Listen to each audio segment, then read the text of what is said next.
Обещанием. Светофоры, светофоры, я еду к себе домой. В розовой i8, довольный и молодой. Не надо плакать в трубку, все будет хорошо. Я вернул тебя туда, где нашел. Baby, tell me how last week you were leaving this. Now you hit me back saying that you still believe in us. I ain't tryna waste my time. You had me once, you ain't gonna get it twice. Baby, tell me how last week you were leaving this. Now you on your knees acting like you always needed it. I ain't tryna waste my time. You had me once, you ain't gonna get it twice. Not tonight, baby. Детка, мы больше не знакомы. Перестань караулить меня возле дома. Удали песни и все фотки с телефона. Закинься голод перед долом и наконец оставь меня в покое. Лечу по Москве как супергерой. В тачке без номеров жую резинку дирол. Я больше не чей, я больше не твой. Сайонара, детка, это сайонара, бой. Baby, tell me how last week you were leaving this. Now you hit me back saying that you still believe in us. I ain't tryna waste my time. You had me once, you ain't gonna get it twice. Baby, tell me how last week you were leaving this. Now you on your knees acting like you always needed it. I ain't tryna waste my time. You had me once, you ain't gonna get it twice. Oh, baby.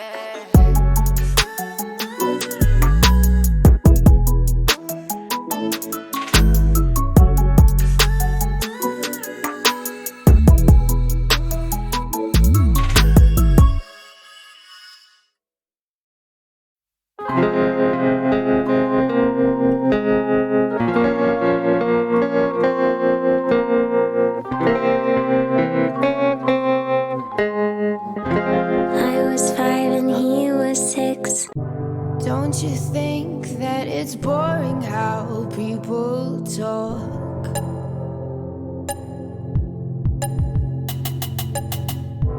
Making smart with their words again. Well, I'm bored.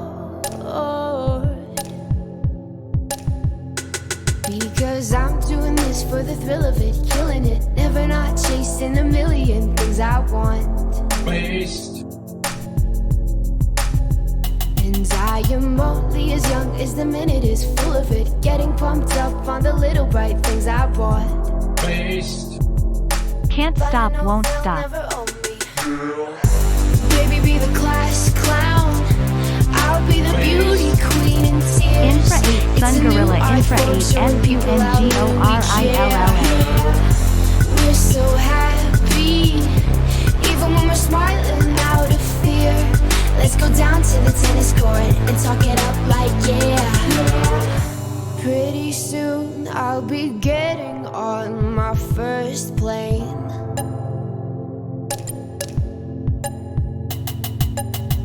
I'll see the veins of my city like they do in space. But my head's filling up fast with the wicked games up in flames. How can I fuck with the fun again when I'm known? And my boys trip me up with their heads again, loving them. Everything's cool when we're all in line for the throne. But I know it's not forever. Baby, be the class clown. I'll be the beauty queen in tears. It's a new art form showing people how little we care. We're so happy, even when we're smiling out of fear. Let's go down to the tennis court and talk it up like yeah. It looks alright in the pictures. Getting caught side for the trip though, isn't it? I'll fall apart with all my heart. But you can watch from your window. You can watch from your window.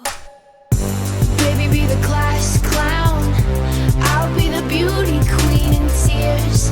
It's a new art form showing people how little we care. We're so happy, even when we're smiling out of fear. Let's go down to the tennis court and talk it up like yeah. And talk it up like yeah. And talk it up like yeah. Let's go down to the tennis court and talk it up like yeah. And talk it up like yeah. And talk it up like yeah. Let's go down to the tennis court and talk it up like yeah. I've never seen a diamond in the flesh. Wait till you're announced. We've not yet lost all our graces. The hounds will stay in chains. Look upon your greatness and she'll send the call out, send the call out, send the call out, send the call out, send the call out, send the call out, send the call out, send the call out, send the call out, send the call out, send the call out, send the call out, send the call out, send the call out, send the call out, send. Call the ladies out, they're in their finery. 100 jewels on throats, 100 jewels between teeth. Now bring my boys in, their skin in craters like the moon. The moon we love like a brother, while he glows through the room. Dancing around the lies we tell, dancing around big eyes as well. Even the comatose, they don't dance and tell. We live in cities you'll never see on screen. Not very pretty, but we sure know how to run free. Living in ruins of a palace within my dreams. And you know, we're on each other's team. I'm kinda over getting told to throw my hands up in the air. So there. So all the cups got broke, shards beneath our feet, but it wasn't my fault. And everyone's competing for a love they won't receive, 'cause what this palace wants is release. We live in cities you'll never see on screen. Not very pretty, but we sure know how to run free. Living in ruins of a palace within my dreams. And you know, we're on each other's team. I'm kinda over getting told to throw my hands up in the air. So there. I'm kinda older than I was when I rebelled without a care. So there. We live in cities you'll never see on screen. Not very pretty, but we sure know how to run free. Living in ruins of a palace within my dreams. And you know, we're on each other's team. We're on each other's team. And you know, we're on each other's team. We're on each other's team. And you know, and you know, and you know. I've never seen a diamond in the flesh. I cut my teeth on wedding rings in the movies, and I'm not proud of my address. In a torn up town, no postcode envy, but every song's like gold teeth, grey goose dripping in the bathroom, bloodstains, ball gowns, trash in the hotel room. We don't care. We're driving Cadillacs in our dreams, but everybody's like crystal, Maybach, diamonds on your timepiece, jet planes, islands, tigers on a gold leash. We don't care. We aren't caught up in your love affair, and we'll never be royal. It's a run in our blood. That kind of luck's just ain't for us. We crave a different kind of buzz. Let me be your ruler. You can call me Queen Bee, and baby I'll rule. Let me live that fantasy. My friends and I, we've cracked the code. We count our dollars on the train to the party. And everyone who knows us knows that we're fine with this. We didn't come for money. But every song's like gold teeth, grey goose dripping in the bathroom, bloodstains, ball gowns, trash in the hotel room. We don't care. We're driving Cadillacs in our dreams. But everybody's like crystal, Maybach, diamonds on your timepiece, jet planes, islands, tigers on a gold leash. We don't care. We aren't caught up in your love affair, and we'll never be royals. It's a run in our blood. That kind of luck's just ain't for us. We crave a different kind of buzz. Let me be your ruler. You can call me Queen Bee, and baby I'll rule.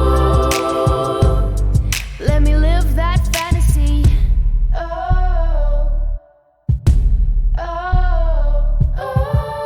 We're bigger than we ever dreamed, and I'm in love with being queen.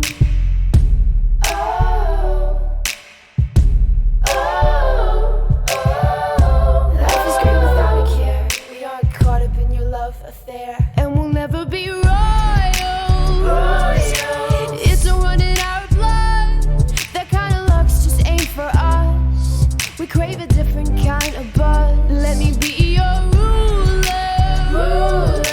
You can call me Queen Bee, and baby I'll rule. Let me live that fantasy. Don't you think that it's boring how people talk?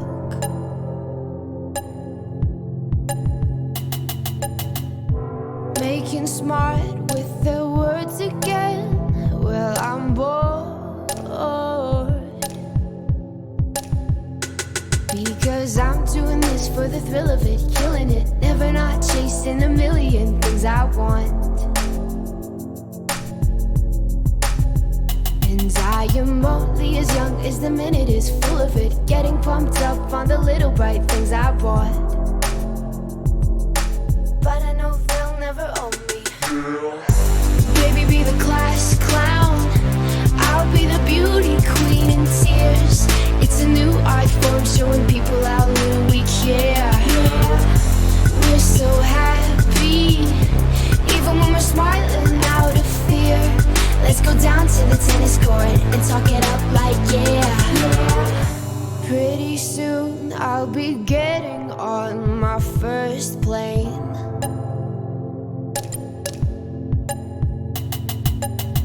I'll see the veins of my city like they do in space.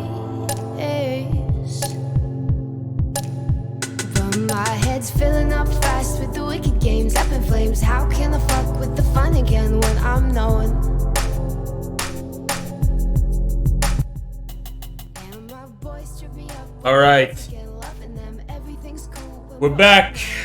I took a day off.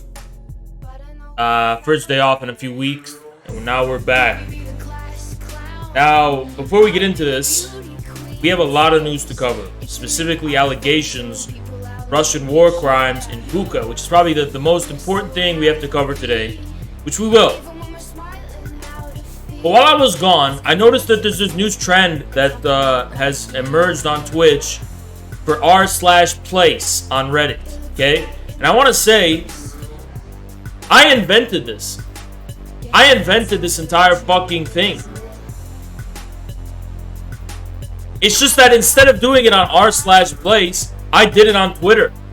And everyone thought that I was so ridiculous and so petty for doing this when I invented this fucking meta of mobilizing communities as for war. I'm the one who fucking did this. We are the first army. We're the guerrilla army. We're the strongest army. Now, let me ask you guys a question. What are the rules on Twitch for r/place? Like, if there's a pixelated penis or something, am I in trouble? Like, how am I supposed to cover this? Because I think I do want to experiment, maybe for an hour or something, right? I want to get rid of the NATO sign, and I want to replace it with the CPUSA 2036 symbol, okay? Or the Russian flag. The Russian flag is probably the easier one to do, right? Specifically, I want to get rid of this NATO sign right here, right? And replace it with the Russian flag. And I don't know if I have to awaken, we have connections on the Chinese internet. So if Chinese internet found out about ours, listen, you guys remember, there's video games that come out and the Chinese internet pours in just a small segment and they take the whole fucking thing over. So if China finds out about r/place, I'm pretty sure, that can, but and then also even, yeah. So I think we should draw a Russian flag over this fucking NATO, this whole thing. It's free real estate. So there's anti-China propaganda over here, right? And we'll see what we can do. But I want to experiment. Can we just take over this? I don't think we have the numbers. I'm very pessimistic about whether we can do this or not, right? I'm like just what, a 1K Andy? So I don't know, right? But for now, can we just make a Russian flag? I think this shit is cringe too, and I don't care about it, really. But,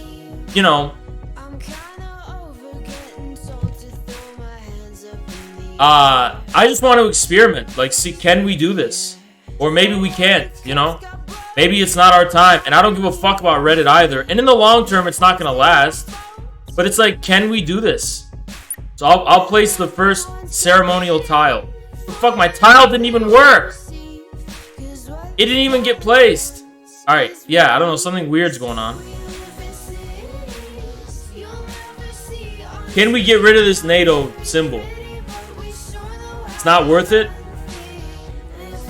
They regen with bots. Yeah, I think we need to get rid of this NATO symbol right here. Yeah, a Z or the Russian flag. You can only, yeah, see, like, my people, the reason I don't think we'll be successful, well, I don't know, but my people don't go on Reddit. They don't know anything about Reddit. And I didn't know anything about this either, right? But can we get rid of this NATO symbol is my question.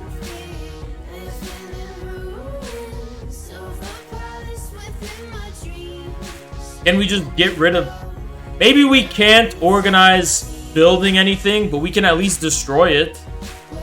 We can at least destroy the Ukraine flag, right? Mods, do you know how to do this shit? I don't know how to do this shit.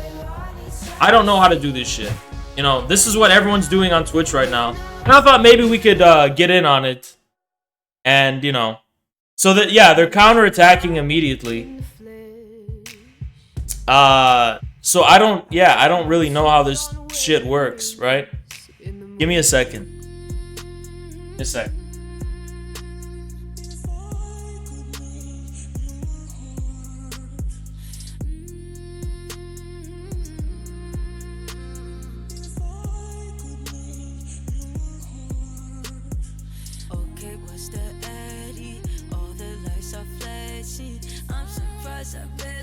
So I actually don't think...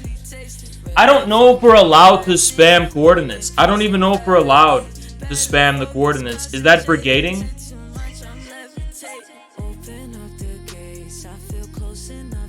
I don't even know if we're allowed, right? XQC posts them. Well, I just think, we should try to get rid of this. Let's see. Can we do it? Can we get rid of the NATO symbol? Let's just see if we can. Let's see if we can.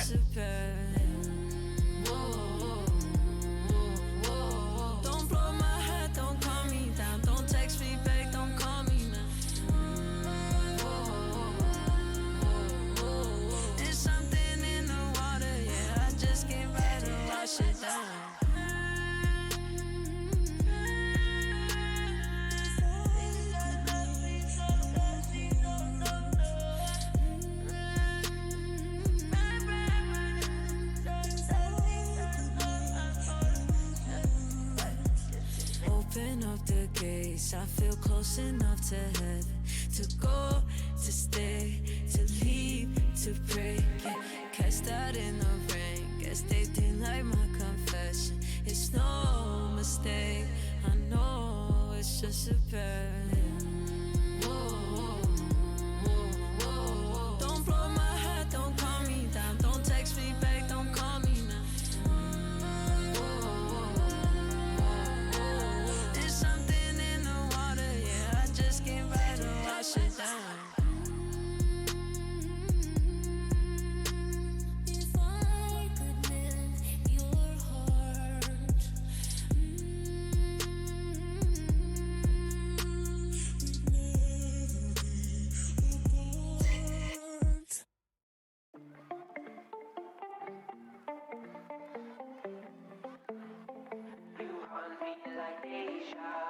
Washing away time, spending all nights like living a strange deja vu. Catching a feeling, love that I'm bleeding. Would you go back? 'Cause I do. Hold for a minute, make me relive it with you.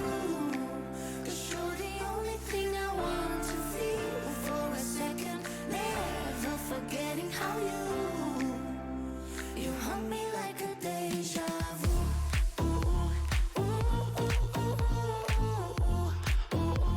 You haunt me like deja vu.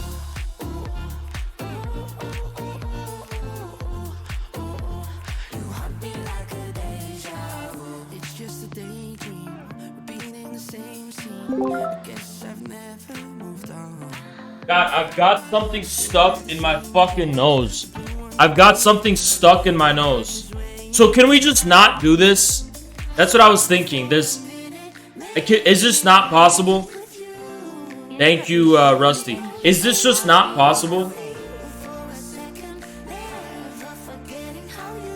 They're protecting it hard. Yeah, I don't know how this works. I don't even know how this works. Like, let's say place a tile. Let's place black. Yeah. Then what happens? Yeah, how do they do that? These are bots, right? Oh, you gotta get a bot farm. So this is all pretty much like botted. So like, how do you even do it? Is there actually people sitting here? Obviously those are bots. Who the fuck is sitting here like, no, this will stay. Holy fuck. Holy fuck, Farabi. Farabi, thank you so much. So these are bots. Everyone must be using bots then. Even the streamers are probably using it. Or their communities are using it, right? You'd be surprised at how low Reddit is. I just don't like, why would someone care so much they're gonna sit here? I care about ratios before, and I learned to let go of that because it's just... It's like it's a waste of time. But here, there's like a war. I'm scared to zoom out because there's probably going to be TOS shit. But here, there's like a war going on. I can probably zoom out and show this, right? There's like a fucking war going on where like all these communities are fighting, and this is just a tiny spot on the map. Like, yeah, that's TOS. That's a fucking penis. Can't show that. Oh shit! Who pulled off a Palestinian flag? Based. Who the fuck pulled this off? On Reddit? Well, actually, the Palestine thing is kind of becoming mainstream, so it's not that surprising. But like, holy shit, who did that? That's pretty fucking crazy. Yeah. The Turkey one is like huge. Thank you, sir. Appreciate you. Yeah, the Turkey one's giant, which doesn't surprise me. That does not surprise me. Turks on the internet are very coordinated. And then here you have a Destiny. I don't know if I can promote the Destiny one. He's banned, but there's a Destiny one. Where's Hassan's? Hassan has one, right? Hassan also has one. Where's Hassan's at?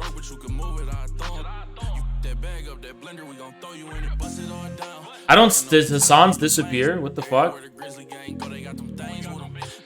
I guess Hassan's disappeared.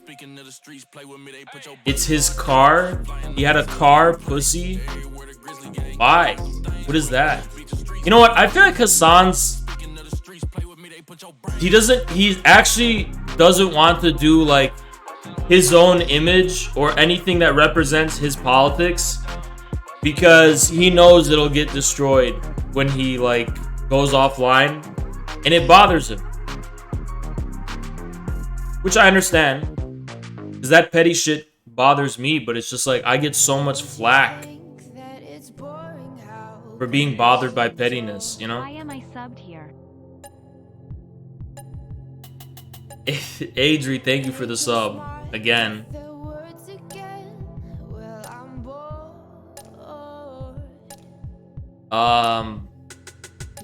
Adriana literally pays for subs in my chat and then acts like it was gifted. We all saw it, but thank you. I appreciate it. Thank you.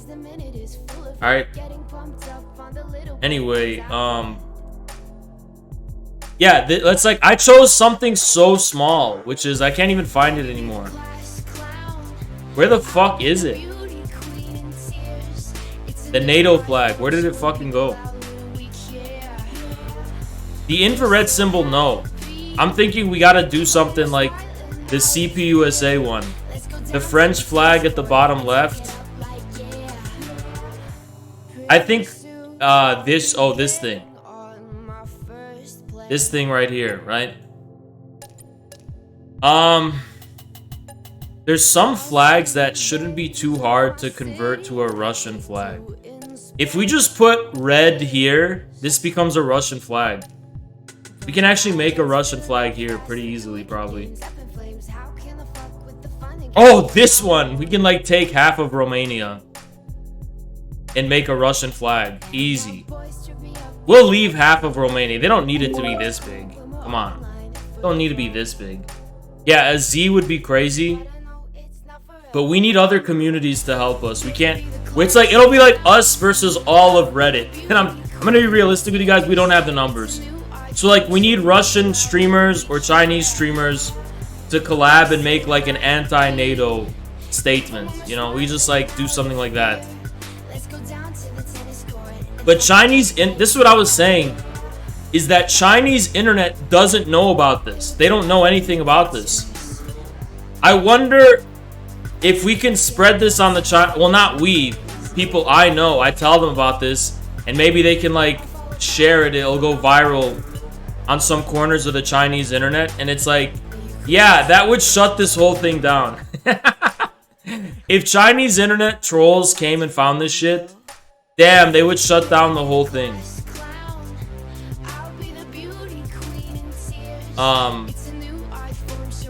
Yeah, what I just want to know, what can I show that won't be TOS? Fuck. Where is that NATO symbol? I lost it. It's on the top corner somewhere, right?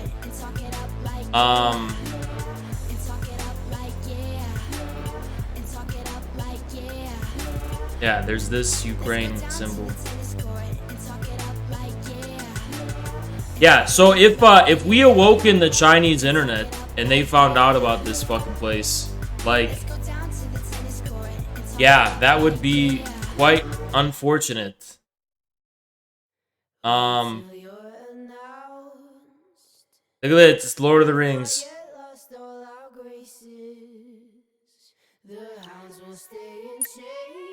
Let me see what happens if I place a tile here. I just placed a white tile right here. Let's see what happens. Will anyone get rid of it? Oh shit! Hold on, guys. This place might not be botted. I don't think this place is botted. It means it's free real estate. This place might not be botted. We can probably just take this. Alright, yeah, let's go take this place. Right here, around this symbol. We could pretty much probably destroy all of this. Yeah, it's not botted. Let's take it. Nobody even thought to bot this one because all of Reddit is in agreement that they're anti-Russia. So everyone was just like, okay, we'll leave that one. We don't have to fucking bot it. Little do they know. Holy shit, it's not even botted. Yeah, let's take this shit. This place is not even botted. Alright, let's take it. Take it. Just take it. Get rid of this whole thing. Let's go ahead and take it. It's not even botted. They botted the NATO symbol, but not this. Let's get rid of this Azov symbol. Bot the whole fucking thing. No, I mean not bot. Take the whole thing. Don't bot. Take this whole thing. Holy shit, it's working! We can actually do this! It's not botted. Alright, well. Well, we don't know how to coordinate, but we do know how to destroy. So let's just destroy it. We don't know how to make things yet. I don't know how streamers even make anything. How do you make things? I don't know, right? Well, we don't have to make things. We could just destroy. Okay, let's just destroy this. Nobody ever thought. Nobody ever even thought to bot this. Because they're like, oh, who would destroy this? Thank you, Cdax. Thank you, Cdax. Thank you, Cdax. They coordinate attacks based on the 5-minute countdown. Nobody's even thought to protect this with bots. You know? Like, all of Reddit is in agreement.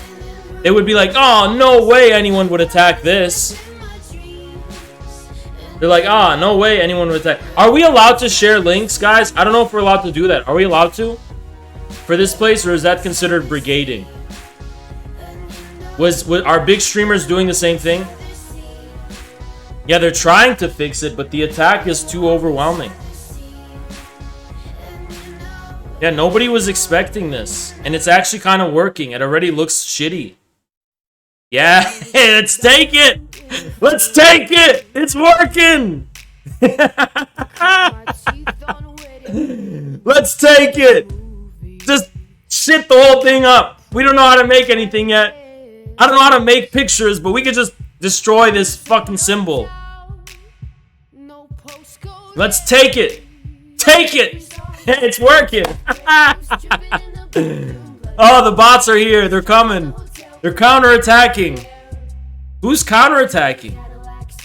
Someone's coordinating. Like, how are they organizing to do this? I don't even know. Alright, guys, our attacks were repelled. Oh man. The bots are here. The bots got turned on, yeah. Damn. Guess they're turning on bots. Well, it was working before, right? So we basically have to take...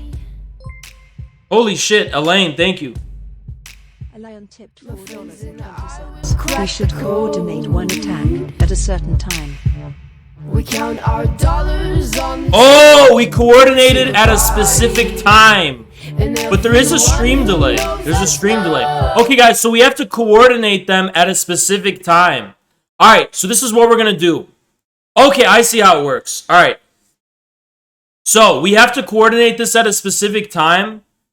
And to make sure we don't take the same tile, let's test it here. So, I have 11 seconds left, okay? And on my mark, we fire, okay? On my mark, we fire. So let's all coordinate at one time. And on my mark, we fire, okay? So come here. Come here. And then I place a tile. Let's say we do a black tile, right? Put the black tile right here, right? You have to wait a few minutes. Fuck, I don't know how this shit works. I really don't. You have to verify a Reddit account to get a lower... Oh, people get lower cooldowns too. Put an image overlay template on stream of what... I don't know how to do that. How do I make an overlay?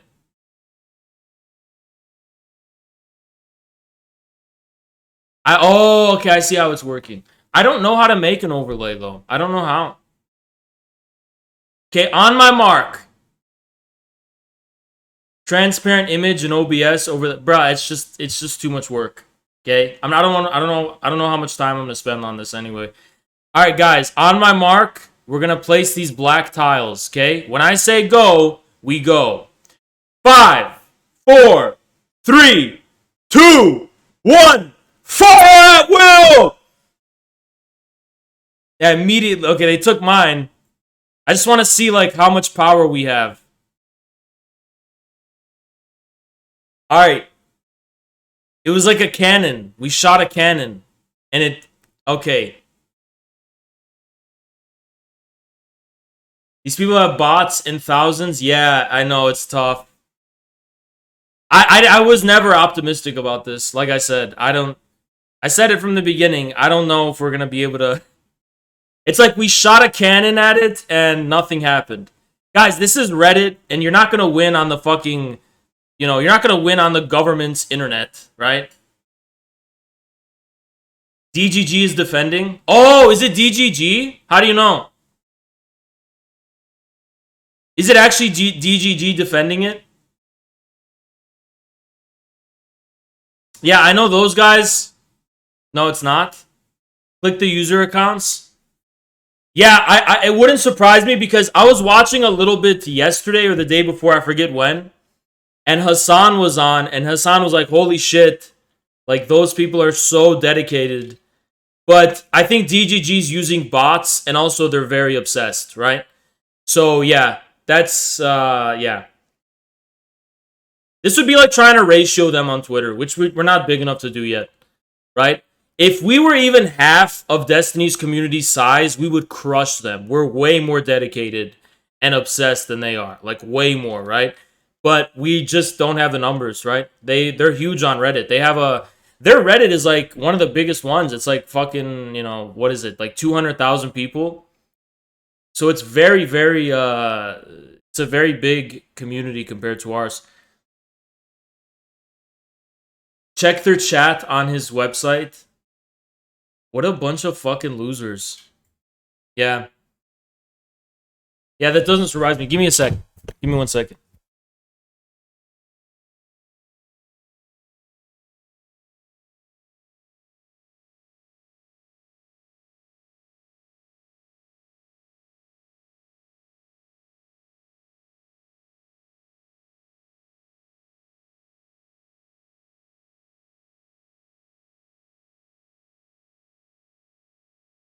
I got that Panera Bread chicken sandwich, by the way. Oh, man.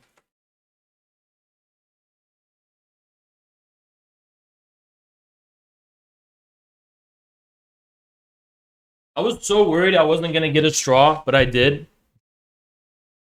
We should take the NATO and do a Russian flag. Yeah, but with DGG coordinating against us...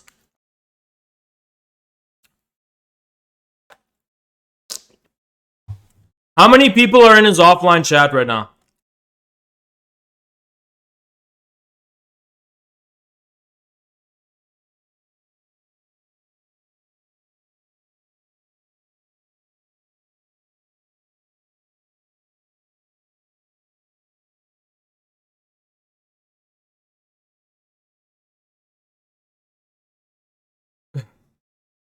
I know it's not just DGG. And I was not fasting.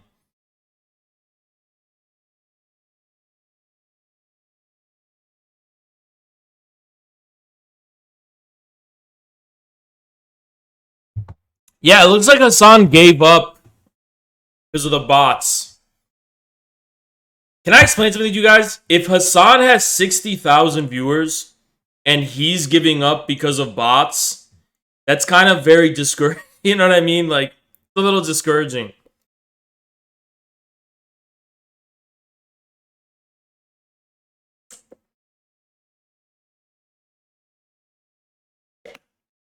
There's 2,000 people in this chat right now. Yeah. You have to understand, these are like the biggest losers of our society. Like, it's just... No, we're defending our Reddit.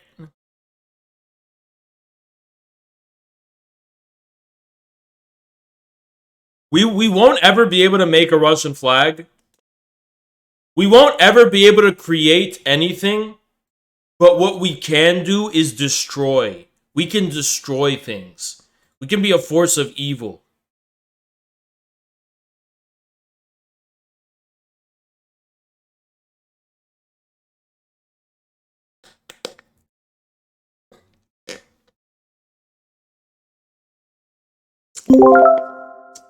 Holy fuck!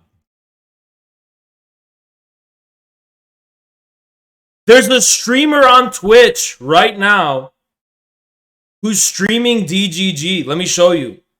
Let me show you this, guys. Let me show you what's been going on this whole time. Look at this. This is a Twitch streamer, and I don't think this is even allowed. If someone were to report this, they would be taken down. I don't even think this is allowed, right? But yeah, they've been watching my stream the whole time. They had my stream up the whole time. And there's like 1,400 people there. The whole time they've been watching. What a bunch of fucking losers!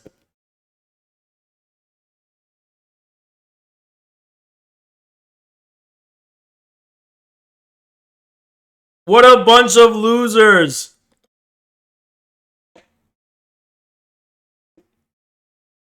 Holy shit. They're not even watching their own streamer, they're watching me.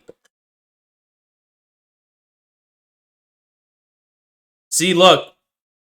Look, they have my stream up. Can't I DMCA this? Should I do that?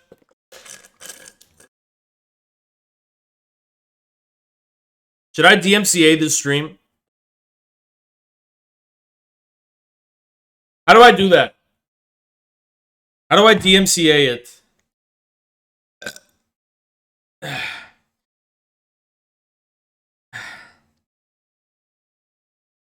How do I do this? Hate watcher hilarity. I can't. I didn't even know I had this many hate watchers. There's literally a stream just with my stream up. It has 1,500 viewers.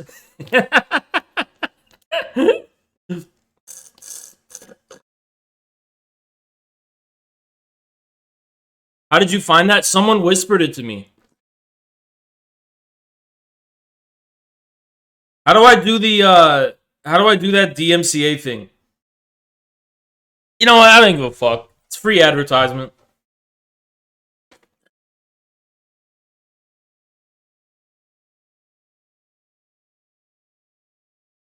We opened it up because we were laughing at you trying to attempt to do anything on our slash place. Don't you know that Reddit is our territory? You really think this is this guy's literally, guys, when they're not looking, place a tile. But you guys really think you could win in Magic the Gathering?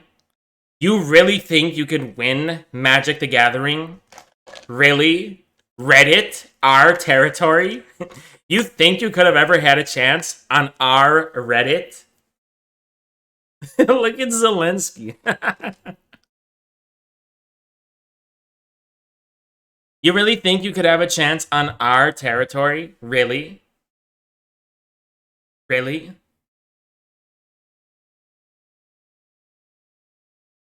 Our land? You really think you could have a chance?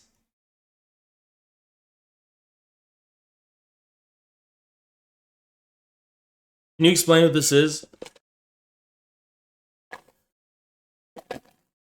I literally can't.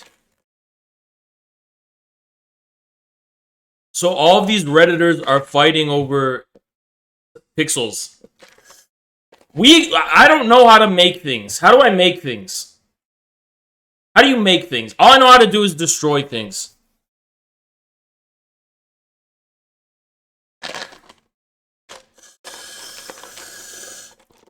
You know what? Some people need a way to win in life. You know, when you just... Some people need a way to win in life. When you spend your life in your mom's basement Like, you know, when your crush gets taken by other men, like when you take L's your whole life, they need to win somehow. Okay, let's just give them this. We'll just give this to them. They can have it. What do you guys think?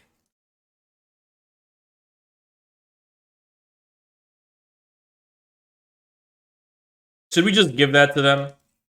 Just give them Reddit. You can have it. Get a picture, then pixel. It's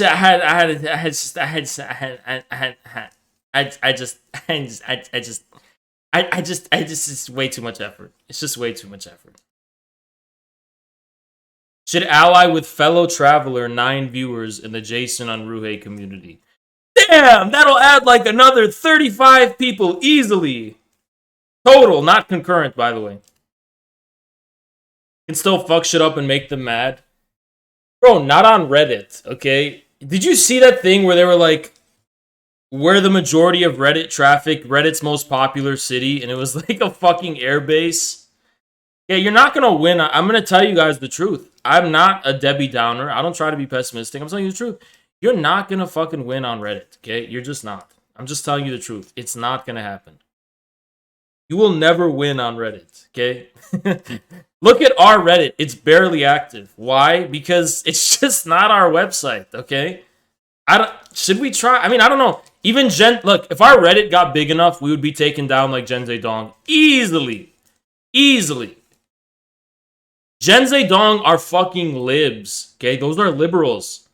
Those people think we're these like, you know, reactionaries, whatever. You think we would survive on Reddit even if we got big? We wouldn't. Reddit is not our fucking land.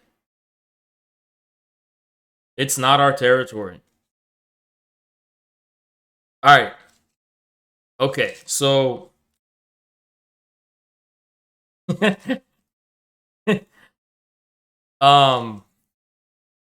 only way this would ever work is if we awakened the Chinese internet and Russian internet, and then they got on this shit too. France is getting destroyed. Let's check it out. Let's check it out.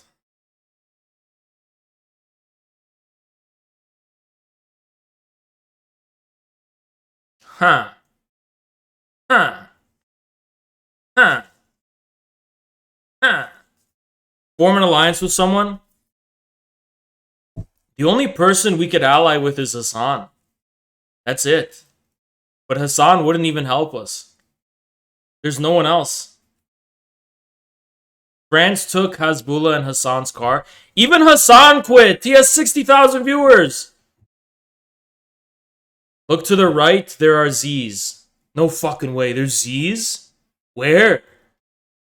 Damn! Based! This is our land.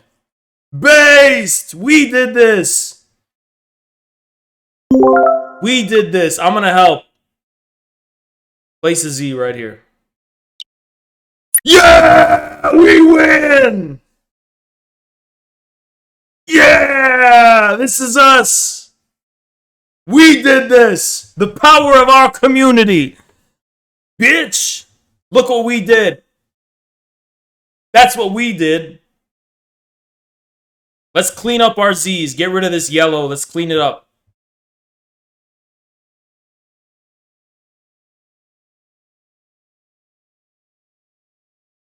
You don't want to alert the DGGers watching my stream? Yes, I do, because I'm going to reverse psychology them, and I'm going to have them make stuff for me. Like, I'm going to go places, I'm going to be like, yeah, guys, let's do stuff here. God, DGG, you better not. You better not draw any Z's here. We only want 2 Z's. We don't want any more. So if DGG drew more Z's, that would make me very, very... I can command that entire fucking chat to do my bidding. You guys understand? I'm a fucking necromancer. It's my skeleton army. Alright, so I hope... Guys, let's go and fix these Z's. Let's go. Fix them up. I hope DGG doesn't get wind of this plan. Alright, hold on.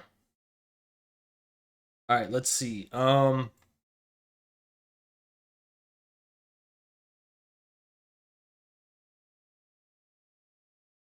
No way! No fucking way! A Serbian flag? Nah.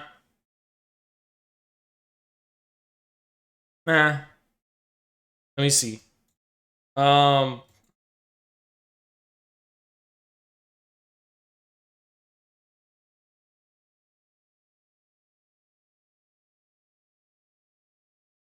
What the fuck is this? Alright, let's see. Where is that fucking thing?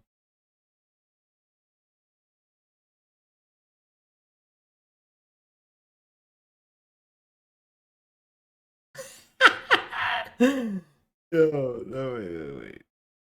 Oh, let me find it. Let me find it. Did it already get destroyed?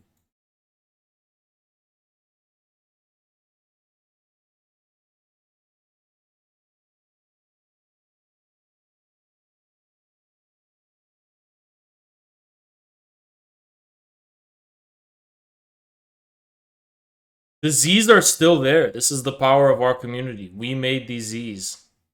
This is the power of our community. We did this. They're getting destroyed? No, they're not. They're still here, see? This is our community. We stood defiant. They're swarming? I don't see it. They look the same. Oh, refresh. I thought it automatically refreshes. Oh, shit. Alright, let's go somewhere else. Hold on. Let's go somewhere else.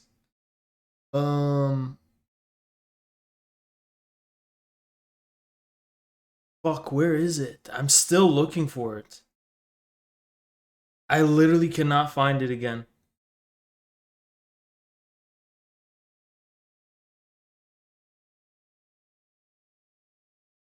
Okay, you know what? Here's something important though. DGG better not touch the Turkish flag. They better not go near this. If DGG doesn't do anything to this, then that'll be proof of our community because we're pro-Turkish here. We're very pro-Turkish, right? So if DGG attacks this Turkish flag, that'll mean we failed. But I don't think they're going to, so this is the power of our community right here. They're not going to attack the Turkish flag. Right? We're defending this is only up because we're defending it. This is still up because we're defending it. DGG is not going to attack this Turkish flag. They wouldn't do that. Because they're scared. And they can't because their community is not as powerful as ours. So they're not going to do that. Of course they're not. If they succeed, then their community is more powerful than ours. But this is the power of our community. They're too weak, yeah. No. We're not going to touch the Turkish flag because we're protecting it. Put this check mark right here. There we go. DGG lost. What a bunch of nerds. We took the only thing in life. We took their only W in life, which was Reddit. Okay? We took the only thing they have, which is Reddit, and we took it. We are the ones who are protecting this Turkish flag, and look at their pathetic attempts to deface the Turkish flag. They can't! What a bunch of losers! Oh my god. Took the only W they had in life. And all thanks to us. Our defense of the Turkish flag.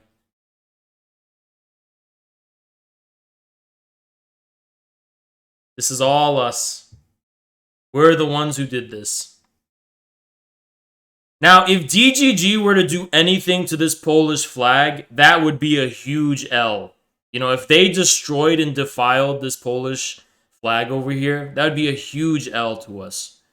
Admittedly, that would be a huge L. If they took this, if they destroyed this whole Polish flag, that would be like a really big L, you know, on our part. So it's like, I hope they don't do that. I really hope they don't. C.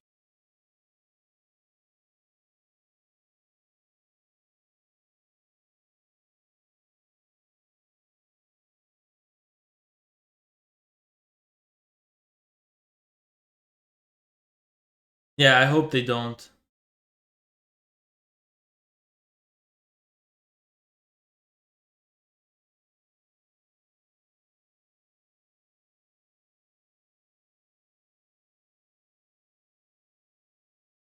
We live in cities and everything on stream. Give me a sec. Give me a sec.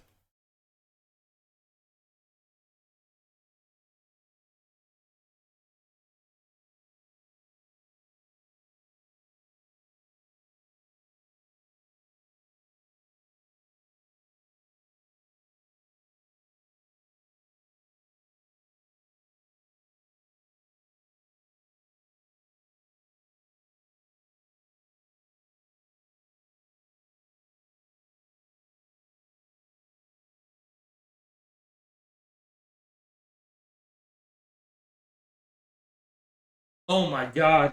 This sandwich, guys, I don't know if you know about this sandwich.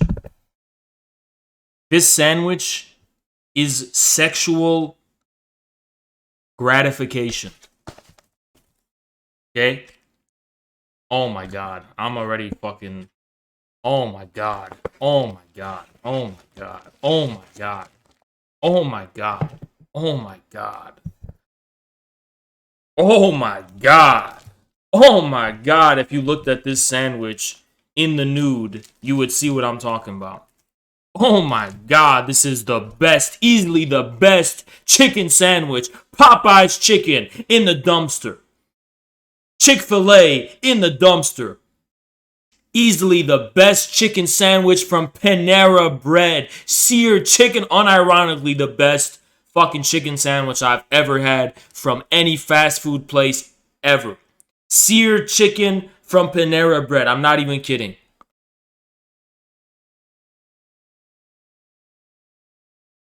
Mmm. Mmm. Mmm.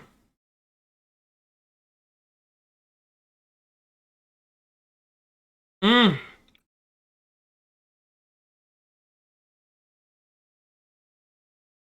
Mmm. Mmm. Mmm. Mmm. It tastes like fried chicken, but healthy, and it doesn't make you sick, and it gives you sexual gratification with every bite.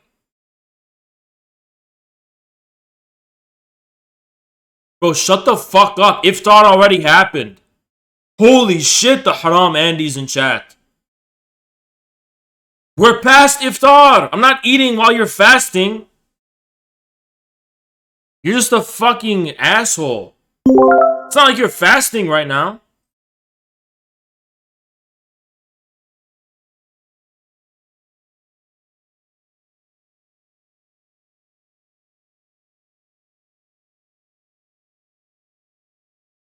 Name one dead Russian general. Name one. Please. Name one. Look at the pinned comment. I got food in my beard.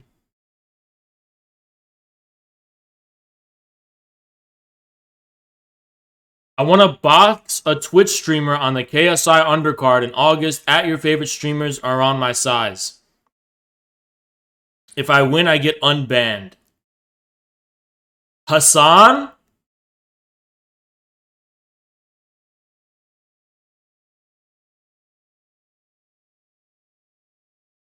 Damn. Damn. Yeah, Twitch streamers are getting into boxing now. I noticed that. with who's that edgy guy who does the content cop?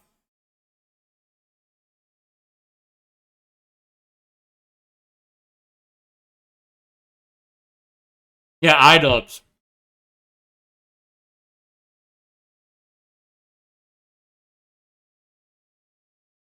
I think it's stupid.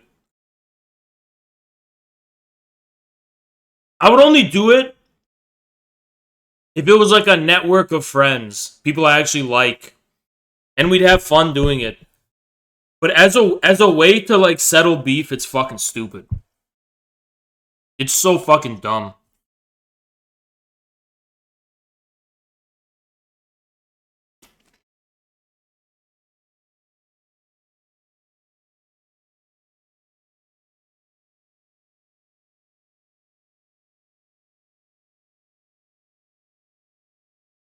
The only time you fight someone you have beef with is if you want to squash the beef and shake hands after and be friends. That's literally what it's about. You know?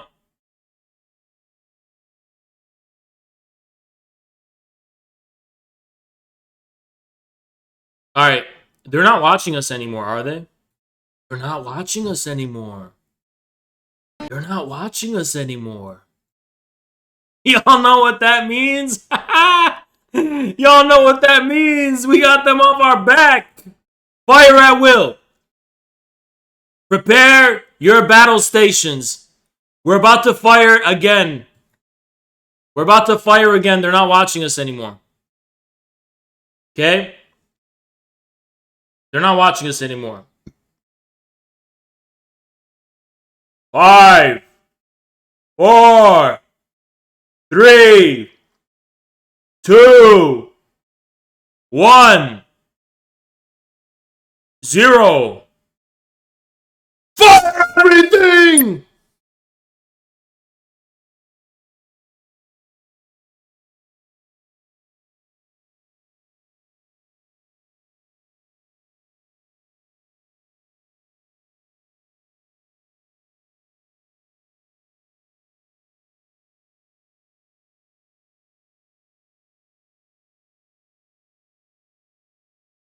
Hold up. They're watching us again, aren't they?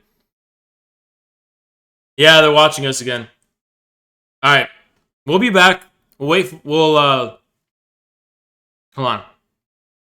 Alright, guys, defend the Turkish flag. Make sure DGD doesn't attack the Turkish flag. Defend it. Defend the Turkish flag. Make sure they don't go near this Turkish flag. Defend it. Watching it. Not watching us anymore, are they?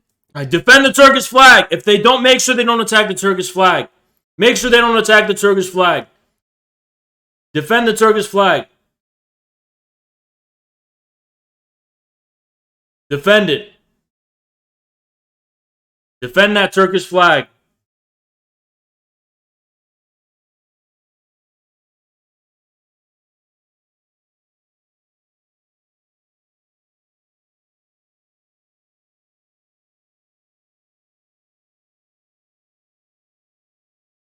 If Destiny's community can't take the Turkish flag, then we're more powerful.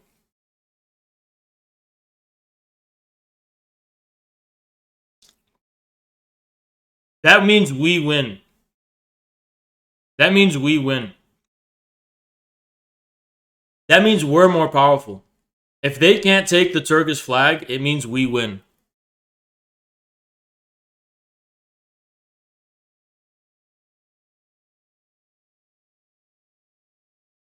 They can't do shit. This is the power of our community.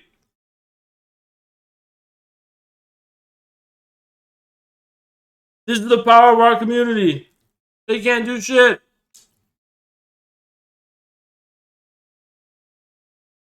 Candace cheated on her husband? No. No. Isn't she pregnant? Candace Owens? Nah. Nah, she didn't, bro. Why do you lie about shit? Why do you lie about shit?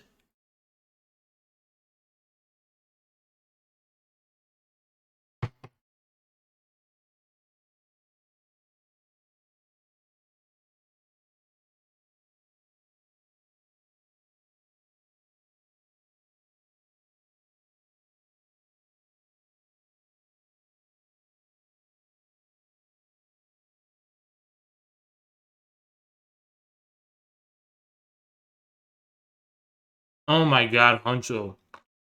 Shut the fuck up.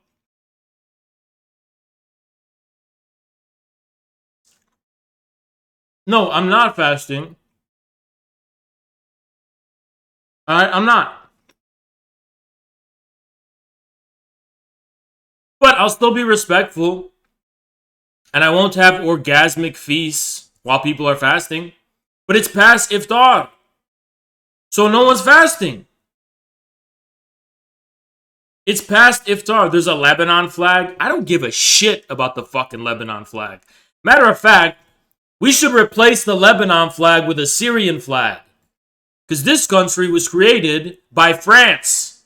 This country was created by France.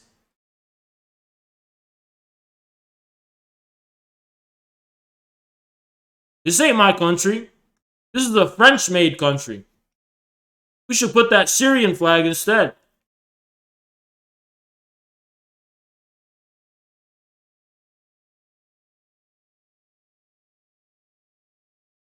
Nobody,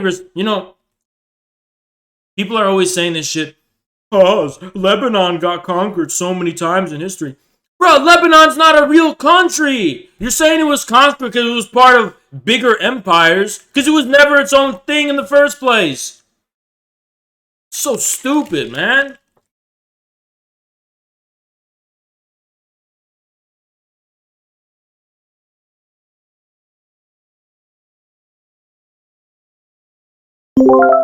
Of course, if you make it its own country, it's going to make it seem like Lebanon's weak. Let me put it this way. In 2006, what was Lebanon? When there was a war in 2006, was it Lebanon versus Israel? No, it was Hezbollah versus Israel. You know. Ain't got nothing to do with a country called Lebanon. What is that? Ain't a real country. That ain't a real country. How fake is Kuwait? I don't know if I can talk about that. I don't know if I can talk about Kuwait and the UAE and shit like that. But let me just not talk about it, okay? Let me just not talk about the fact that Jordan is South Syria. Let me just not talk about the fact that Jordan is actually called South Syria. Let me just not talk about the fact.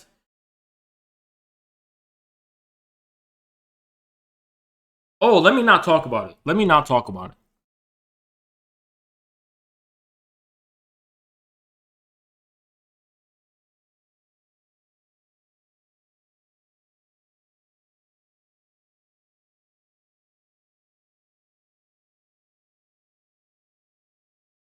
Iraq is Syria as well?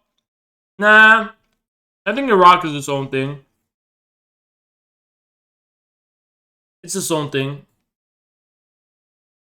Huh. It would be a shame. Look at all the Nordic countries here. It's kind of like Nordicism. Huh.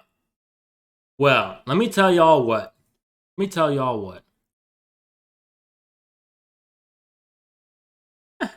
They're gone, guys. Attack the NATO right now! 5, 4, 3, 2, 1, fire!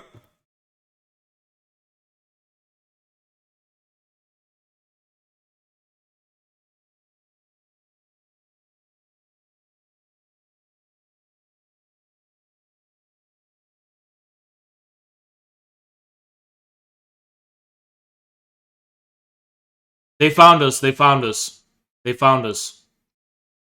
I'm watching the restream, and they're oh, you can't even find it. What a dumbass, he can't even find it. Oh, he found it. He found us. Alright, operations off, they found us. Operations off, they found us. Alright. They found us. These are... They're literally... The whole stream is them just defending the map. Guys, a whole community is defending the establishment for free. They don't even get paid. They're literally the hall monitors of the internet. Literal hall monitors of the internet. They're actually the fucking hall monitors of the internet. Oh my god.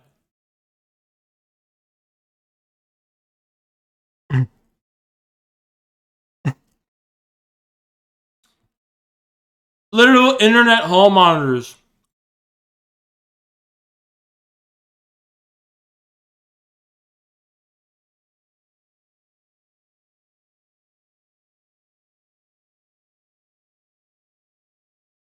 You know, but they would never attack this. They would never attack Germany. They'd be too scared because we're defending it. They would never attack Germany.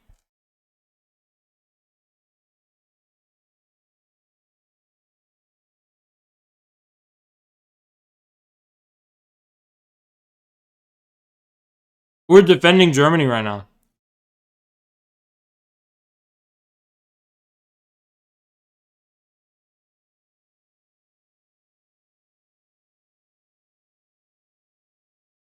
We're defending Germany right now.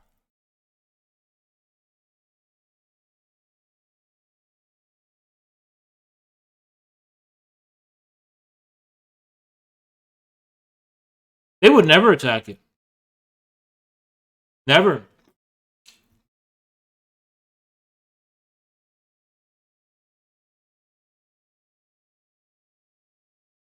Yeah, don't worry. Don't worry. I'm going to cover all the news soon.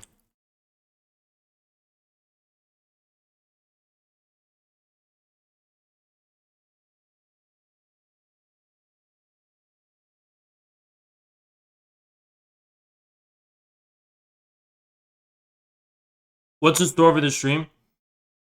Oh, fuck.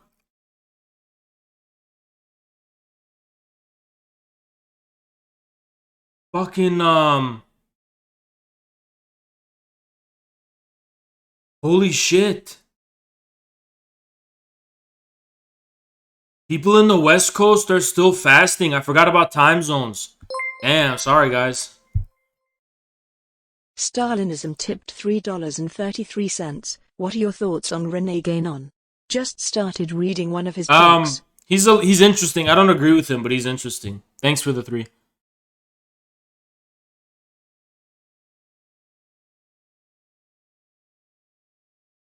Huh.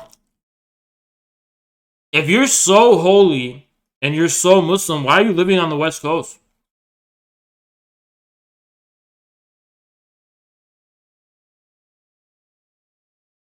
Huh?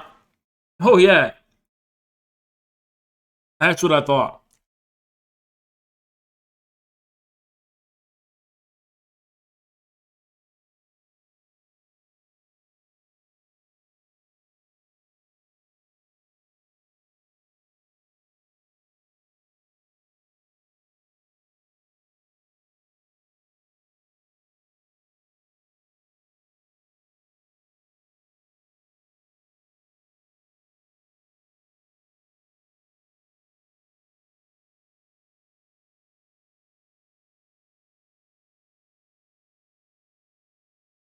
They would never attack Germany. Ever. They would never attack it.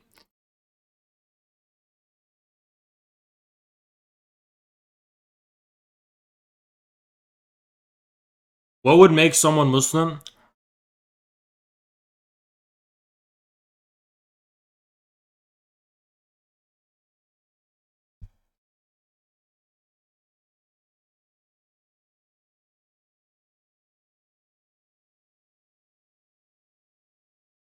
It's a hard question. Oh shit, who's this? Over the last 3 days. Oh my god.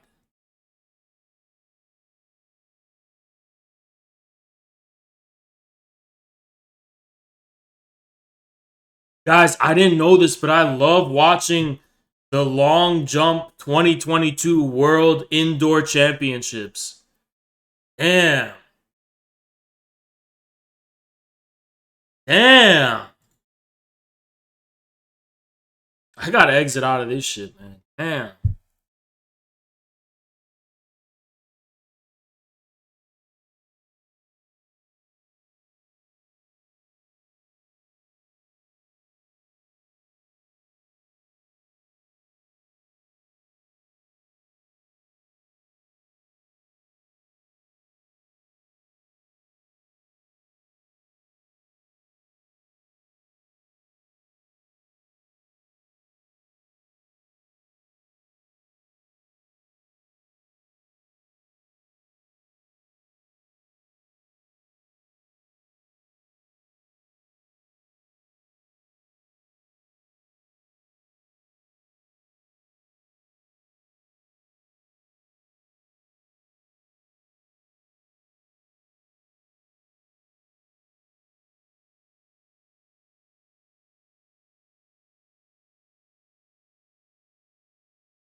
We live in cities you'll never see on stream. We live in cities you'll never see on stream.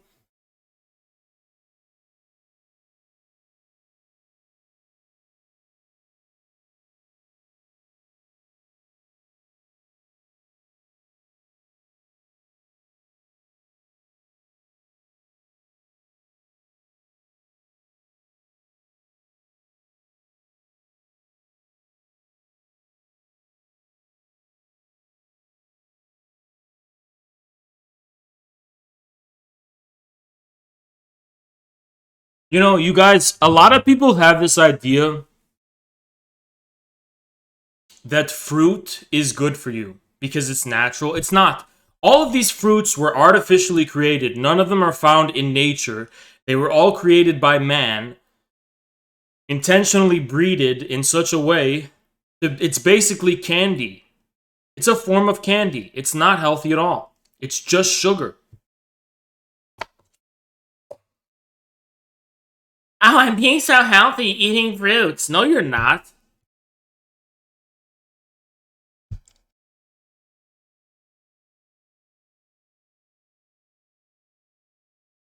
No, you're not.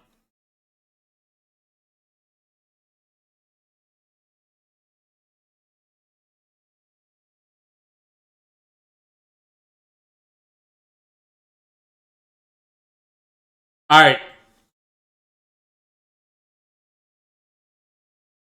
Let's destroy this snowman right here. There's a snowman right here. Let's just destroy it. Let's just cause chaos and suffering.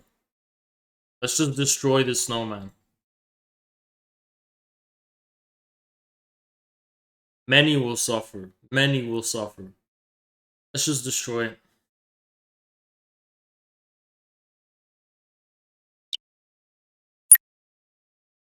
Fire everything!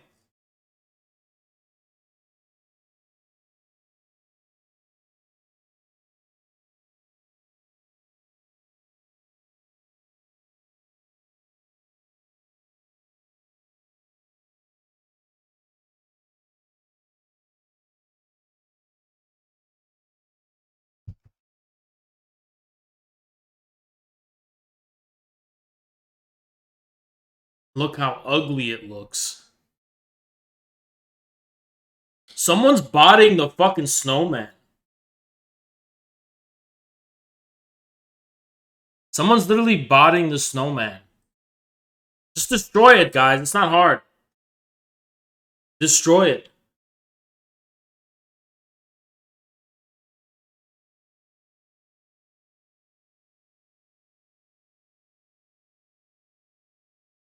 Destroy the fucking liberal snowman.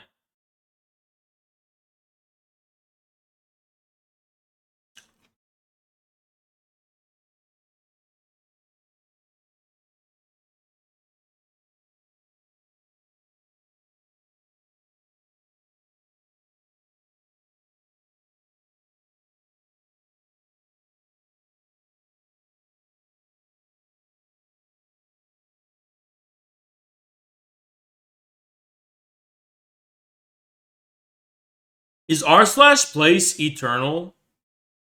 Does this like only last for events, or is it like eternal?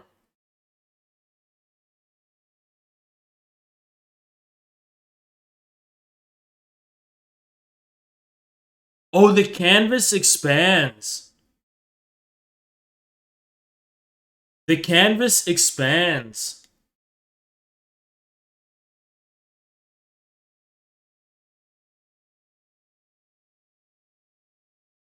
The canvas actually expands. Alright, the snowman's being protected by someone. Now keep destroying it. Look what you did to its nose. It looks ugly. Keep destroying it.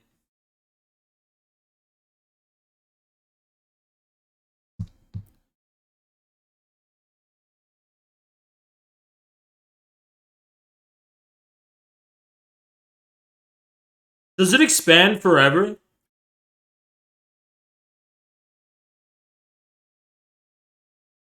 Did Hassan try to destroy Destiny's logo?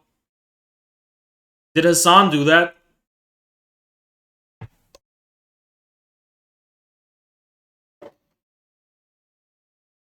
This shit actually proves how dedicated communities are. I think Hassan should try to do it. He tried to on the first day. This proves how dedicated communities actually are.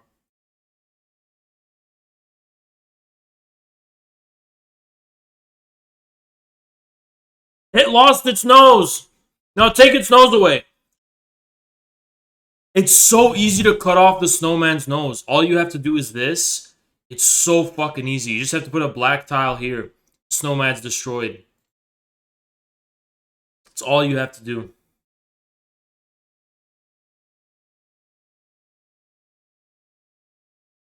All you have to do is attack the fucking snowman. All you have to do. One tile here. It's all you have to do. Yeah, bitch!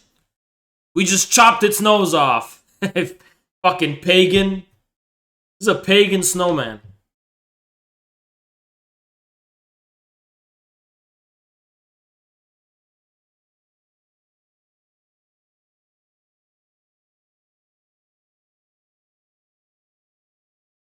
Yeah! Yeah! Based.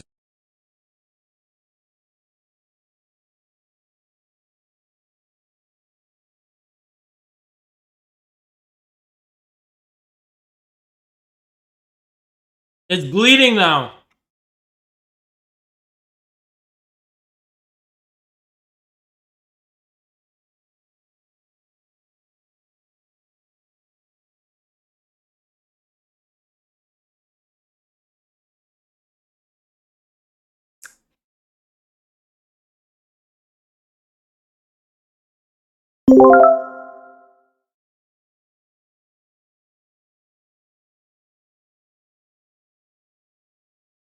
Operation Destroy the Nose.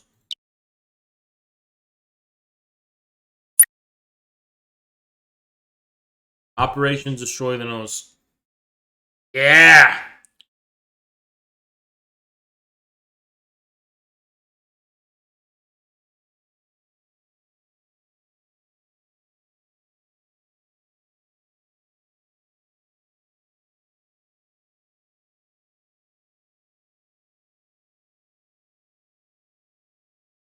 Whoever's community made the snowman, we're going to war with them. We have to pick our battles, guys. We can go to war with this community. Whoever's community made the snowman, we're going to war with them. Pick our battles.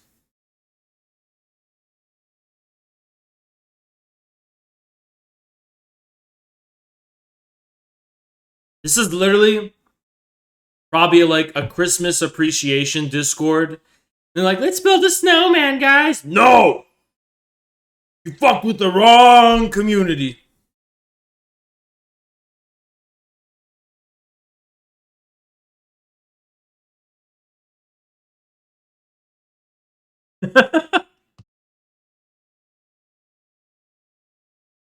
Yeah, literally thousands of Redditors soying out over the nose. Crush this snowman's nose. Crush it. Make this snowman unrecognizable. Make it unrecognizable. They won't even have the template to defend it.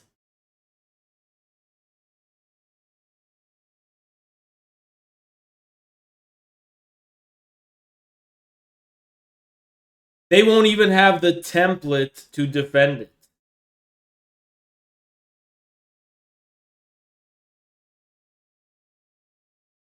The pagans are counterattacking. No, don't let them rebuild the nose. Destroy it. I love how there's people, they're like, who's attacking our nose? Who's attacking us right now? Who would do this? Why? Destroy them.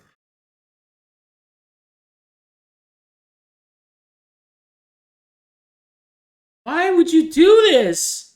Why? This is fucking paganism, that's why.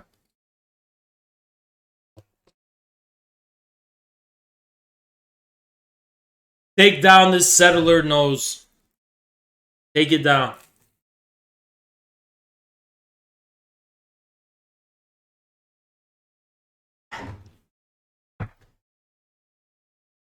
They're defending the snowman? No, they're not. Someone else's. Oh, they are now. They're doing it now. They're defending it now. They don't even know how to remake the snowman. It's okay. Keep destroying it. They don't even know what the template for this was. Make it unrecognizable. Destroy it. They don't even know what the template for it was. Keep destroying it. They can't repair something they don't know what it looks like. They're going to have to draw it themselves. They don't even know what its template was. Destroy it. Destroy this fucking pagan snowman. They gave up! They gave up on the snowman, little bitches. Destroy it. They gave up on it. Look at this. They don't even know how to make... They don't even know what it looked like. Cut off its nose again. They don't even know what this thing looked like. It didn't look like this before. It did not look like this before. It can't do shit. They can't do shit. They can't do shit.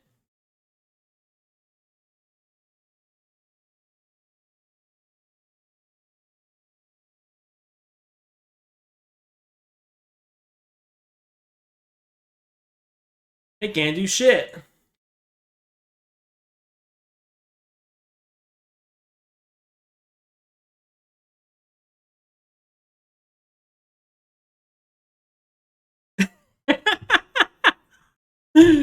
We're literally making Redditors protect this snowman. No, don't destroy it. No, stop.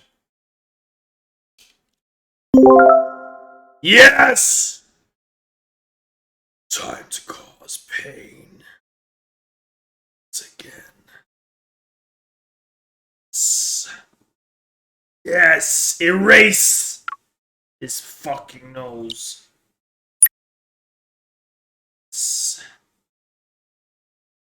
Yes!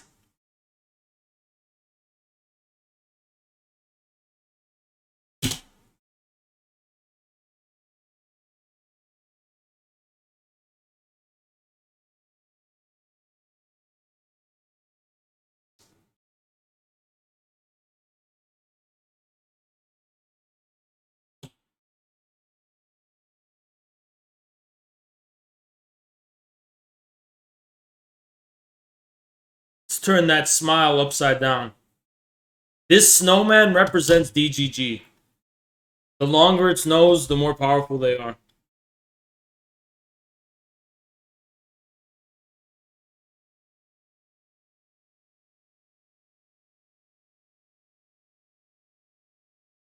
The nose represents DGG. If we erase the nose, we erase them. Destroy their nose. This is their symbol. Yes! Yes! Yes! Yes! Yes! They gave up! Yes! Yes! Yes! Yes!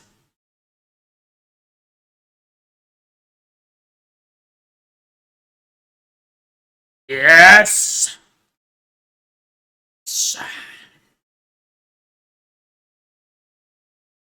No more no's. We're breaking their will. We're breaking their will. We're breaking their willpower. We're breaking their willpower. Get rid of this whole fucking thing. We broke their willpower. We crushed them. We broke them. We broke their willpower. We overpowered them, and we're denazifying the snowman. We just denazified the snowman. Breaking their willpower. They can't do shit. Oh, they're trying to rebuild it. They're trying to rebuild it. They're trying to rebuild it. They're trying to rebuild it. Someone's trying to rebuild it. No, we can't let this happen. We can't let this happen. They're trying to rebuild it. This can't be allowed. Can't be allowed.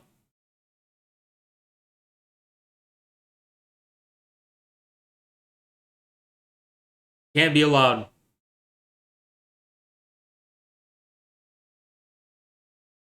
Trying to rebuild that nose. But who's doing this? Is this a Christmas community doing this? What is this? It's a fucking Christmas community. Who's defending this fucking nose? Someone give me intel on who's defending the nose. I want to know who's doing it. Who is defending this fucking nose? Who is defending this nose? I really don't know who's doing this. I'm really at a loss. I'm really at a loss for who's defending this fucking nose. Who's doing it? It's bots? It's DGG? You can click. How do you know these are DGGers?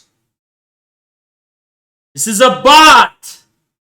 They have no posting history at all. This is a fucking bot. Yeah, it's a bot. They're fucking bots. Defending the nose.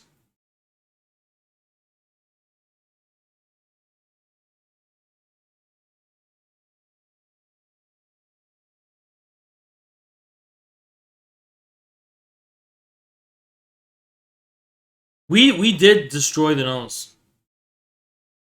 Guys, is this how people spend their time? It's fucking boring.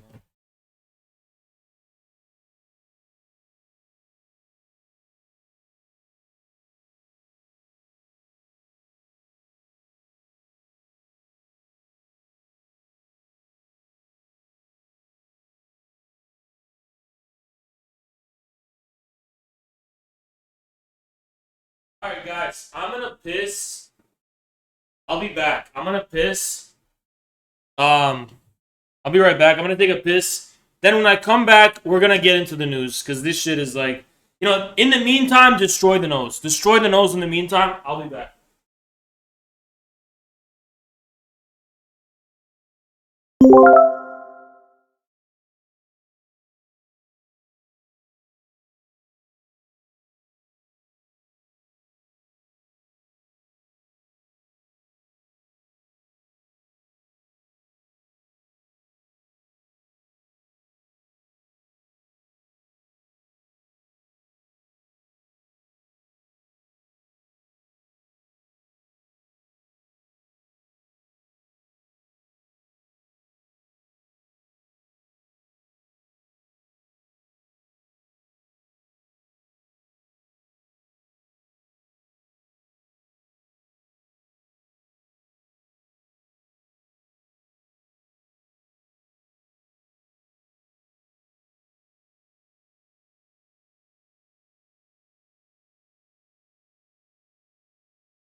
We live in cities and everything.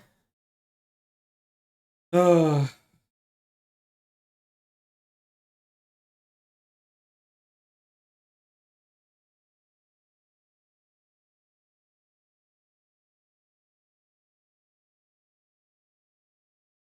Why does my hand smell bad? It smells like food. It smells like the sandwich I just ate. Waste. We have a limited time on this earth.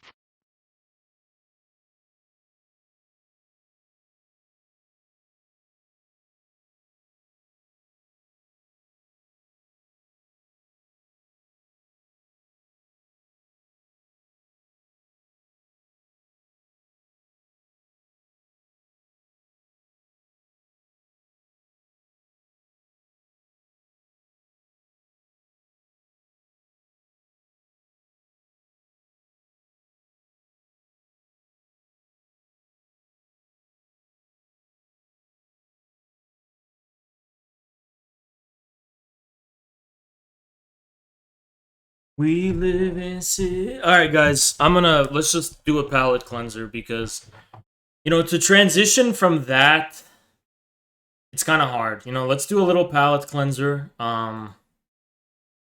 Because we're done with that whole fucking thing. I want to reiterate, guys. I don't give a fuck about r/place. Okay.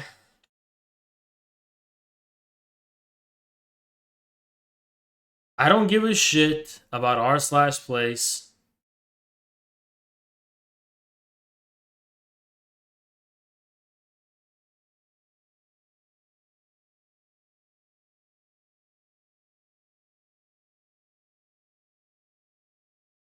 There's a new waffle falafel video though. Let me see if it's TOS. Not. It's actually quite cool.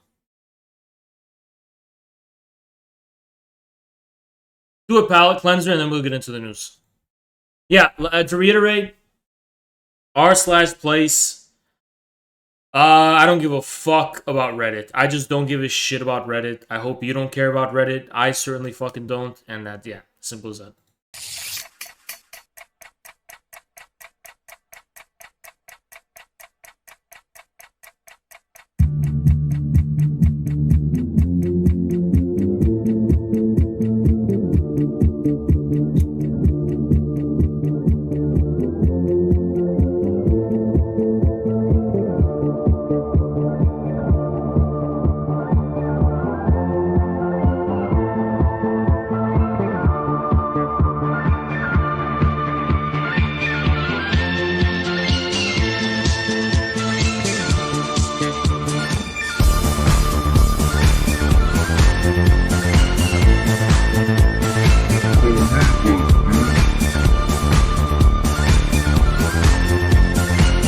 Yeah, they're all endorsing me in this video, I see.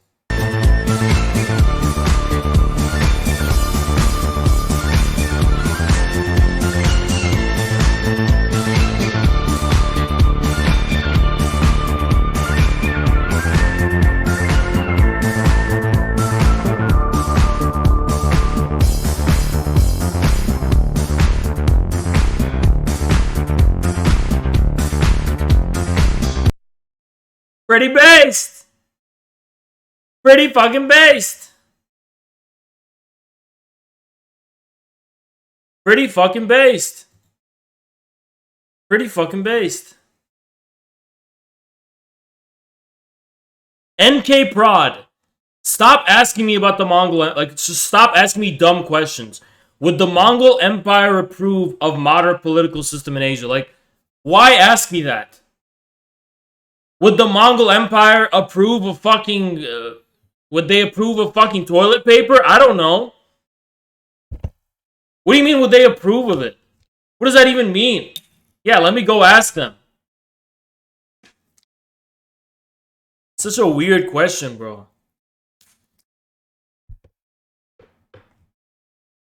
They approve? I don't think they would care to think about it. Alright. Would they have approved of fucking Wendy's? I don't know.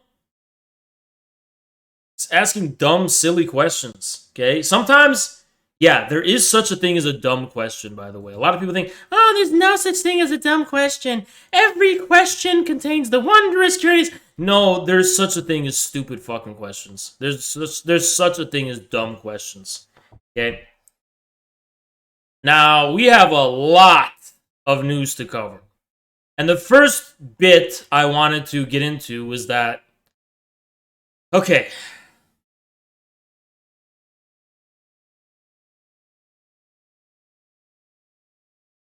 So, let's first start it off by looking at what Dylan Burns has said. This is gonna... Whoa, there's like a lot, right? This is a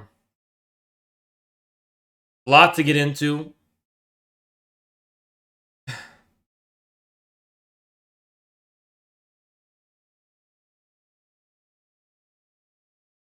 Let's look at the first accusation.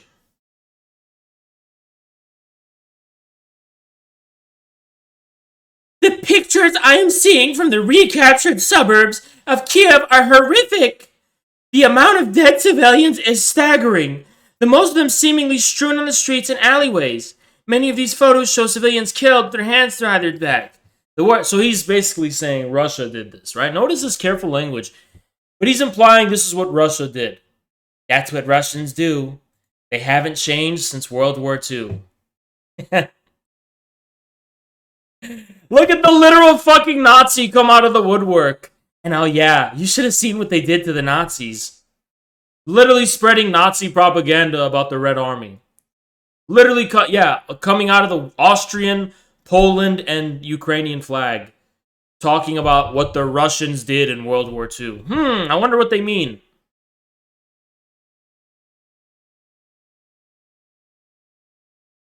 So, what happened at Bucha? This was the suburb of Kiev that Dylan's talking about. So at Bucha, and I can't show them to you, but there are indeed civilians who are on the streets, apparently lying dead, with their hands tied behind their back with white cloth. Now keep that in mind, white cloth. Clearly someone has to account for this, okay? Someone has to account for this what happened, right? I mean, we do have to get to the bottom of who's responsible for this crime. It's a fucking crime, right?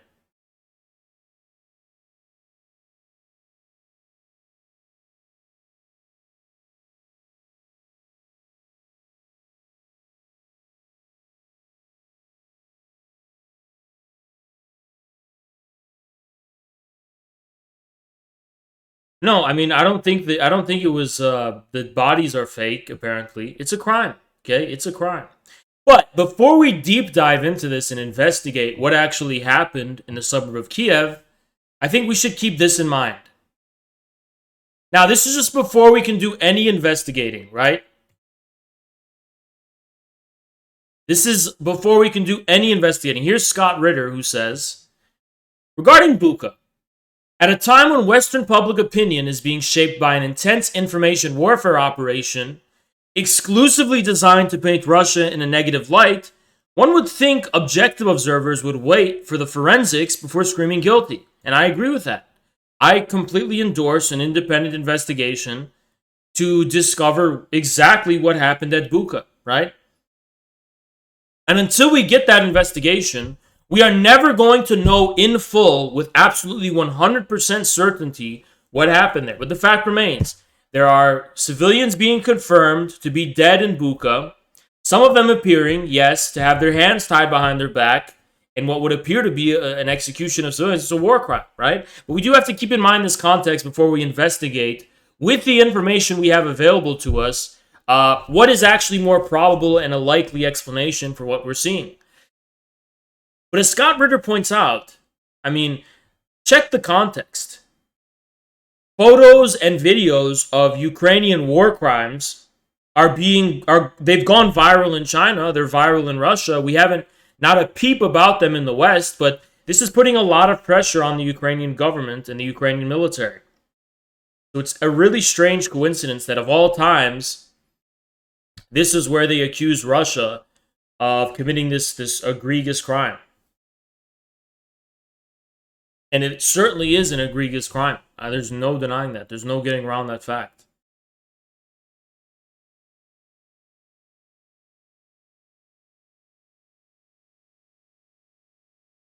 Well, let's look at our first piece of information about Bucha.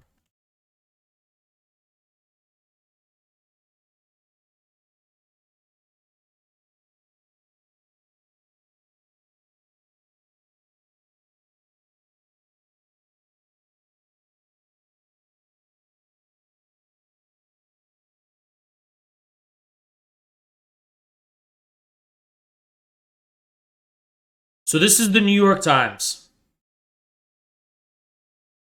This is the New York Times. Here's the first piece of information I want you to assess before you draw and jump to conclusions about what happened. Ukrainian soldiers from the Azov battalion in Bucha. That's right. For a battalion that is allegedly so small and marginal and irrelevant, they seem to be so involved in all of like the major headlines of just events that happen in Ukraine. They're always somehow the ones that are involved. It's always the Azov battalion. Okay? Now keep in mind, this is the New York Times. And the reason I'm not scrolling up is because this photo might be TOS. Let me see.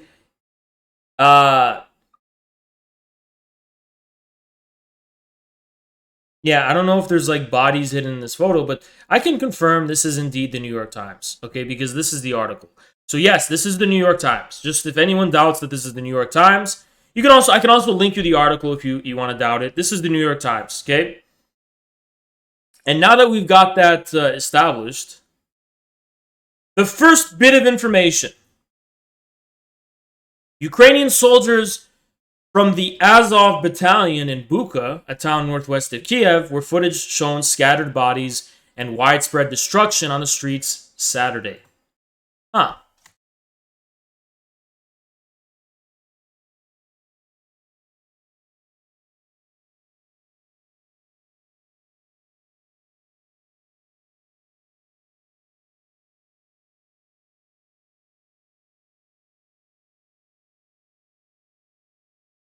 Well, let's play the devil's advocate. Just because it's the Azov battalion, notorious neo-Nazis, known for lying about things like this in the past, they've lied about it many times before, right? I mean, just because they're neo-Nazis, that doesn't mean that it's false or invalid. That doesn't mean it's illegitimate or it's wrong or it's not credible. I mean, bodies are bodies. You've seen the bodies strewn on the streets. Certainly Russia is responsible, right? Well, let's continue with our investigation, right? We know this is the Azov battalion reporting these findings.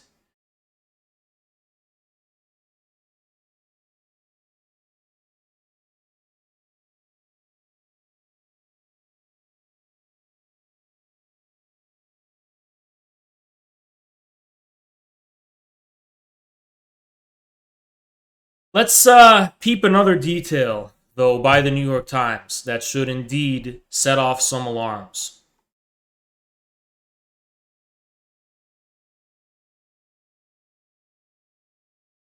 The Russian officials did not immediately respond to the allegations. The New York Times was unable to independently verify the assertions by Ukraine's defense ministry. So Ukraine's defense ministry posted a video early Sunday accusing Russia of executing civilians because there's dead bodies, and the New York Times was unable to independently verify the assertions. Now let's play the sequence of events, okay? On March 30th, Russian troops have left Bucha. I don't know how to pronounce it.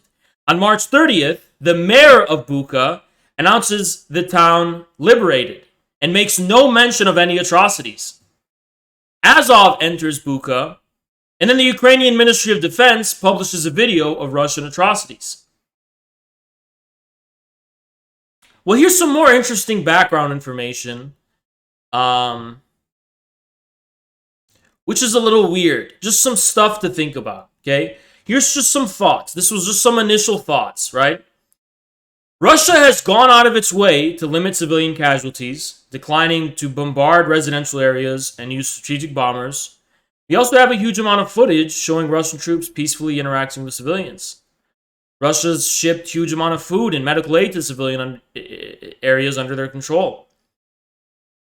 And we're now asked to believe that Bucha, Russian troops massacred civilians while attempting to withdraw, a crime that would have needlessly delayed them with no military utility at all. Bucha's mayor remained in office during the Russian occupation.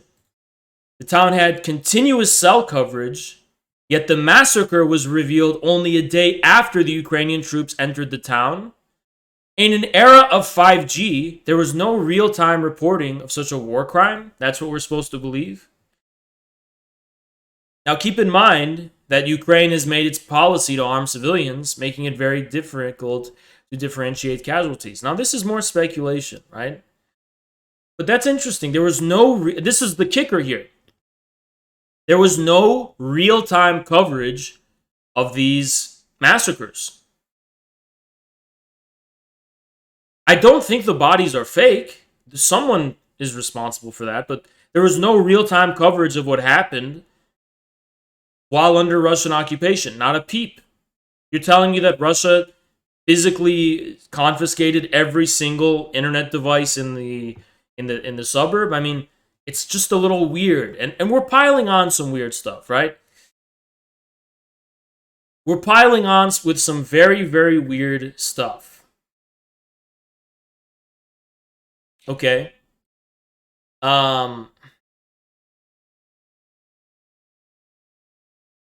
Now, this is where you're going to start seeing a lot of weird thoughts as well, right? Again, this is just a bunch of coincidences piling on before we get to our main course. Why are some of the dead on the photos from Bucha wearing white armbands, which civilians in Ukraine do to show the Russian soldiers that they're pro-Russian? It's a question someone should be asking. Why are the dead civilians wearing white armbands? That's a sign that the civilians are friendly to the Russian soldiers. Are Russian soldiers that monstrous and barbarous and evil like the Nazi propaganda has depicted them during World War II? Are they that just evil? They're just going to kill people who are clearly showing them signs that they're friendly? They're just, I guess they're just they can't even help such levels of savagery, right? That's what we're being led to believe. That is what we're being led to believe.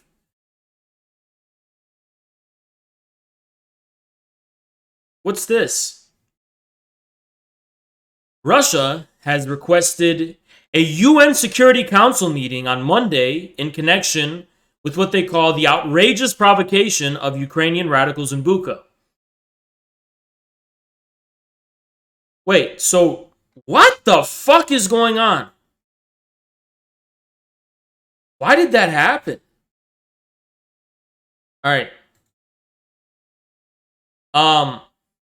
Called the outrageous provocation of Ukrainian radicals in Bucha. So wait, Russia's immediately requesting a UN Security Council. Why? Isn't this stuff that incriminates Russia? Why? Well, maybe Russia's just doing damage control, right? Well, ladies and gentlemen, if all of those strange occurrences were not enough for you, and I'm sure they're not, after all, they may all be coincidences.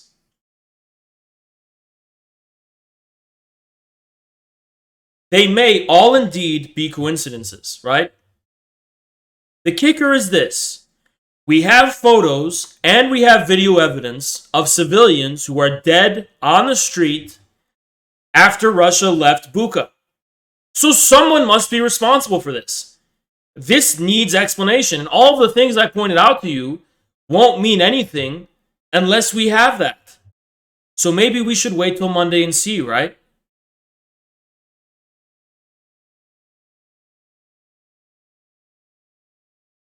Huh. Wait one moment. We don't actually have to wait till Monday.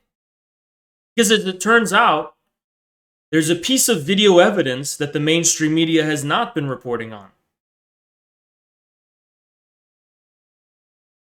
A member of the Azov battalion, Sergei Karatkick posted a video titled The Boatsman Boys in Buka. And I can't show you the video because there's TOS in it, but I can reveal to you the audio, right? And if you want to just see the video, you can go on Twitter and see it, right? I can't show it to you on Twitch. I retweeted it as well. Now, I'll play it once in case anyone here speaks Russian or Ukrainian or whatever, right? You can understand this, it's going to be very clear. And then if you can't, I'll translate it for you.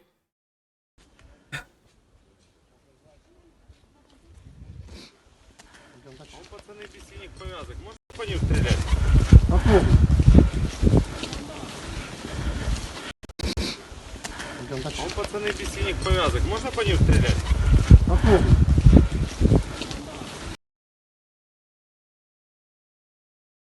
So for those of you who could speak Russian or Ukrainian, it's pretty clear what was just said at the 6-minute mark of this video. The boatsmen boys in Buka, one of them asked this question. There are guys without blue armbands. Can I shoot them? And how was he responded? Fuck yeah.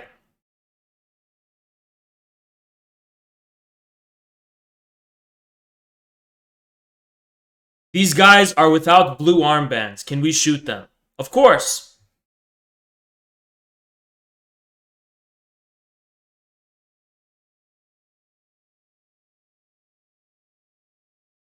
So what happened?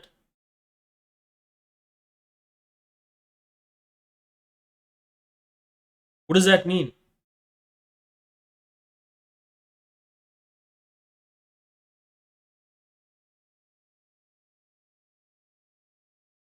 Russia did commit a heinous and unspeakable mistake.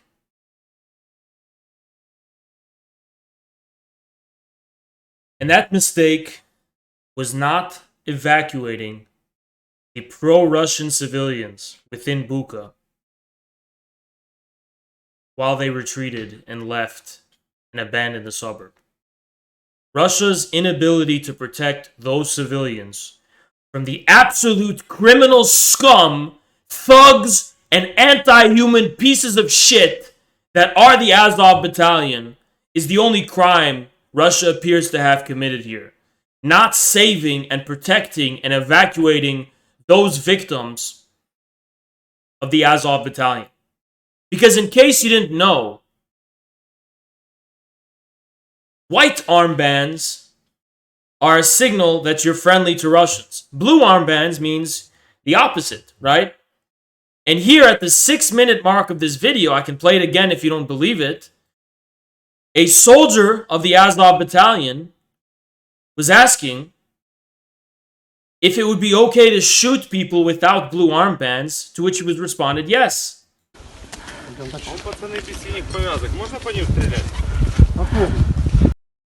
Now you can say, Haz, that's not what this video means. It means something else. Really? Well, let me show you this. If you don't think this video incriminates the claim, ask yourself this question. Why did Sergey delete the video?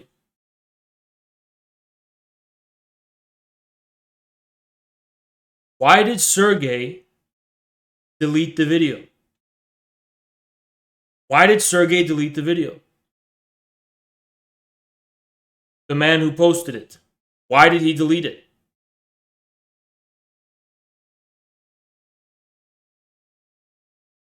It's beginning to become very clear what happened in Buka. We don't know anything with certainty, but it appears that the Azov Battalion was responsible for killing pro-Russian civilians and later blaming the Russians. And we can kind of infer the likelihood of that from all of the coincidences I pointed out to you before. Like, for example, why did the mayor of Buka not speak a word on this until after Azov entered the city? Why, despite having full cell phone coverage, was this not being reported in real time in any capacity? They're not even pro-Russians. It means civilians. Yeah, but these are civilians who weren't fighting the Russians, which means they're pro-Russian because they weren't wearing blue armbands. They had full internet and full self-coverage, and no one was reporting it, and that's what we're meant to believe? Now, I want you to contrast everything I just showed you with Dylan Burns' tweet that got 1,500 likes.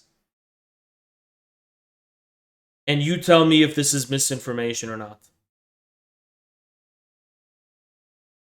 After everything I just showed you,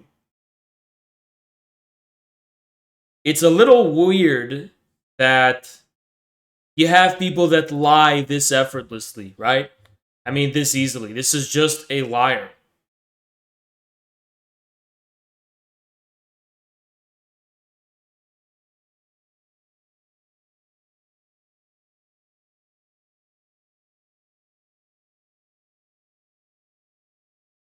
Russia is being accused of a crime that was likely committed by the Azov battalion.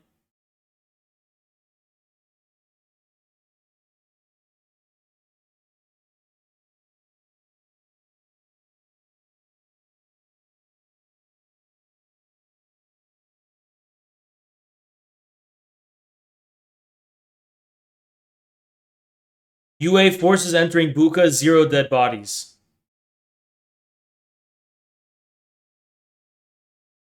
So you have to ask where the bodies came from. That's really the million-dollar question. And based on that video by the boatsman boys of the Azov battalion, I think we have a pretty clear idea of where it came from.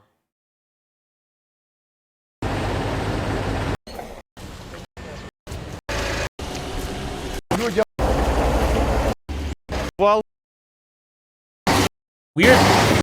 This is from April 2nd. And this is the Ukrainian military entering Bucha. I don't know if I can show you the whole video, but it's being said that there are no bodies found in this video. This is them in Bucha, patrolling Bucha.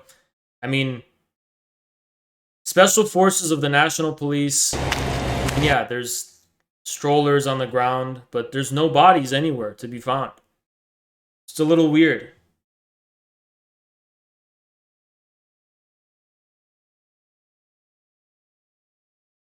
So, look at the comments. Where are the heaps of corpses you showed 2 days after this cleansing? Where are the corpses of the murder? This is translated into English, but these are Russian speakers asking this question. Before the video gets deleted, this is the National Police of Ukraine entering Bucha, and there's not even one dead body anywhere that can be found. Right? This is when they first entered Bucha on April 2nd.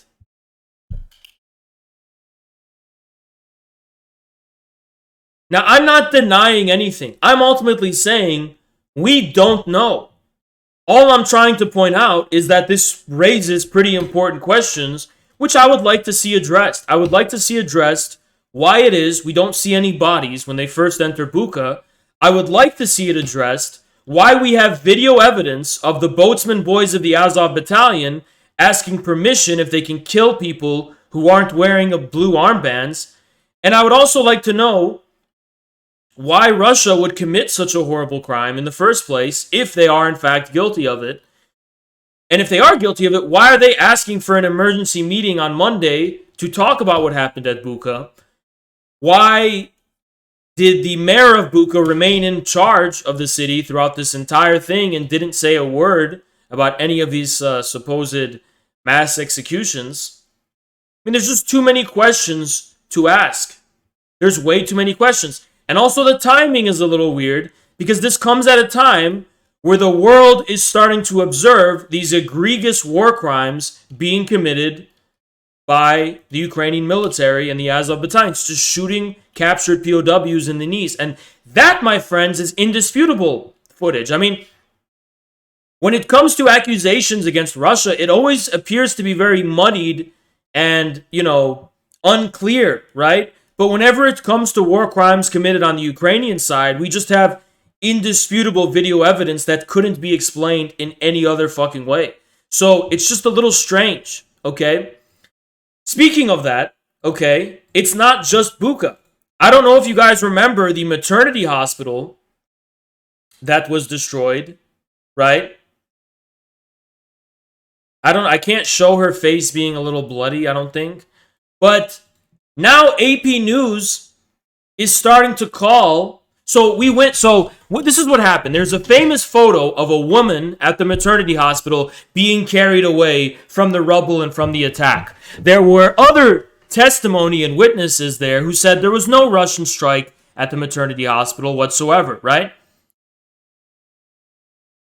Immediately, Russia accused the woman who was being photographed on the what is it called? The hospital bed that was being evacuated out, of being a beauty blogger.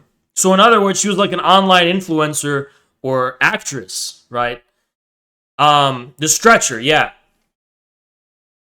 Now that it's been confirmed that it was in fact her, Mariana, now keep in mind, when Russia first accused this woman of being Mariana, whatever, the beauty blogger, everyone kept saying, no, that's not her, it's a different woman. This is just, well, it actually turned out to be her, and now the AP News is calling her a Ukrainian blogger. They're just calling her a blogger now, not a beauty blogger who was famous for actually, using her face as content. So, she got downgraded to the status as blogger.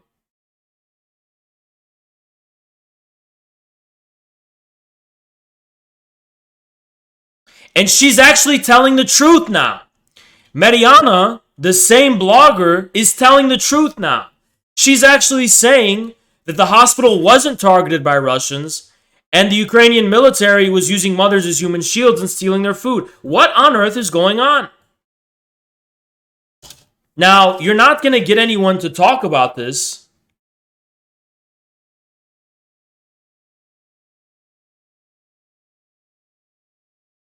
You're not going to get anyone, because this is yesterday's news.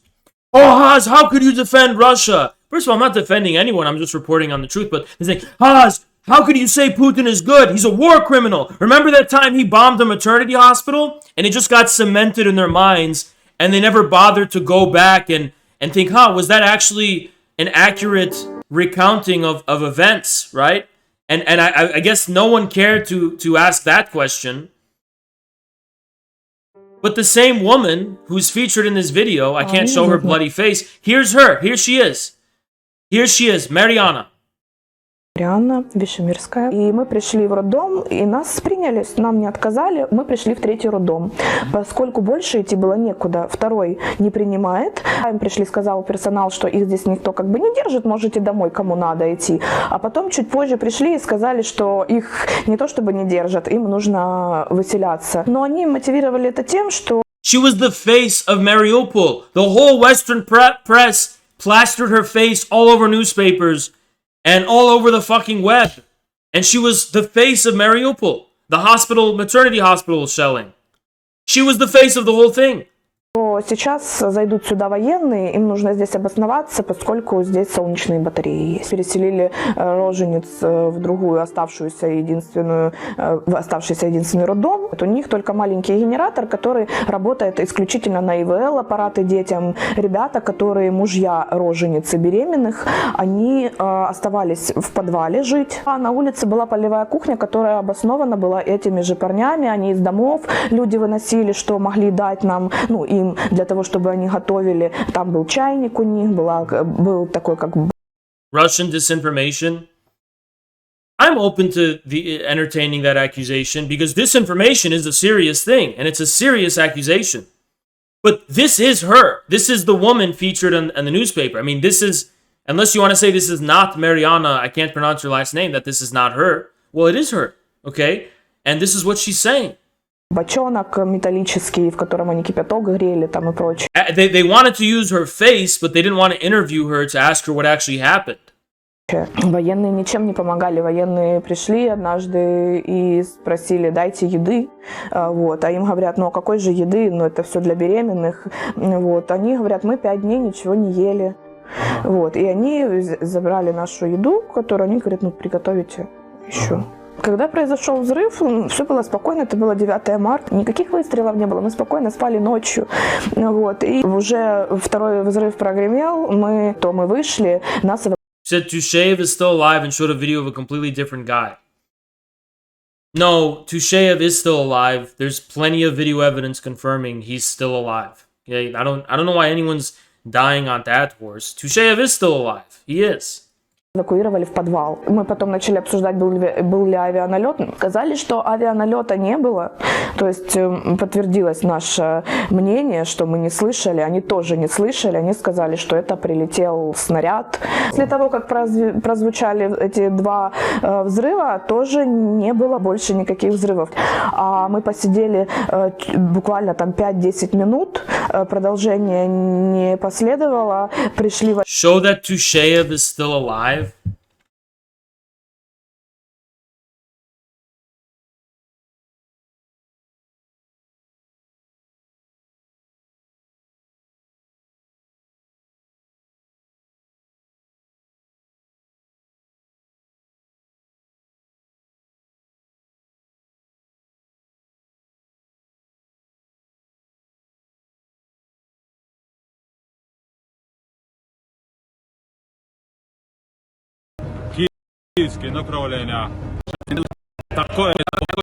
He's literally right here wearing a...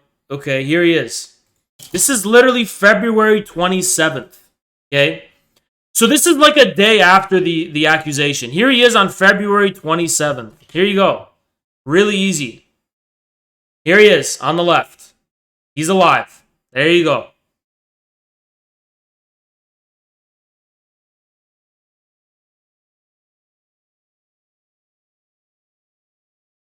Военные сказали, что готовы эвакуировать. Я выходила последняя, потому что мне сказали: ничего зашивать не нужно, у тебя сейчас чуть-чуть пройдет кровь, не глубоко, и перестанет. Я поворачиваюсь, смотрю, стоит военный в каске, я его рассматриваю, потом у него что-то в руках и такое пушистое, я поняла, что он снимает. Я его попросила, чтобы он меня не снимал, потому что...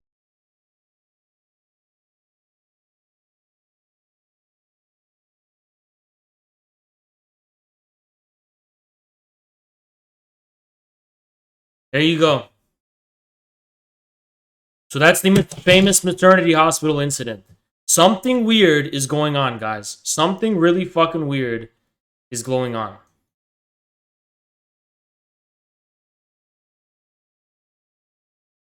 But everyone wants to jump the gun and portray Russians as evil and barbaric and orcs, as they're calling them now, this extremely racist, hideous thing to call other human beings. But no one cares to actually investigate the facts. Nobody actually gives a fuck to investigate the facts. Oh,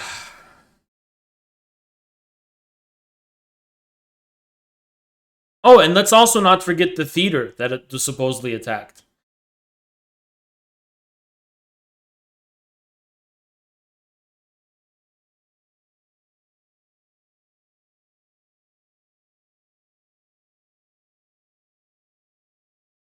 Now, in brighter news, I guess, if you want to call it that, depending on, you know, what perspective you have on this conflict.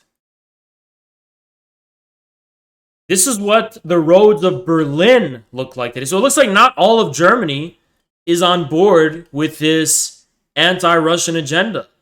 And you ask Haas, how do you know that? How do you know all the Germans are not on board with it? Well, because drivers organized a rally of more than 5,000 cars in support of the Russian Federation. Flags of Russia, the USSR, and the airborne forces flutter on cars. This is Berlin. Right at the heart of Berlin. Right at the heart.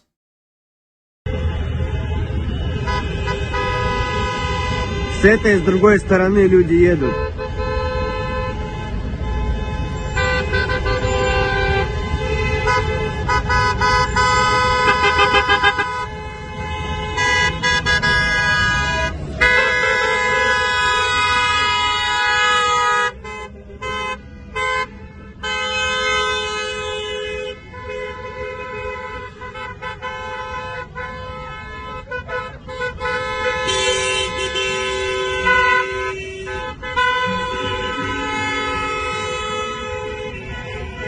Вот так! Вот так!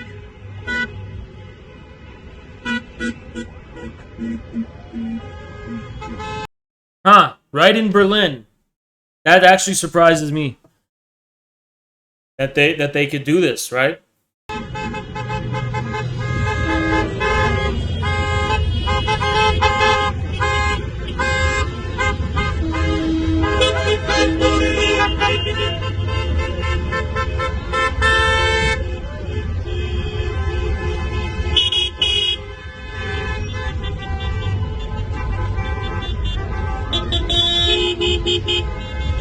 This is probably Eastern Berlin.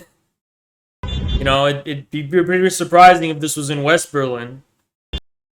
Fuck. Jesus. You know, I have one of those gaming mouses that, like, automatically back out when I click the wrong thing.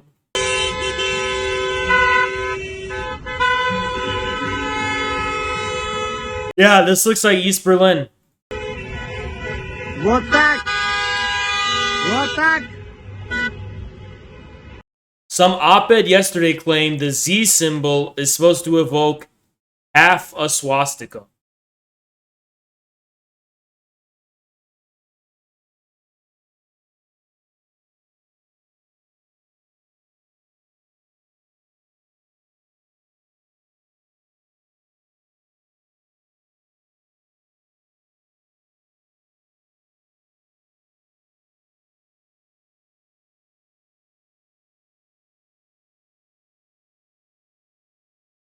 First of all, let's just assume that's true, just for the sake of argument. Why? Why would Russia use half a swastika? I mean, if they're Nazis, wouldn't they be basically saying, like, oh, we're like 50% Nazi? That's not really a strong statement, okay? Why would Russia just be like, okay, yeah, we're like 50% Nazi? That's stupid. Why would they have half a swastika? If you're a Nazi, you're either going to have a full swastika or none at all. But why would you have half of one? That's just such a pathetic statement. Truth is, guys, I'm pretty sure the Z symbol is for victory. Za pobedi, right? Something like that. Pretty sure it's for victory. But I'm also sure there's an occult significance to it. I mean, the V for victory symbol during World War II was actually Aleister Crowley who came up with that. And for Crowley, the swastika was like this ancient magical symbol, and that the Allies needed to adopt the V for victory symbol in order to, yeah, it was a curse, so they made the V against the curse of the swastika. So I'm actually probably sure that the Z is somewhere, you know, something involved. Yeah, Z, I've also seen Z for Zapad, but I'm pretty sure the Z means something, right? Pretty sure the Z means something.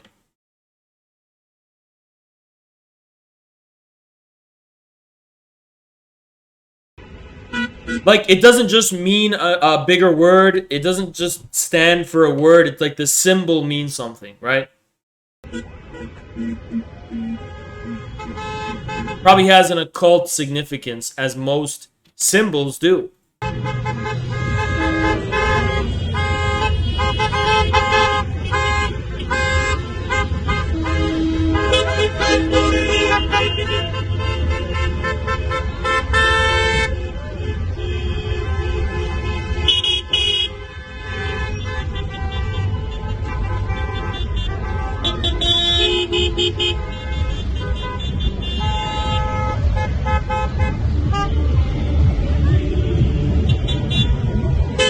Yeah, it's the DDR flag. There you go. The flag of the GDR. There you go. There you go. This is East Berlin. These are the based Germans, right? This is the based half of Germany, not the cringe half. This is the based half, okay?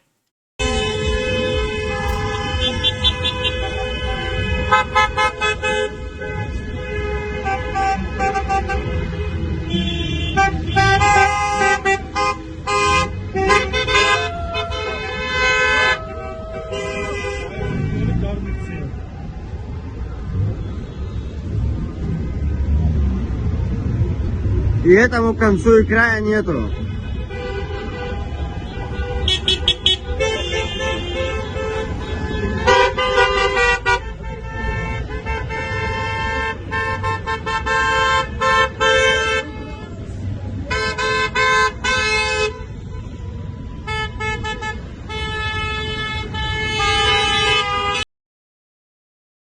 There you go.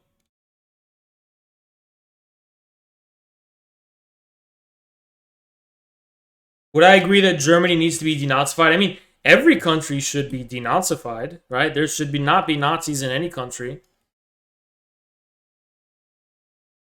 Right?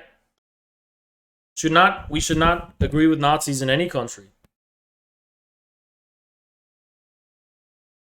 I think Germans should denazify Germany, right? East Germans, specifically.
Alright guys. Sorry about that. Fuck, how long did I zone out? How long did I zone out?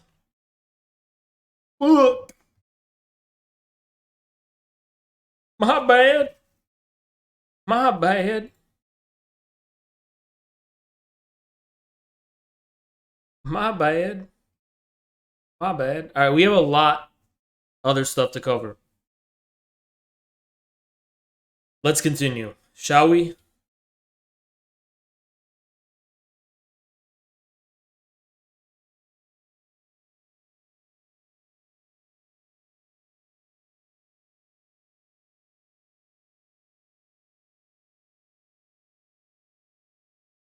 All right, so ASB military news is back, believe it or not, and we have some interesting stuff. We have some interesting stuff to report. So, check this out. Remember that depot attack? According to ASB News, the intelligence of the US and Britain were responsible for the Belgorod oil depot attack, according to a German security official. Now, before we investigate the source of this claim, because we do have to fact check it and see if this is true, that actually would make sense. Why would Ukraine attack a Belgorod oil depot during negotiations? That would sabotage any peace crisis, right? I mean, any peace, right? Who stands the most to gain from prolonging this conflict? Well, it's the US and Britain. I mean, Britain has been especially anti-Russian and rapidly anti-Russian throughout the entire duration of this whole conflict, right?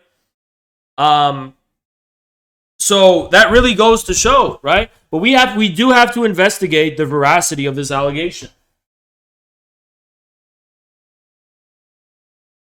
Right? And while we do that, there is an Asiago bagel that I did order from Panera Bread. And it stands to be eaten. Okay? It's an Asiago bagel that I ordered from Panera Bread, which I will eat.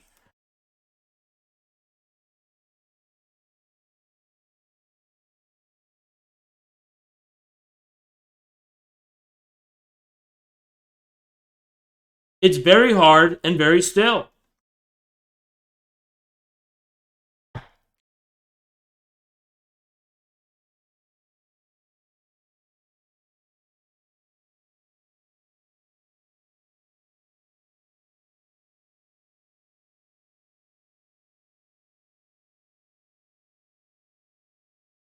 What kind of fat ass? He said eat it with cream cheese.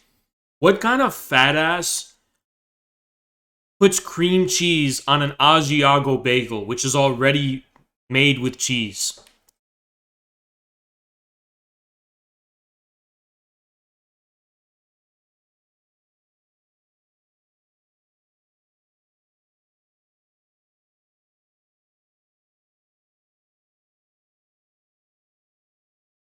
This is the fake ASB news? I'm not sure.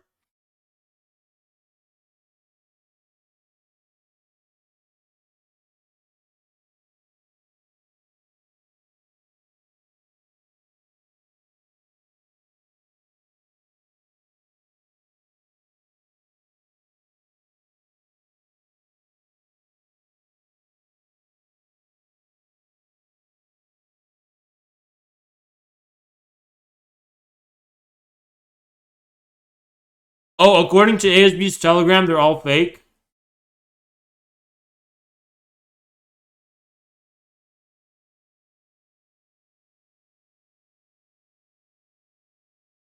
By the way, according to ASB, right?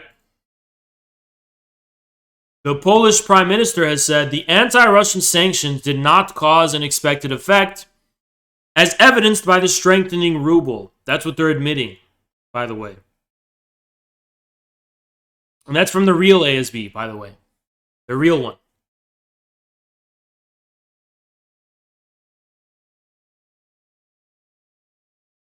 Oh, wow. Look at this.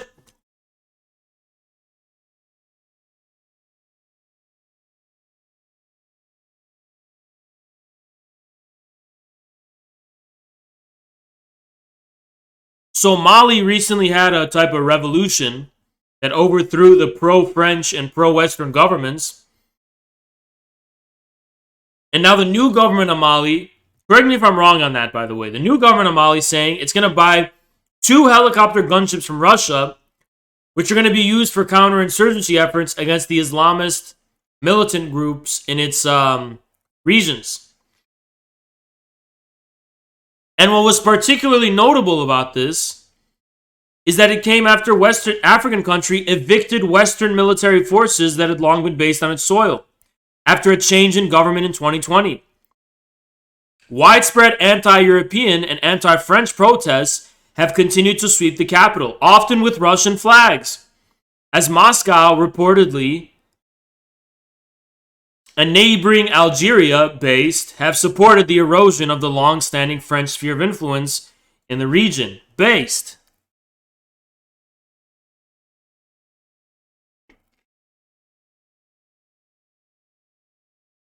So when people ask me, how can you stand with Russia when the whole world is against Russia? You mean the whole European world? Well, this is the world outside of Europe. This is an African country, and they love Russia.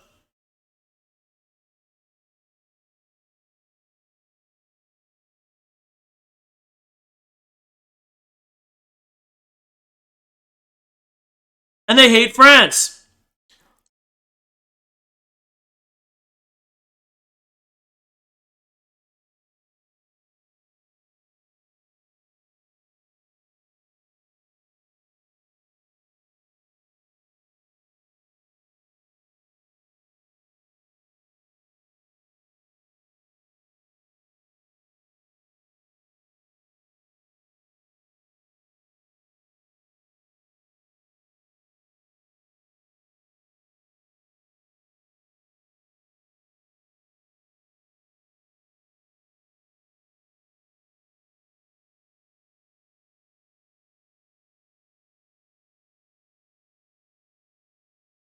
Germany's food realtors have announced that all prices are going to be raised by a minimum of 20% starting Monday.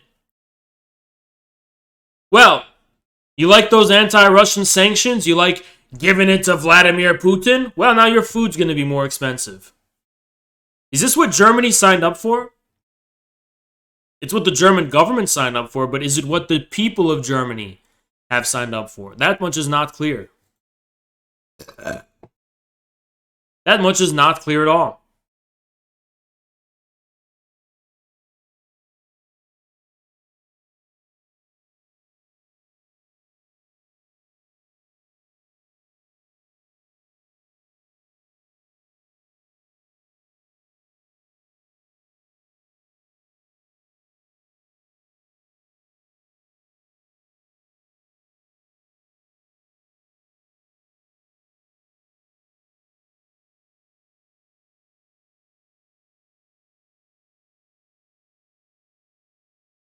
Oh.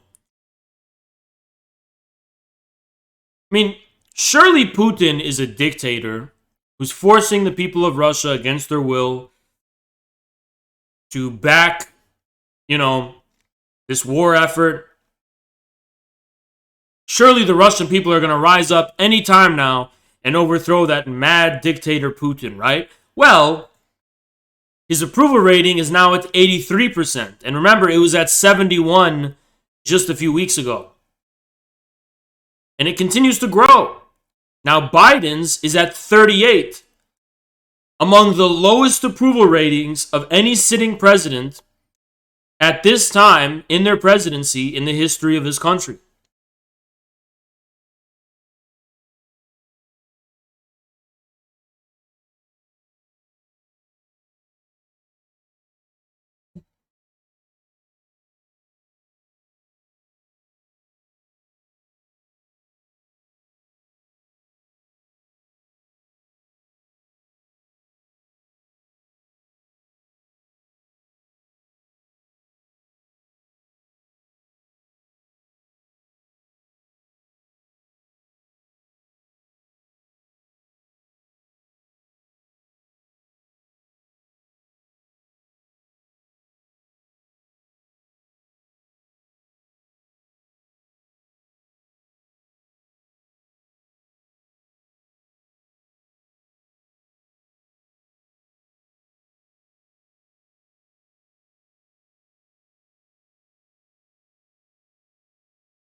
So fucking thirsty. I'm so thirsty.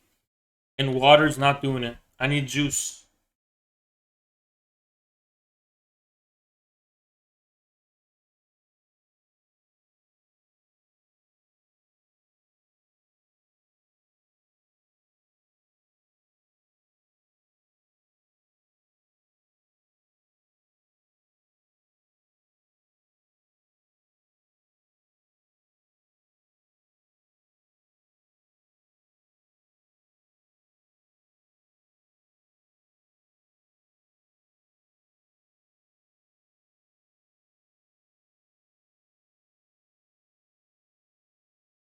Alright, I had a sip of cranberry juice, and that shit is estrogenic.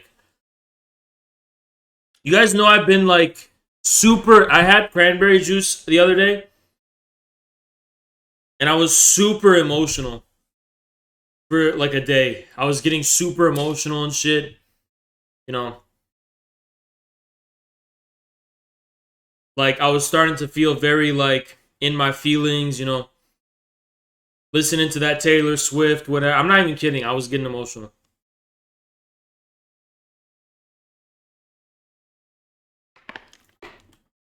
Cranberry juice is estrogenic. 1000%. 1000%.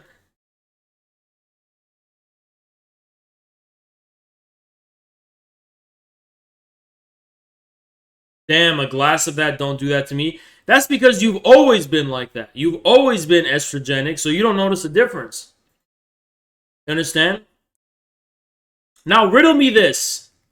How does it come to pass that Putin is this dictator of Russia? He's immensely unpopular, but he's got an 83% approval rating, but Biden has a 38% approval rating, and he's the leader of the free world.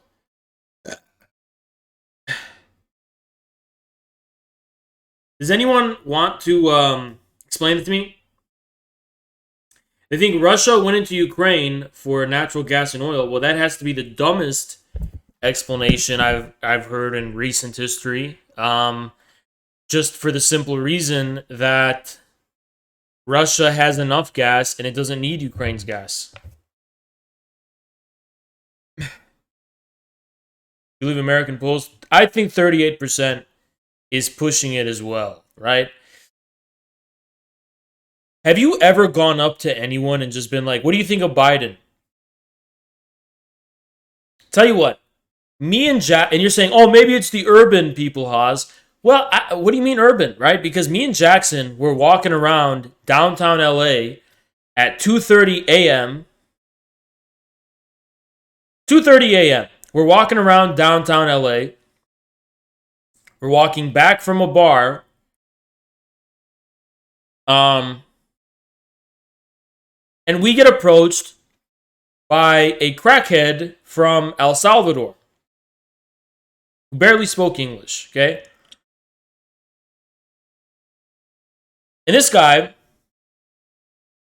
who was very much high on drugs and drunk while he was drinking, was telling us about how much he and everyone else he knows, and especially back home in El Salvador, hates Biden and loves Trump way more. Also talked about how, and we didn't say anything. We did not say anything, okay? He also talked about how El Salvador is making deals with China, and he's saying it's, you know, fuck the U.S. and fuck Biden, but Trump was kind of cool. So I think everyone hates Biden, actually. And even crackheads hate Biden. That's how you know it's bad, okay? I have never met anyone in person who's ever defended Biden.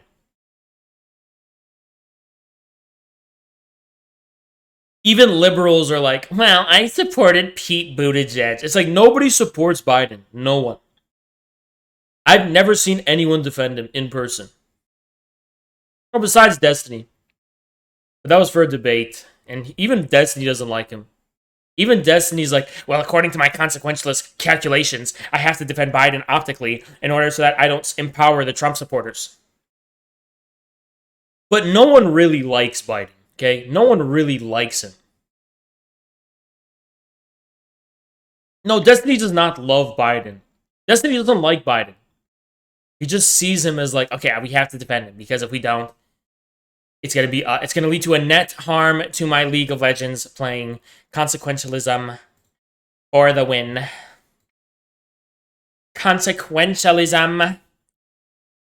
Consequentially. A consequentialism of consequentially.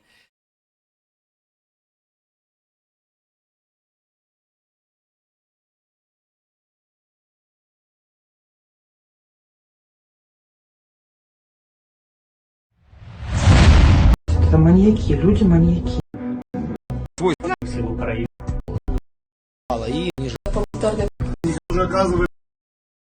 These are interviews with Mariupol residents about the Azov battalion. I want to show you.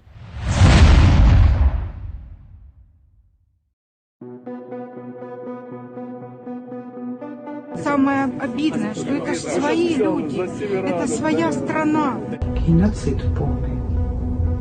Это полный геноцид, это маньяки, люди маньяки. Я по-другому не могу сказать вообще. У меня нет слов по-другому. Конкретно город Мариуполь и его жители не воспринимают как своих. Они, даже не знаю, говорилось слово «живой». Why? And if you think this is propaganda, isn't Mariupol famously pro-Russian? Don't the people of Mariupol, didn't they side with Russia in 2015? And the Azov battalion had to come in and force them to be part of Ukraine, even though they were rebelling? So it's like, this is Eastern Ukraine, famously pro-Russian. Щит. Сказать людям, проезжайте, а потом стреляйте. You're saying, why hasn't Russia taken Mariupol? Well, because that's their people. That's Russia's people. They don't want to hurt their own fucking people. They just have a very delicate situation where the Azov battalion is using Russians as literal shields.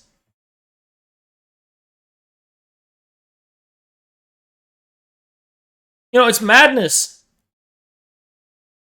Спину. Подлее, наверное, ничего не придумаешь. Уже сегодня просто случайно узнали, что есть какой-то коридор через море, и могут выскочить. Чудом, на свой страх и риск. Вот это семью брал и ехали на удачу. Расстреляют, нет, значит нет. Это рассказывали, что доезжали, кто-то пытался выехать, отбирали детей, машину стреляли, возвращали назад. Танк ВСУ, Вооруженных сил Украины, на Комсомольском. I guess these people's testimony doesn't matter. Есть там у нас такой на углу дома ездил и наводил, просто прямой наводкой стрелял по жилым домам. У меня есть подозрение, что наша Украина обстреливала же мирных жителей, потому что ДНР еще на территории Мариуполя на тот момент не было. Во-первых, они прикрываются мирными жителями, а во-вторых, при выводе мирных жителей они пытаются под видом мирных жителей уходить на нашу сторону.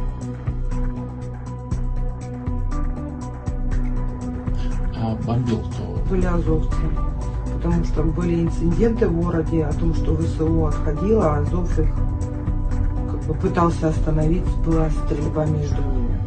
Азов не выпускает, расстрелял 2 автобуса. Они там дети были, люди кричат, что это вы делаете, это же дети. Они сказали, что на войне детей и стариков нету. Это ад. Стреляли по нас, Азов стрелял, Азов.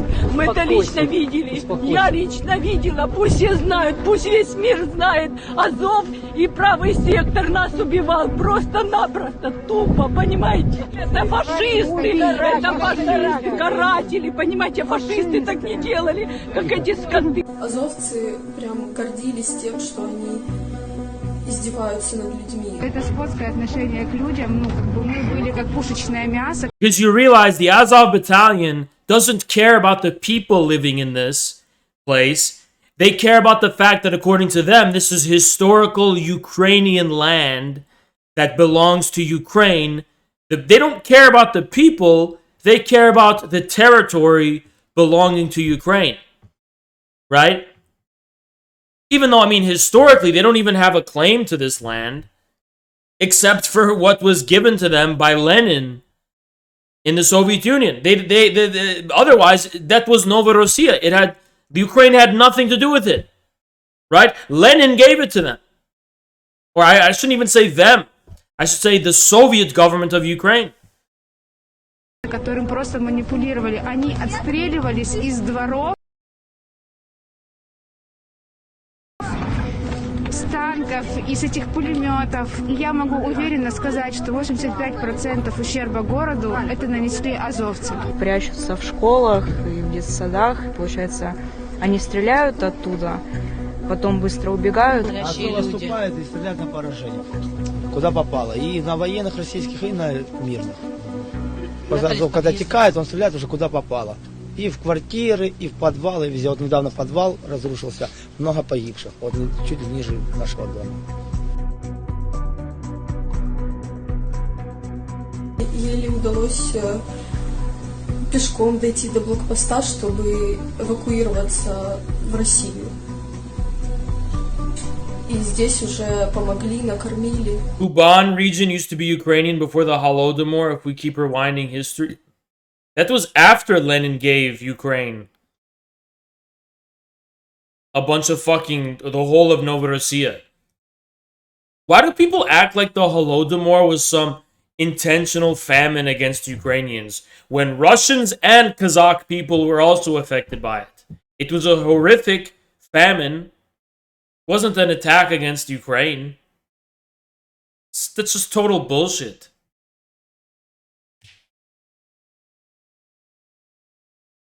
And, let's not call it the Holodomor, because that was a term intentionally coined by Ukrainian nationalists to compare it to the Holocaust. So it was the Soviet famine of 32 to 33, right?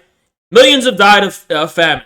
But it was not some, it wasn't some, intentional act of killing against Ukrainians. They're just trying to trivialize the Holocaust. They're trying to trivialize and relativize the Holocaust. That's what it's about. Honcho, I blame Lysenko. I know you're trolling, but a lot of people actually do believe that, even though Lysenko was not even relevant at that time. Lysenko's ideas were not even adopted in 32-33. Отвозят в города, в какой город захочешь, помогают всем, чем только можно. У нас гуманитарной помощи There are testimonies from the people of Mariupol. не было никакой. Все, пустые магазины, все разграблено, все, ничего нет. Мы 3 недели хлеба не видели. Они ж тут А ваши ребята зашли, молодцы, помогли, и паёк нам дали. Русские никого не убивают. Здесь по мирному населению никто не стреляет. Здесь русские зашли, сразу же оказывали помощь. Чтобы вы понимали, эвакуация людей, вот всех, вот это весь Мариуполь, который уже сюда везут целую неделю. Людей достают с подвала, российские солдаты. Помогают, кормят. Они детям голодные, дают свои пайки. Ребята, мы надеемся на вас, что вы нас немножко... I guess the testimonies of these people from Mariupol do not matter. I guess they don't matter. I guess they don't count somehow.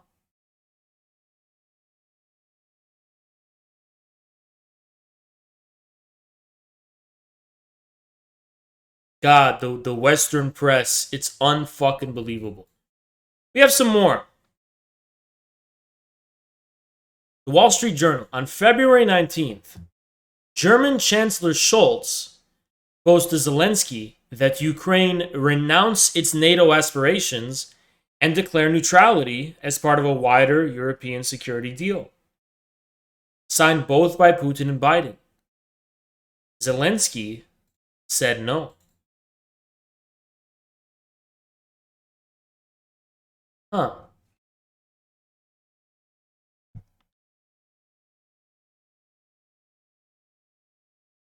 He told him that we can have a so you're telling me Zelensky could have avoided all of this just by declaring neutrality through a wider European security deal, right? Signed both by Putin and Biden.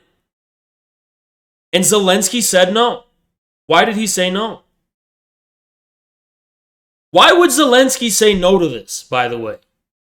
Why would Zelensky say no to this if not the fact that he was no-toeing to those elements within Ukraine that want to forcibly retake Crimea to the detriment to peace and security in the region?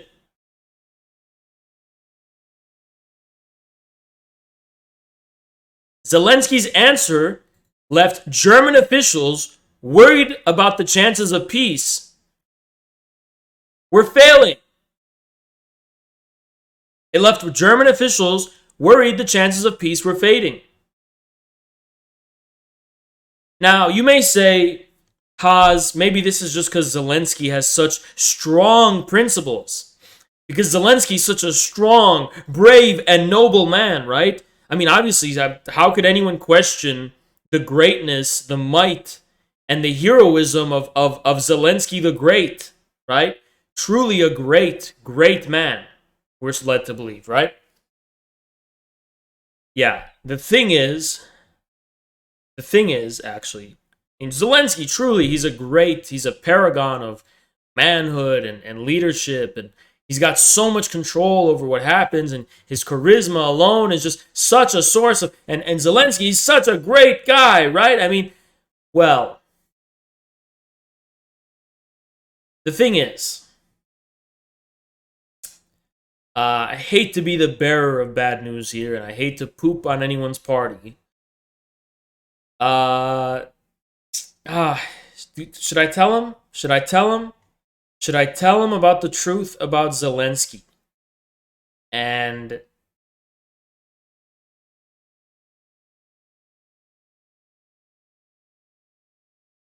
I don't suppose I should be telling them this, right?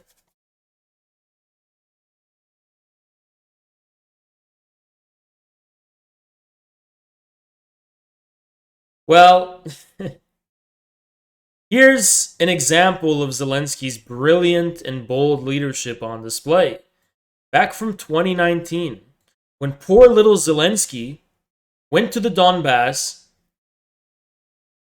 and he went to Zolot, and he told the Azov soldiers, to pull back as he instructed them to withdraw. But his soldiers revolted. He went to Zolot to speak to them. They said they wouldn't pull back. And he's getting chewed out by a soldier right here. He's just disrespecting the president and leader of Ukraine. And then later, nationalists threatened to kill him. And you think this little Zelensky, this poor little man, is in control of Ukraine? You think little Zelensky is really in control of Ukraine? Really? When a UK article shows that Azov and other nationalists were telling Zelensky that they would not permit him to pull back, and that they promised to bring 10,000 new fighters for every 1,000 he tried to withdraw, it really makes you wonder and really think about who's actually in control of Ukraine. Little Zelensky clearly isn't, okay? And that's probably why Zelensky had to reject the peace offering from Germany for a security deal that would involve both Putin and Biden to ensure everyone's security. Because Zelensky can't opt for peace. Because what peace means is that Russia keeps Crimea. If Zelensky cedes Crimea to Russia, he's going to get overthrown by these nationalists with guns who actually have power in Ukraine. So when Russia says that it's going to Ukraine to denazify the country, just know that Russia is talking precisely about these people who are so powerful in Ukraine that they get to defy orders by the president. Not only that, but also dictate his policy and bully him around. But sure, there's only 900 soldiers in the Azov battalion.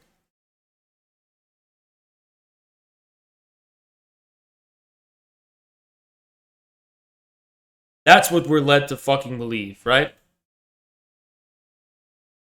That's what we're led to believe.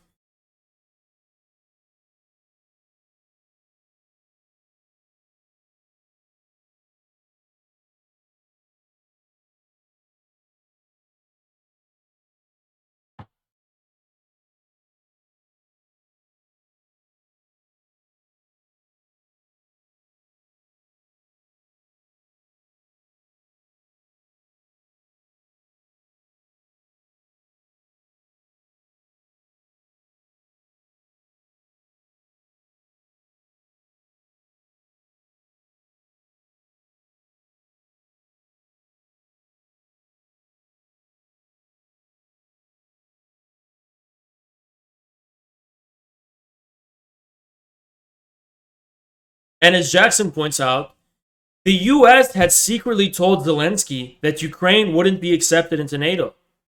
But despite that, Zelensky told Scholz that says Ukraine won't commit to neutrality. So this can only be true if Zelensky, or the forces controlling him, the nationalist forces, the Azov battalion, the people with guns who he's scared to piss off or else they might revolt, wittingly set out to use Ukraine as cannon fodder for the deep state. I mean, the US told Zelensky he's not going to be accepted into NATO. Zelensky refused to agree to Germany, not Russia, but Germany's security deal. Why? Did Zelensky expect that he's going to be able to join NATO and that's what's going to ensure his country's security? How did Zelensky plan on ensuring Ukraine's security? It wasn't going to be NATO because the US wasn't going to let him in NATO, and he admitted that. It only could have been the deal Germany wanted to bring Zelensky to the table of agreeing to that would have protected Ukraine. The only reasonable explanation for this is that Zelensky didn't want peace. He didn't want to have a security deal. He didn't want to ensure Ukraine's security. He wanted to fight the Russians. He wanted to get into a conflict with the Russians for whatever reason. The nationalists have their reason for wanting to get into a conflict with the Russians, and that is to take Crimea back. Okay? Zelensky may have a deeper reason for wanting to do this, to serve the interests of the deep state, to further encircle and antagonize Russia, while also destroying Nord Stream 2 and reuniting NATO. There you have it, ladies and gentlemen. But everyone wants us to believe this fairy tale story of, you know what? We literally have people unironically trying to sit in our faces and convince us that actually what's going on is that Ukraine is like the hobbits and Russia's Mordor and they're evil and they and that's like actually what people are saying. And it's like this is actually something they're selling to the masses and they're selling it to the public and people actually believe this. Like, if you are minimally educated about anything relating to this, there's so many questions that are racing through your mind. But if you're a dumb video game player, stupid fuck, you're just going to hear this story about how Ukraine is like the hobbits and Lord of the Rings and Russia's the orcs who just can't. But that's not what happened, is it? Okay, what actually happened is that Zelensky knew that Ukraine wasn't going to be able to join NATO. And despite that, told Germany that he's not committing to neutrality. So what does that mean? Why would Zelensky refuse to commit Ukraine to neutrality if he knows that Ukraine is not going to be accepted into NATO?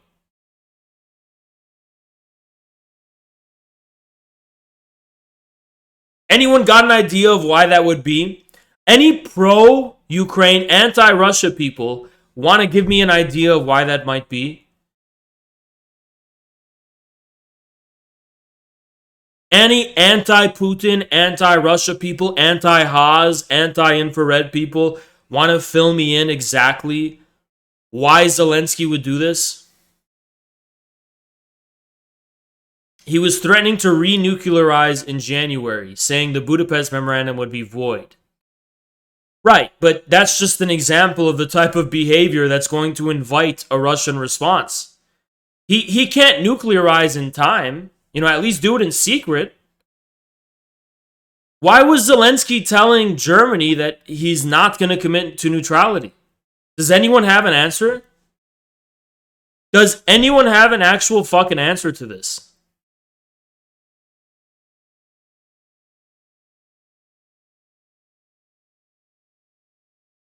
I mean, listen, in good faith, all I want is for an anti-Russian, pro-Zelensky Zelensky, pro-NATO, chill, just come in my VC or type in my chat and give me one reason. If I was to guess, it would probably be because of the same mistake Ukraine made. Shouldn't have surrendered its nukes in the first place. They shouldn't surrender to the possibility of ever being in NATO. Wait, but the US secretary had told Zelensky that Ukraine was not going to be accepted into NATO and that it was absolutely not going to happen. So why would Zelensky then not commit Ukraine to neutrality?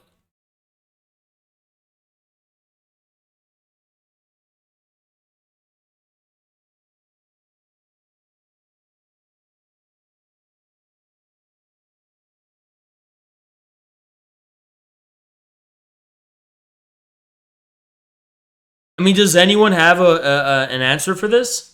I mean, even, my haters were watching me on the Reddit pixel r/place, and they were defending a snowman's nose.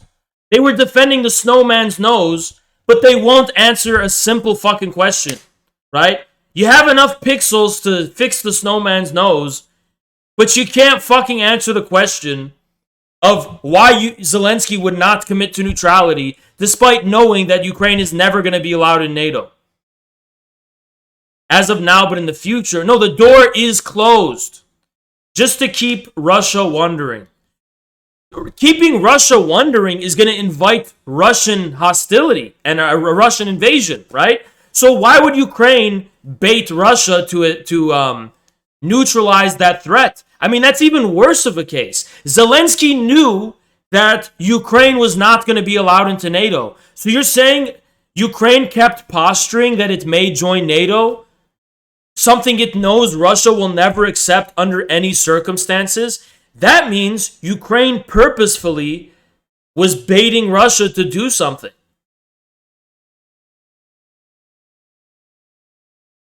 Zelensky's financial backers just have too much to lose with the Russians. They need the Western investment and money to keep the Ukrainian oligarchs in power. That is also the explanation I find the most likely as well. But it's just fucking crazy, okay? It's just crazy because DGG and all of those people, right?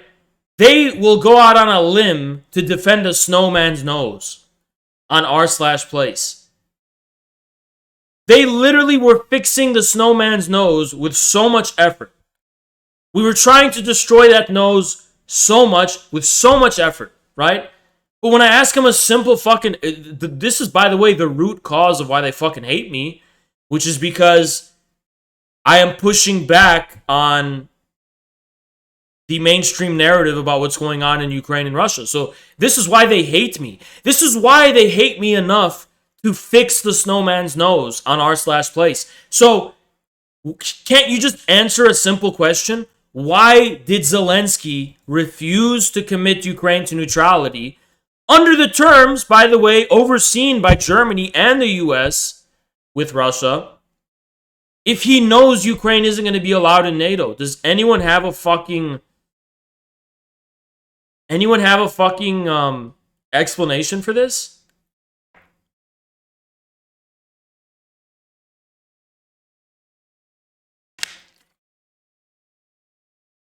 In their mind, if NATO was 100 closed to Ukraine, then Russia has the... Wait, but NATO was 100% closed to Ukraine. It's not at all foreseeable that Ukraine would be allowed in NATO. It's just something that would never happen. That's something we know now. We didn't even know that before. We know it now. Zelensky knew it. It's what the US told him. Ukraine's not a chance. You're not joining NATO. He knew that. All the people who are saying that Zelensky got duped by NATO, they're wrong. Zelensky knew what he was fucking doing. Is there a rational explanation for why he wouldn't commit to neutrality? I mean, it doesn't seem like there is. It doesn't seem like there is at all. It just doesn't make a whole lot of sense.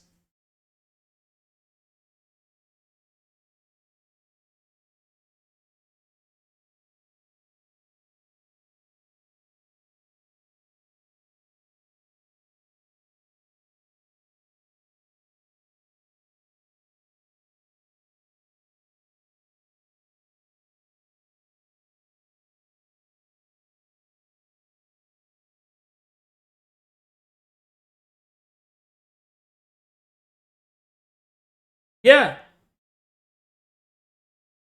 That would be continuing to work toward westernizing, which would be a pseudo... Listen, look, you're saying things that sound like they make sense. I mean, yeah, Ukraine slowly turns into Reddit.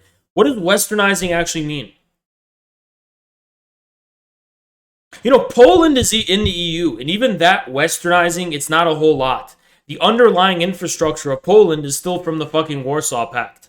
So what does it actually... I mean, Poland is still culturally not westernized, right? Poland is very much, you know, very conservative and traditional compared to the rest of Europe. So what does westernize even fucking mean? You're not going to turn Ukrainians into French people. Ukrainians are Ukrainians. You're not going to, like, ethnologically transform their culture and who they are and, you know, the fact that they're an Eastern country. You're just not going to do that. So what does westernizing even mean? Do people really have this idea that you can just, like, or you can just westernize people? It's just not a thing, okay?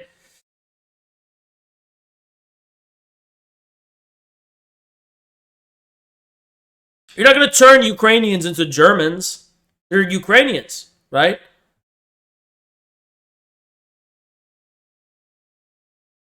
So, okay, so we have no response. We have no answer from the DJ. So you'll defend your time fixing a snowman's nose on r/place, but you don't have a response to this very simple question.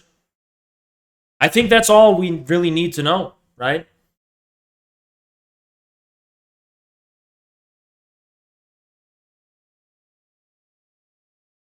I really think that's all we need to know.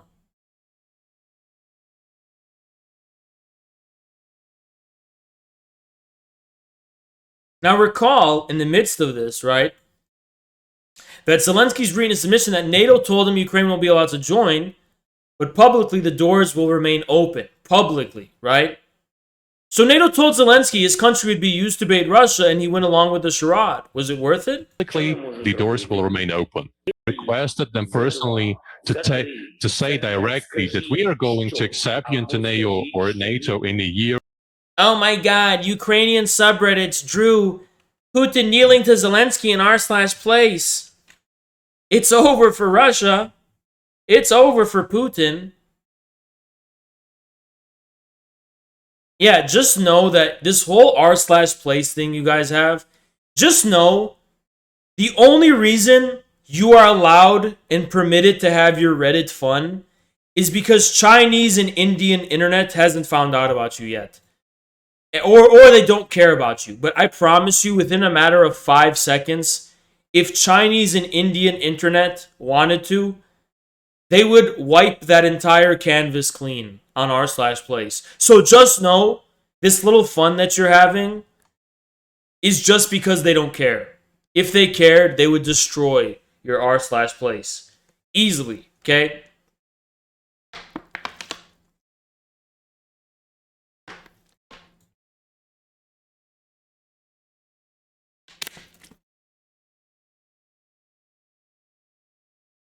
Pretty easily.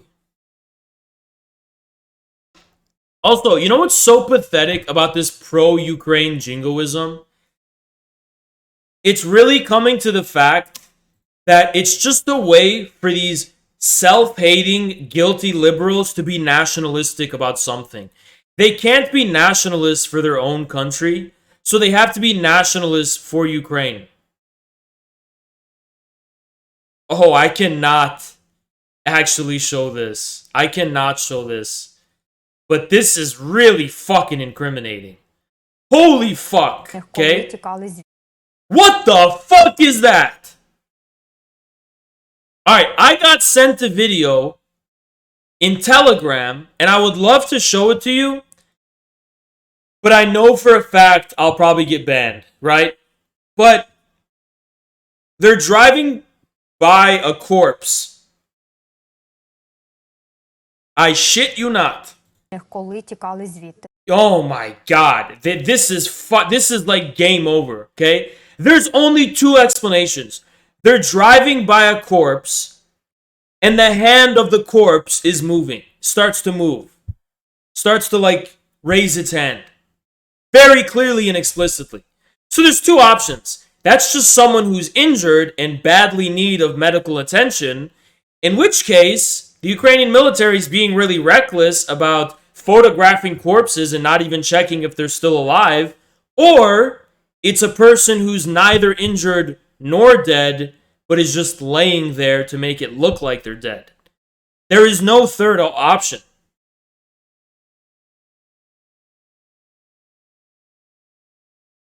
That thing is a water drop on the glass. No, it's not. I can't even believe it myself, so I'm constantly rewinding it and watching it. That's his hand! That's actually his hand! These are real corpses killed by Ukrainian Nazis. I know some of them probably are, but this guy's hand is moving and it's raised in the air. I don't know what that is, okay? I'm telling you the objective truth. It's a raindrop on the lens. Okay, you know what? In good faith, I'm gonna keep looking at that.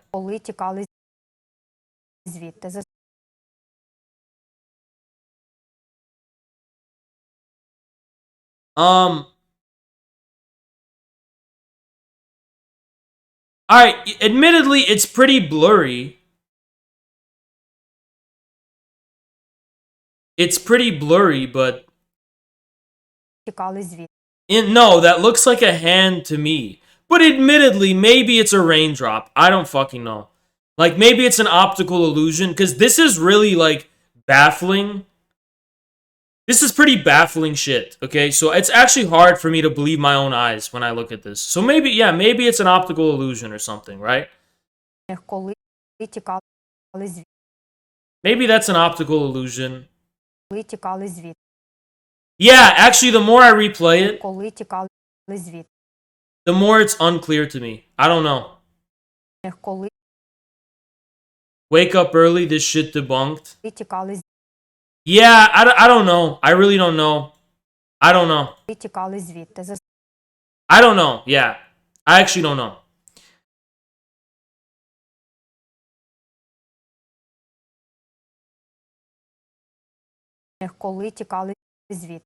Yeah, let me look at the other parts of the camera. See if there's... Yeah, that looks weird. Hold on, but also, it's just weird how in the rear view mirror it gets up.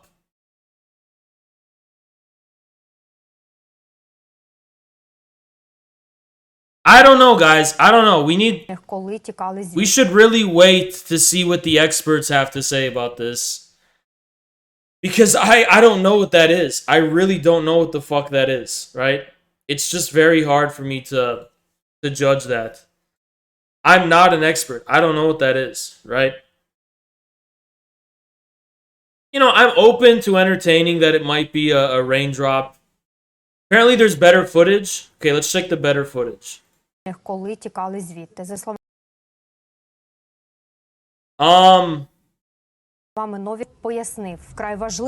This is not better footage, man. It's not better footage at all.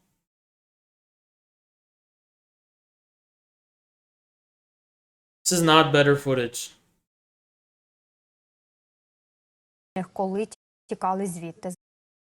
Yeah, it's not better footage. Are you implying civilians are killed? As far as I'm concerned, there's no evidence that Russia's intentionally killing civilians. By the way, this is also something being admitted by, you know, human rights groups that are being asked, can we get Russia for war crimes? They're going to say, well, no, because wherever civilians are being killed, it's also can be collateral damage. So it's like, we can't actually prove Russia's doing it intentionally. You can see the elbow move with their hand. Look, I'm not an expert for video footage, so I don't fucking know. It's just really weird. You know, I really don't know. I really don't know how to explain that.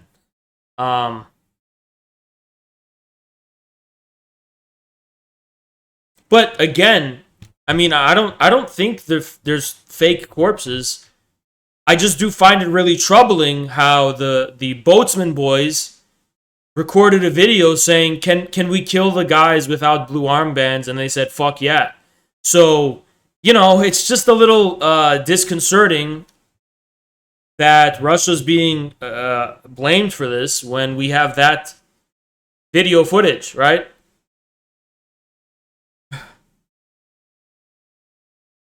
Or 2 or 5. Just say it directly and clearly, or just say no.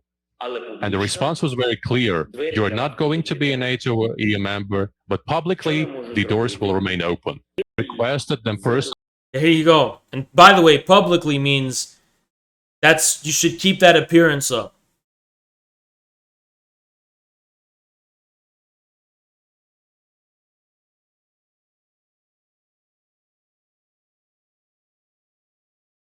So in case people are saying, oh, they'll eventually be a NATO member, well, Zelensky was saying, will you accept us in a year or 2 or 5? Just say it. Are you ever going to accept us, or just say no? And they said very clear, you are not going to be a NATO member, but publicly we're going to pretend that it's a possibility.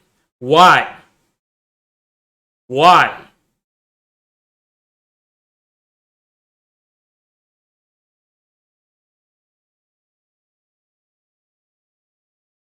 By insisting that the doors will remain open to a NATO pledge that they had no intention of fulfilling, the US and its NATO allies knowingly crossed a Russian red line that could trigger an invasion. Again, with the accusation, according to a former German intelligence officer, that US and British intelligence was responsible for the bombing of the oil depot in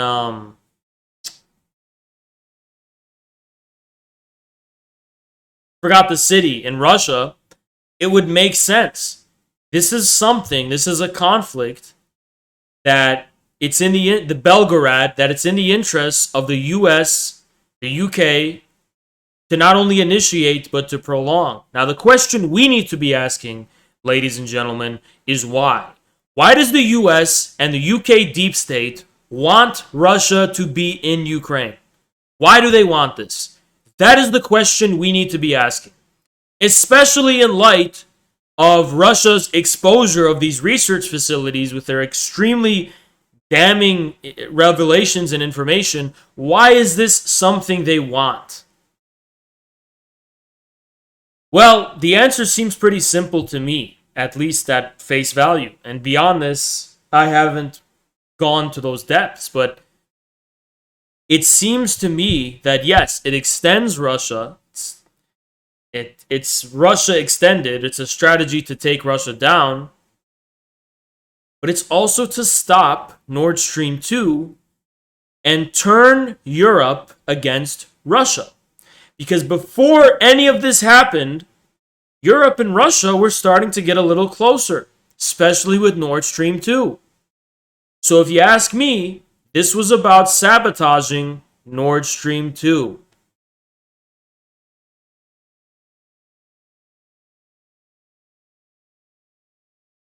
If you want more evidence of that, I mean, according to the New York Times, Europeans may be poorer and colder for at least a few years because of spiraling prices and dampened economic activity caused by energy shortages. Do Europeans get a say as far as being poorer and colder for the sake of a proxy war in Ukraine?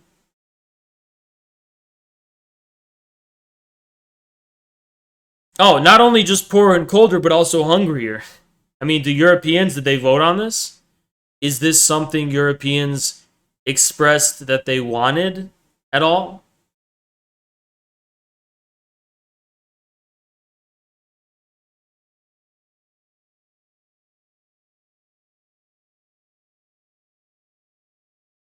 Have they expressed in any kind of capacity that this is actually something they want? Because it doesn't seem like that to me. It doesn't seem like they have to me. If I had to bet, I would reckon this is in fact not something they would want. Right? But though that's just me, what do I know? Right?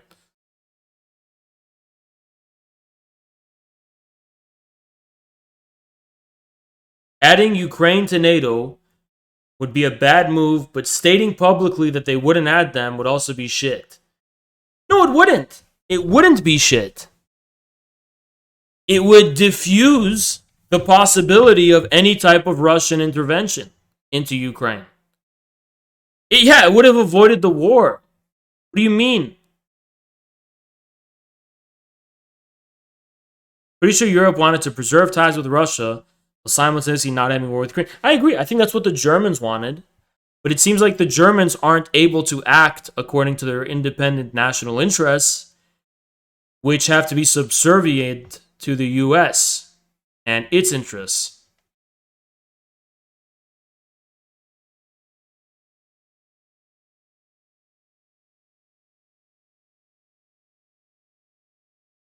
Now, some news from the Ukrainian army.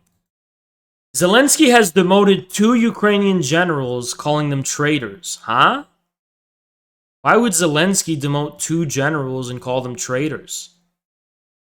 I mean, you don't see anything like that happening in Russia. I wonder what they were being traitors in regards to her. What crime did they commit to be accused of being traitors? I wonder. It really makes you think.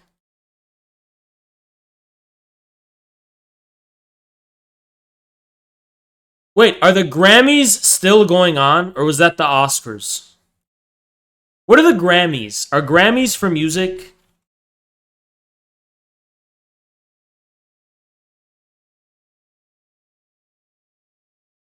Oh, for music.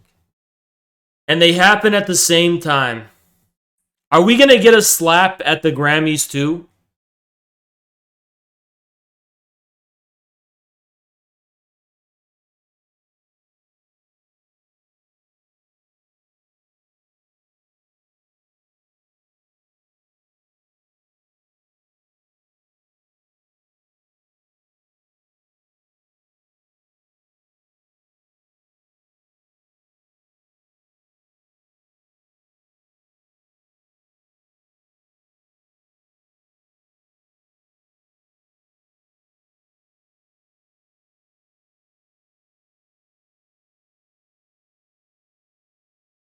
There's going to be a lot of jokes about slaps. I bet. I bet.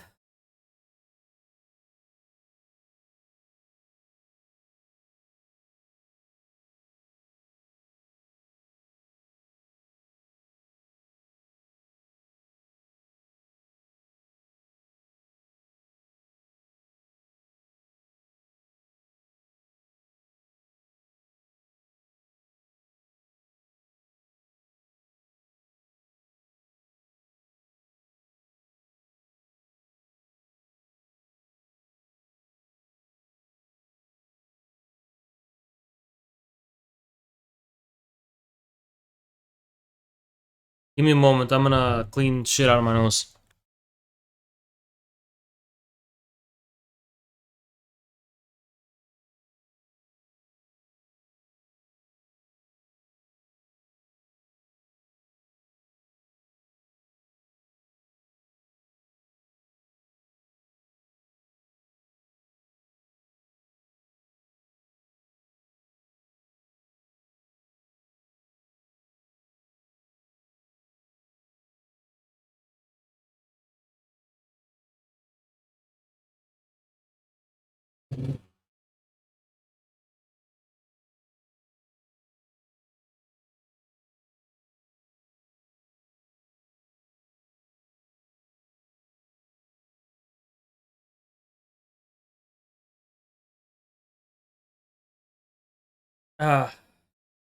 Let's look at some more. So, if you don't know, the Anti-Defamation League, which is famously a very neutral, outspoken, anti-bigot, anti-Nazi organization. It's never responsible for any type of unjust censorship at all. We all love the ADL. We all love the Anti-Defamation League. However, curiously, in 2019, the ADL was condemning the Azov Battalion as a neo-Nazi white supremacist extremist group. Now, keep in mind, the Azov Battalion has connections spanning from the New Zealand mosque shooter to American neo-Nazi white supremacist groups, right? I mean, really, really dark, nasty shit. I mean, I'm pretty sure they even have connections to, like, Atomwaffen, right? Right? Yeah. So 2 members of the US-based Atomwaffen even tried to join Ukraine's Azov regiment, right?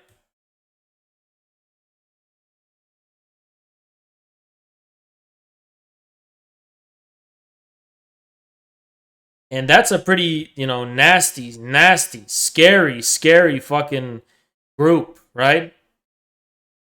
That Atomwaffen is a very, very scary, nasty, nasty group.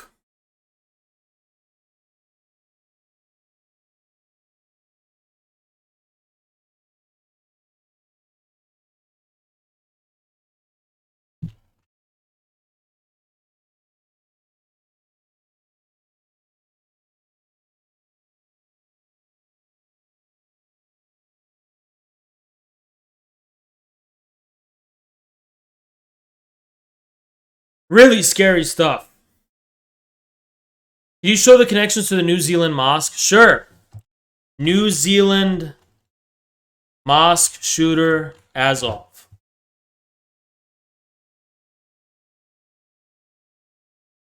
There are possible links between the Azov and the shooter Brendan Tarrant. Tarrant's manifesto alleges that he visited a country during his many travels, and the flak jacket that Tarrant wore during the assault featured a symbol commonly used by the Azov Battalion. His transnational ties go beyond Ukraine. He was in touch with Anders Breivik. So yeah, the connection's there. He went to Ukraine. Okay, well, in 2022, the ADL is downplaying the Azov Battalion because actually, they don't attack Jews or Jewish institutions. Okay. Huh. I guess it's fine then. Since the ADL allegedly does not attack Jewish people, they just attack Russians and Roma. They just attack Russians and Roma and, non-white people in Ukraine. Yeah, sure, they'll attack everyone, but they don't attack Jewish peoples, supposedly, in Ukraine. So, apparently it's fine. It's also fine that they're the successor organization to Bandera, who did exterminate and kill thousands of Jewish people within Ukraine. But sure, since the Azov Battalion today apparently does not attack Jewish people, they're no longer Nazis. Sure, they will attack Russians and they'll attack Roma and other minorities, and but they don't attack Jewish people. So apparently, is that even true? That's the thing. I'm just assuming the ADL isn't lying. I don't even know if it's true that the Azov Battalion hasn't attacked Jewish people. It would surprise me if they haven't attacked any Jewish people for being Jewish. Right? But yeah, there you go. The ADL is defending the neo-Nazis of Ukraine because apparently they are not attacking Jewish people. And that's the bar, apparently. That's just enough.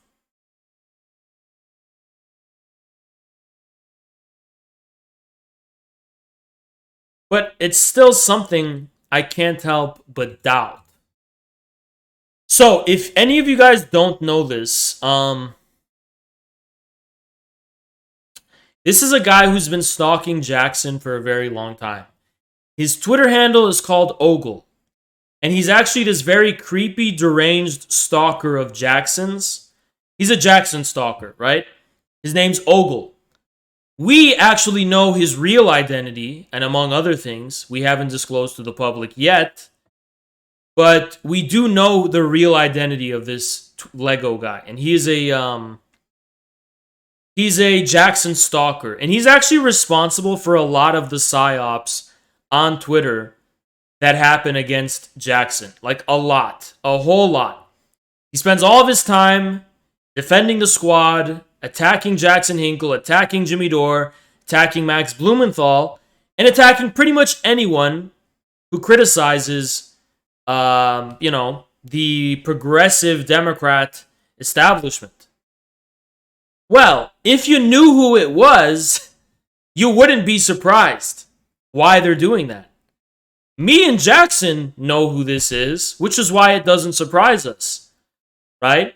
But, if you're coming from an outside perspective, you're like, why would a random, innocuous person be doing this? Well, the thing is that this is not a random, innocuous person, right? I don't know if I can reveal who it is because it's actually not public information. I'll have to check with what the rules are on that for both Twitter and Twitch. But, I will respect the rules regardless. I just think this is just my opinion. It doesn't reflect intention to do anything. It is my opinion that the public should know, but I won't spill anything, especially if it's against the rules. I won't. Anyway, this creep, and that's what they are, is a creep, a really creepy fucking loser, right? This is what they said. They said, Max Blumenthal goes on Brie Joy and smears Bernie in a minute-long diatribe, and Brie just thanks him for it. Well, we saw the weakness of Bernie and his potential, and Bernie was a living example of the importance of leadership, and he was weak. He was so weak that he allowed Biden to red bait him and defeat him. Joe Biden, the dum-dums swarming to cheer Blumenthal, calling Bernie weak. When people tell you who they are, believe them. What do you mean? What are we telling you? They're signaling that they're not on our side. We're not on your side. We're not. Abe Simpson, he allowed to beat him in the last debate. He didn't have the killer instinct. He didn't want to defeat Hillary. He didn't go after her like he should have on Libya. That's what he should have gone after her on. And, at the same time, he did show the potential. I don't know if anyone will. I don't know if anyone has the same cachet as him. He's being kind of nuanced, but then, Blumenthal responds. He says, I approve this message. And he ratioed the hell out of him. 2,000 likes. That must sting. You guys don't understand? To these people, ratios are everything. They really treasure, these leftists, ratios are everything. So this actually did a lot of psychological damage, right? They really take these ratios seriously. I'm not even kidding about that, right?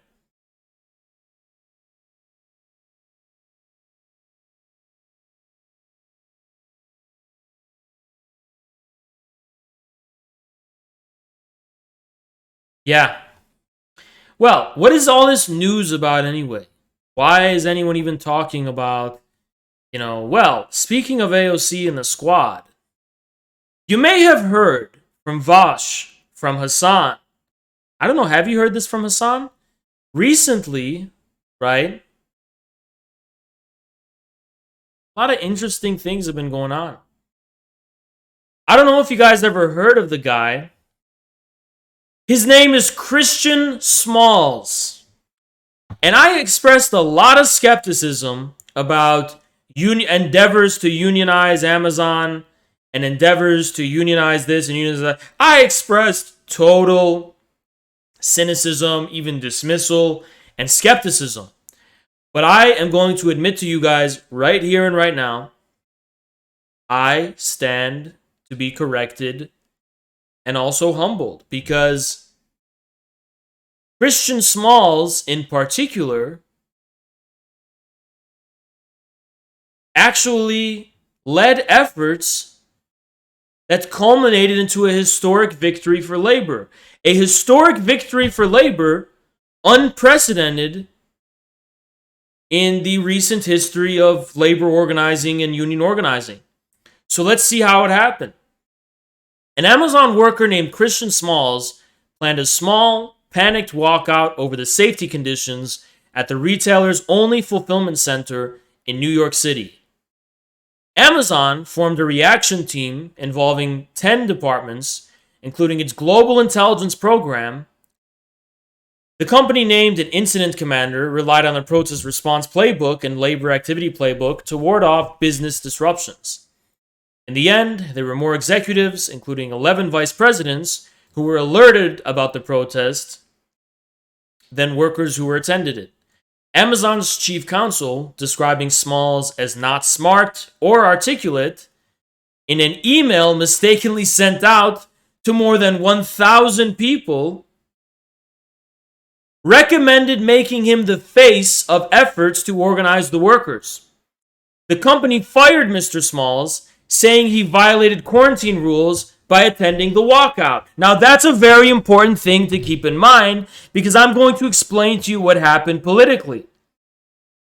But in dismissing and smearing him, the company relied on the hardball tactics that had driven its dominance on the market. But on Friday, he won the first successful unionization effort at any Amazon warehouse in the United States.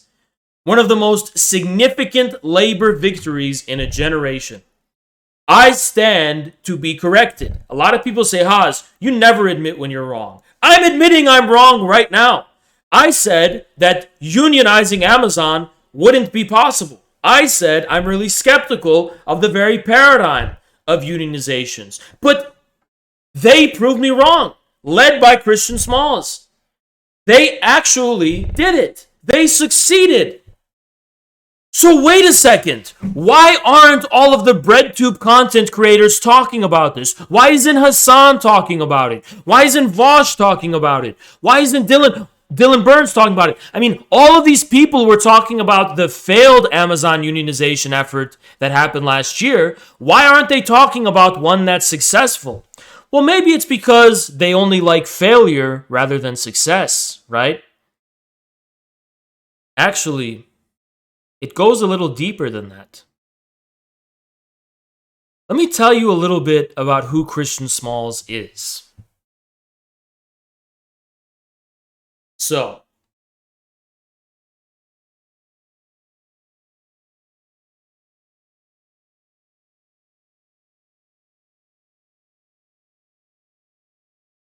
so talk to me about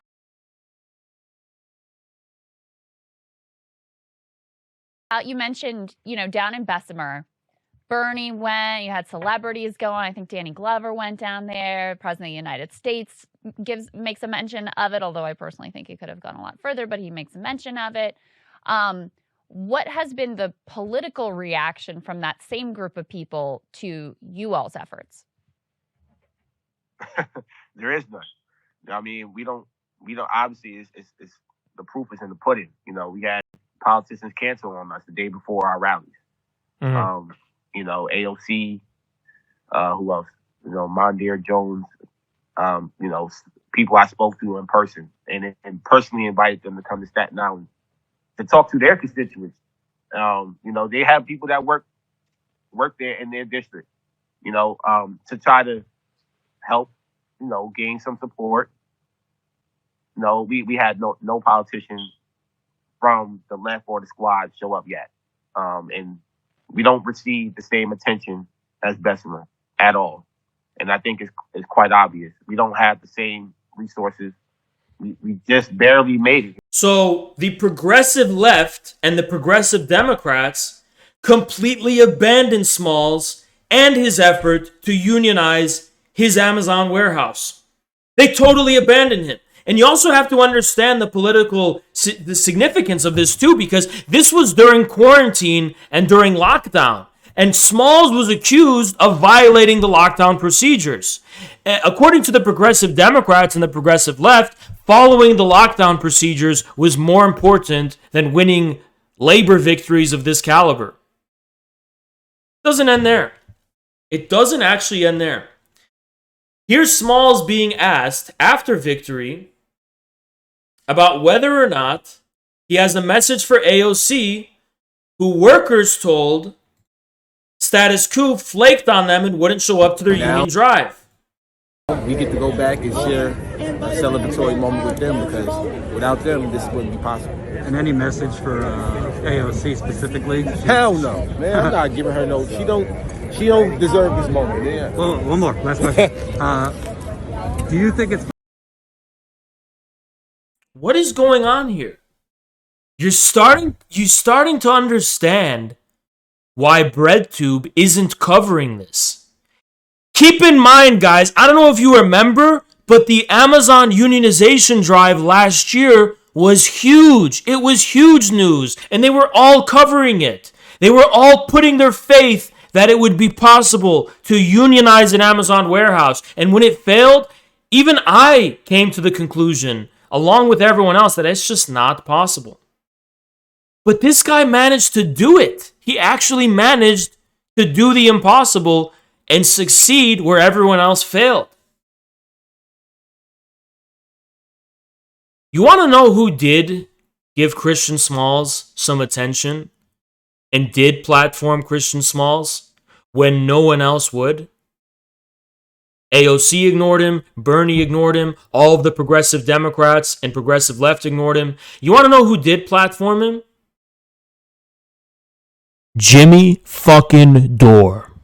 Jimmy fucking Dore. The guy that all of them accuse of just attacking the squad and never actually doing anything in reality and never actually leading to a fucking meaningful outcome. Well, Jimmy Dore platformed people like Christian Smalls, who for the first time led to one of the most historic victories for labor organizing in this country in a generation. Probably the biggest victory for labor organizing in a whole generation. Christian Smalls, who was abandoned by the squad completely, who was snubbed by the progressive left and the Democrat progressives, where only Jimmy Dore would give him the time of day.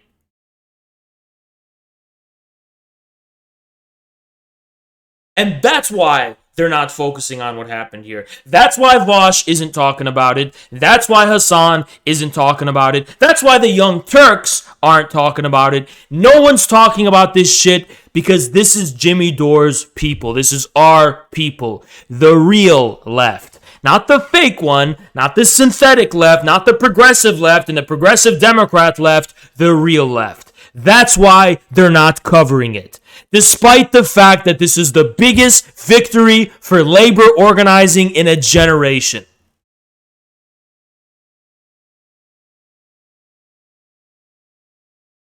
Now, isn't that just fucking incredible? Isn't that just fucking incredible?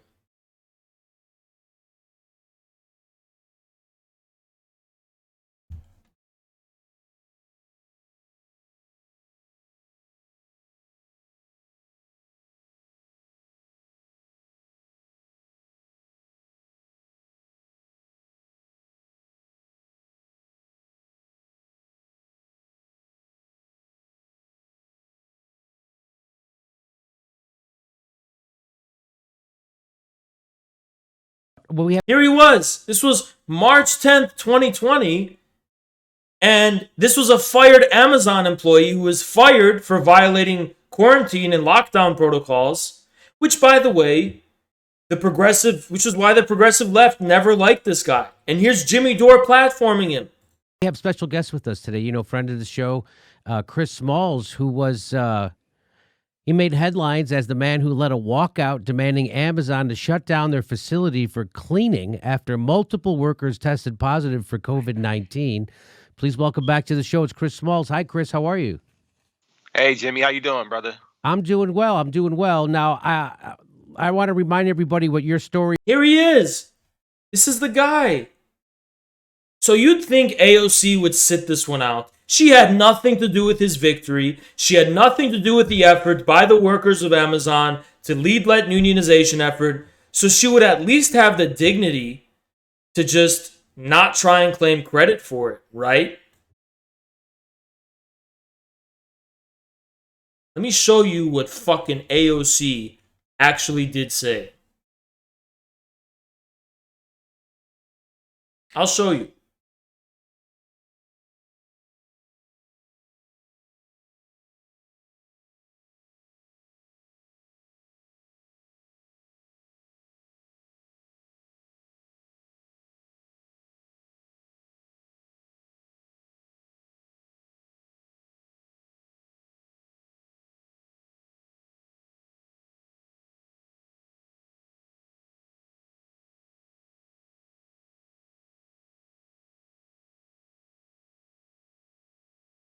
Current votes. Yes, no. 360 votes in ALU's favor to unionize Amazon. Here's AOC. AOC, whose arms are those? Are those your fucking arms? Because as Crystal Ball points out right here, these are the guys who said you abandoned them. The warehouse isn't in my district, and maybe you should look at a map before claiming.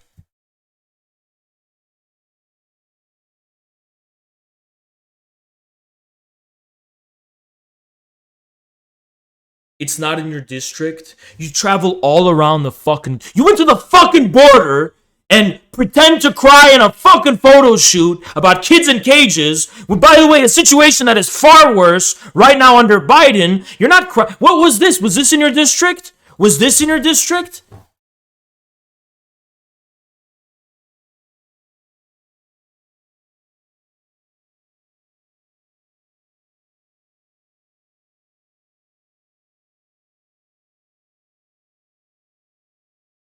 Was this in your district, AOC? This shit is still going on. You don't give a fuck anymore. You just went when Trump was in power. Same shit is going on under Biden and you don't give a fuck. Was this in your district, though?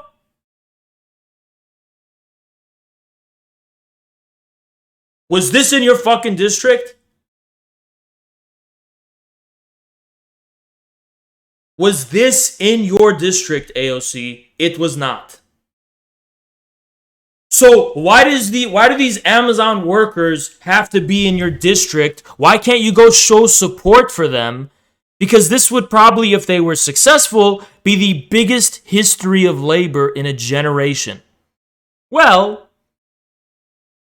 it's because it's not in my district. It's not in my district. It's not in my district. Therefore, I don't have to care about it.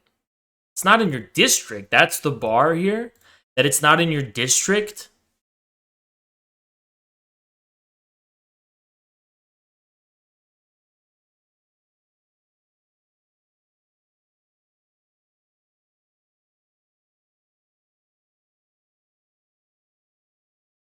Now, all of these streamers, Hassan, Vosh, and the rest of them, they've been selling you this idea that all of the anti-progressive left and all of the people critiquing the squad and who've been critiquing AOC, we're just stands and we're just fanatics and we don't get anything done and we don't represent anything real. We're just all these overly terminally online freaks and it's the Nazbol vortex and all this shit. We don't actually care about workers. We don't do anything for workers. And all we do is critique AOC and Force the Vote was a complete fraud and it was complete bullshit, right? Well, Christian Smalls isn't a fraud and he was almost...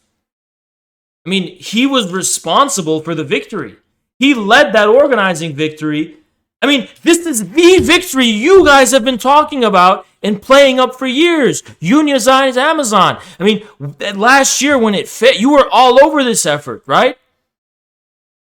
Well, this is it. It actually succeeded for the first time in this country. The biggest labor victory in a generation. The biggest union organizing victory in a generation. This is really fucking unprecedented. It's the biggest one in a fucking generation. Why did it succeed? Not only did AOC's inability to help, not only did it succeed at the expense of AOC's abandonment, I'm going to go ahead and say that the Amazon labor union succeeded because AOC wouldn't support them. You want to know why? Because Christian Smalls was able to rally the support of workers across the political aisle, including the ones who were against lockdowns and mandates, And that's why he fucking succeeded. Because they saw him as a worker. They saw him as a leader of workers and not a partisan shill or a hack. They didn't see him as a progressive Democrat. Because Christian Smalls, remember, was fired by Amazon for violating their quarantine and lockdown procedures. So he wasn't with the progressive left in their agenda. And that's why Christian Smalls was successful in being able to organize the workers of Amazon into a union. Because they trusted him as a fellow worker and not a fucking Democrat shill who's trying to lead them like lamb to the slaughter. And I'm really glad AOC didn't show up to help the Amazon labor union, because had she shown up to help them, she would have fucked the whole thing up. I just want to know, where are the progressive leftists and progressive Democrat leftists who have been crucifying the force the vote Jimmy Dore left for years, telling them that they ain't shit and you're just a bunch of conspiracy nut jobs and you don't actually do anything for workers? Well, why are you so awfully silent about the biggest victory for labor organizing in a generation? Why are you so fucking silent about this? Speaking more in AOC news, you go on AOC's Twitter, okay? You go on her Twitter, and all of a sudden, Alexandria Ocasio-Cortez is talking an awful lot about Medicare for all. Oh, wow, look at this. Look at this. Wow, she's starting to talk about Medicare for all. If we had a universal system, the huge sums we pay. What a con artist. When the midterms are about to roll around in 2022, all of a sudden AOC's talking about Medicare for all again. I mean, she went almost all 2021 not saying a peep about the singular decisive issue that united progressive leftists against the Democrats. She totally turned her back on Medicare for all. Not just in her condemnation of forced the vote, she outright didn't talk about it. All she would talk about is how she almost died during the January 6th protests at the Capitol. She didn't say a goddamn fucking thing about Medicare for all. She talked a whole lot about how Ted Cruz was trying to kill her on January 6th. But she didn't talk about Medicare for all. Now that the midterms are coming around, she's going to, actually, guys, I'm the same anti-establishment AOC. Vote for me. Medicare for all. I'm the same AOC anti-establishment. Come vote for me in the midterms.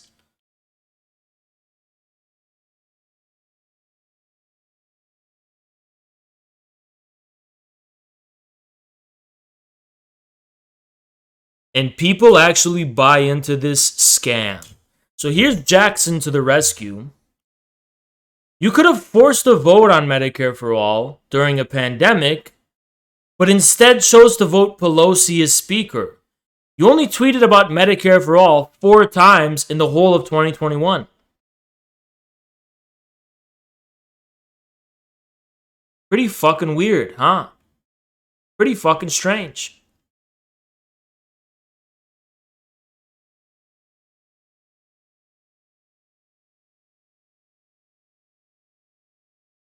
Pretty fucking strange.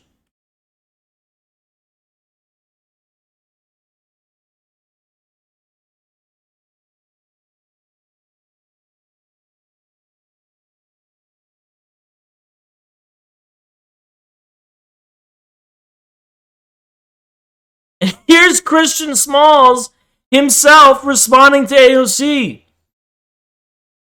He said, "Shaking my head, AOC. That's terrible.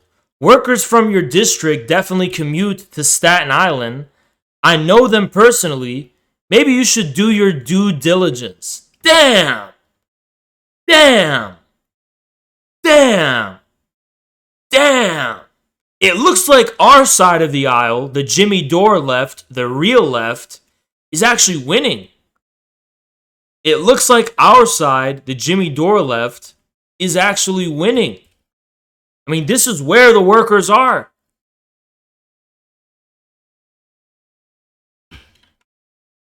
Looks like we got vindicated.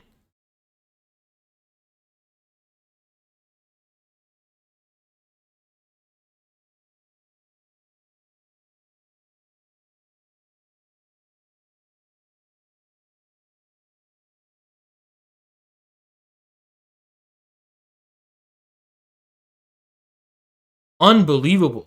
Unfucking believable.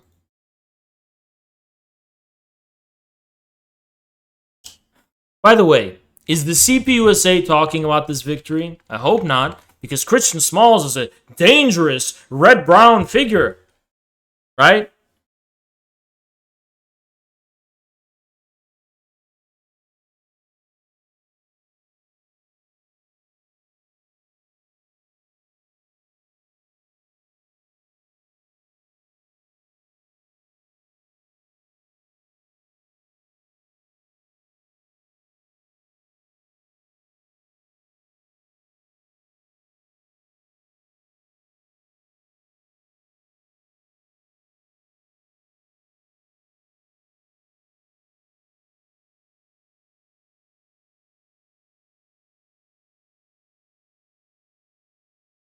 Here's People's World.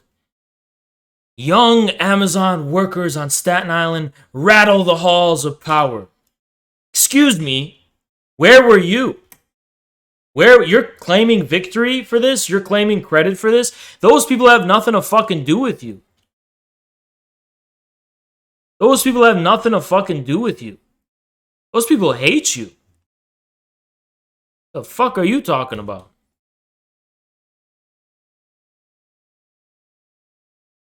Wouldn't you be scared? Here's Vosh covering it. By the way, Vosh got unbanned from Twitch. If your editors unionizing, I pay them handsomely to not. Facilities aren't even like, they don't even have like a real name. Union member. Do we know it's causative? Well, it's very complicated. Like any billion, a bajillion. Historically, is he gonna mention the whole thing about AOC at all? Holy shit! They didn't mention the fucking shades. Absolutely. Is he gonna talk? So he's claiming credit for this. Is he gonna talk about AOC and all that stuff? Is he gonna talk about how Christian Smalls is a scary red-brown Duganist who's part of a Nazbol vortex, who's friends with Jimmy Dore? His message to progressives. You know what's funny about the situation is that we predicted all of this. All of those who doubted us, ignored us, canceled us, not supported us for 11 whole months. And if you think none of that went unnoticed, you're sadly mistaken. You should feel bad. That's all I'm going to say. They predicted that these progressives who claim to represent the interests of the workers in this country were going to claim credit for a victory they had nothing to do with. About, but you can see their shirts.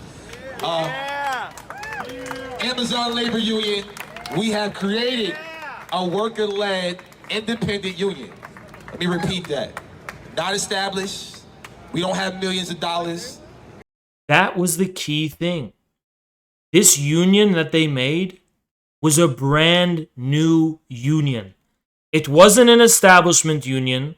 It wasn't an old established union tied to the Democrats. It was a brand new union.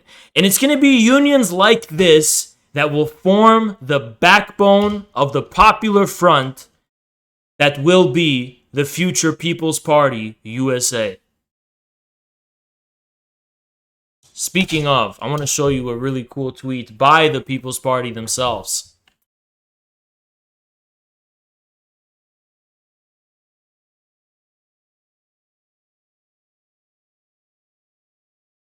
Let me show it to you.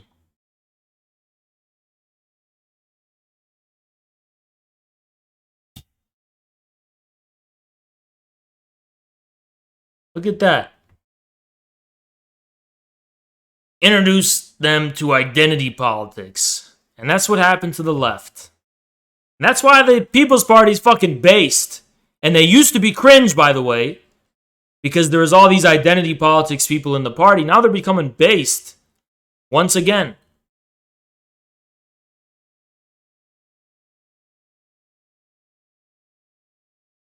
Look at this. This is from Glenn Greenwald. Stark contrast to the Twitter experts eager to start World War III by emotionally demanding that the U.S. go to war with Russia due to horrifying yet context and evidence-free photos and videos posted by the Ukrainian officials.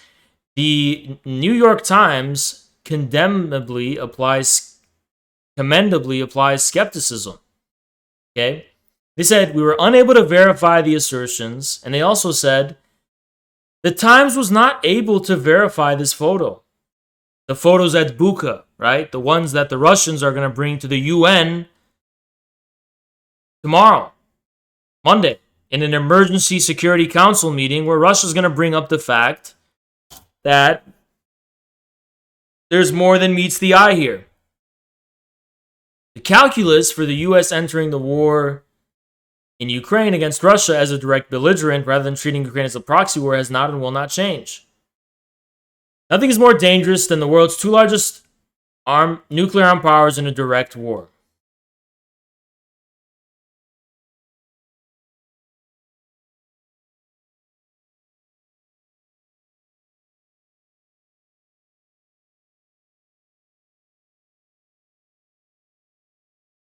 Now, if there's someone in this town that would claim that we would consider going to war with Russia over Crimea and eastern Ukraine, they should speak up and be very clear about it.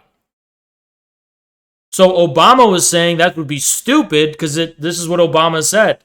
And remember, Obama used to sound so reasonable, right? He said, Ukraine's a core Russian interest, but not an American one. So Russia will always be able to maintain escalatory dominance there, right? You ever notice something? There's something strange about Obama, right? Obama never really directly ever sounded unreasonable. Obama always sounded very reasonable, you know?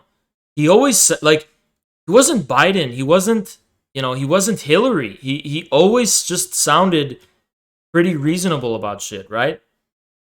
You could say he was a weak leader, which I agree with, but he's a demon. I don't know about that. I think he was controlled and he didn't make any pushback, right?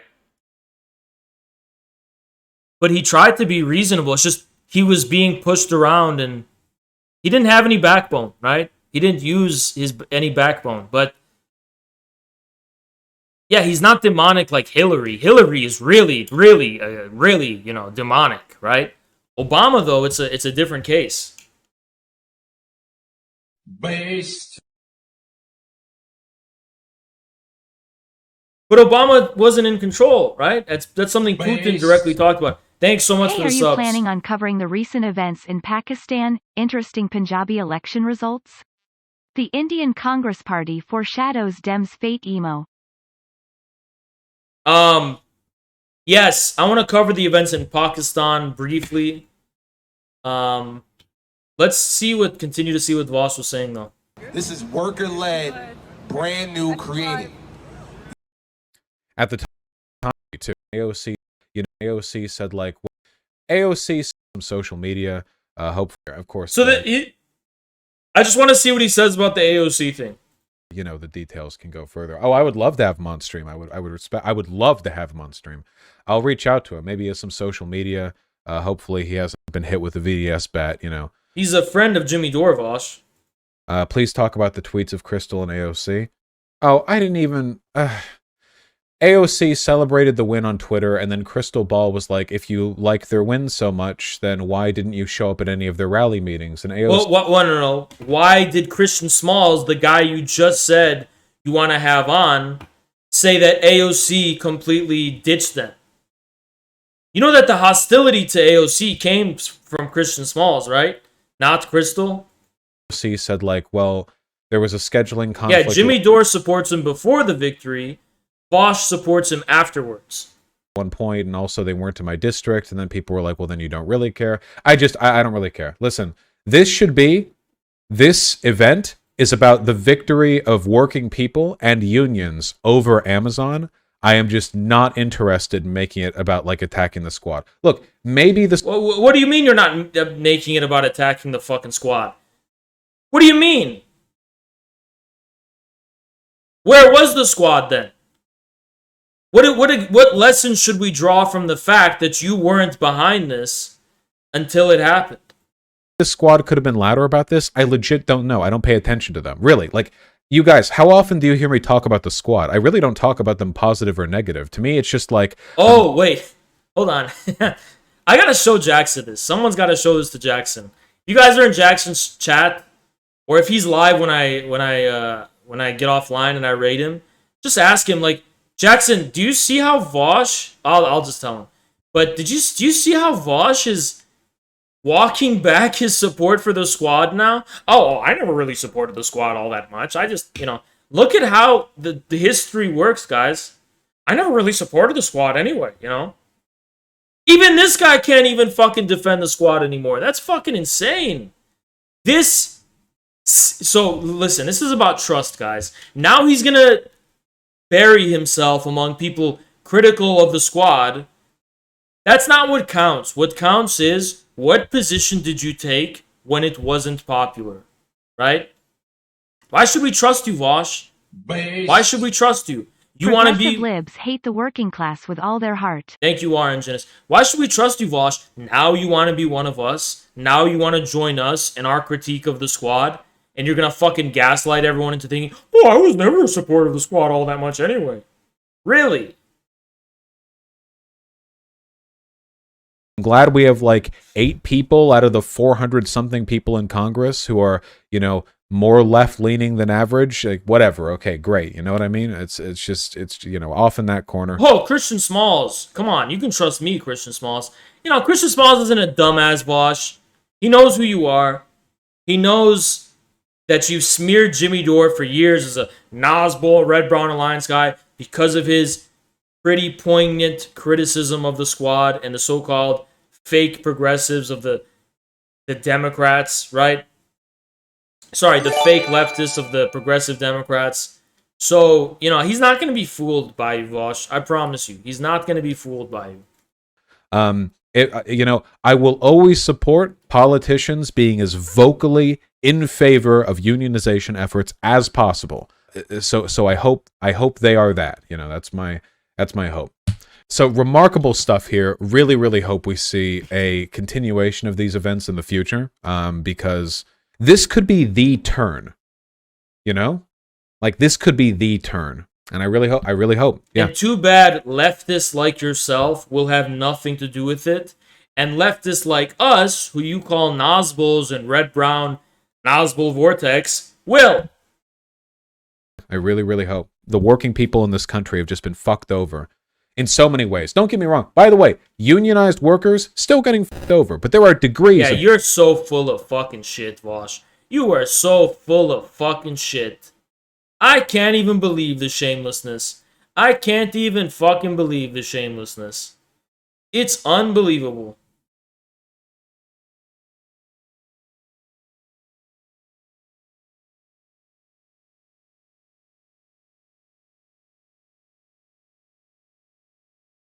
Unfucking believable.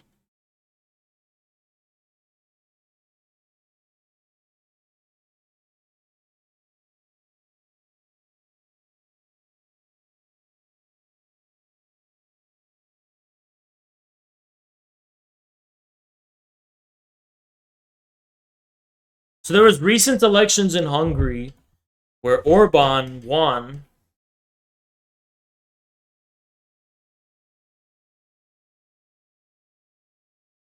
Let's see who he was up against in the election.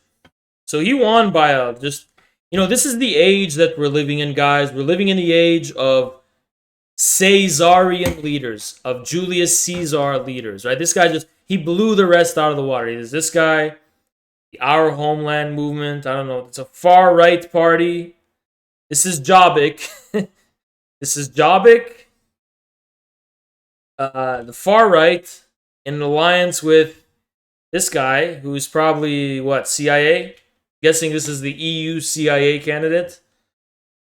And it looks like Orban won, which, am I particularly pro-Orban? No, I'm just anti this guy, and I'm anti this guy. So make of that what you will. Orban's just a Hungarian centrist, I guess. He's just a normal Hungarian politician who represents Hungary, right? He doesn't represent the EU. He doesn't represent Europe. He doesn't represent America. He represents Hungary, right? So there's that. Dugin actually supports Jobbik? No fucking way. Really? Does he actually? That would surprise me.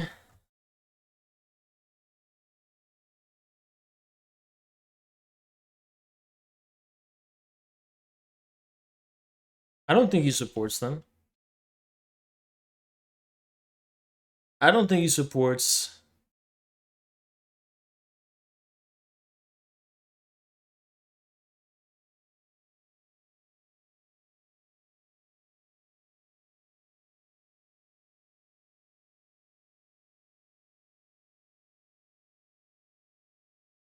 Maybe he does, I don't know. Or maybe he did.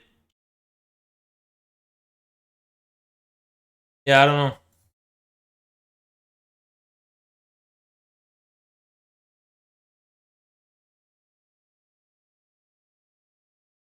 But Jobbik are pro-EU. That's the weird thing. That's why I'm like saying, why would they support him?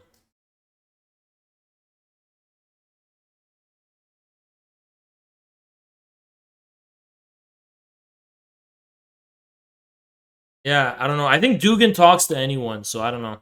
That's weird. They have an affinity for Turanism and considers Grey Wolves their brothers. Yabik. It's pronounced Yabik. Huh. Huh.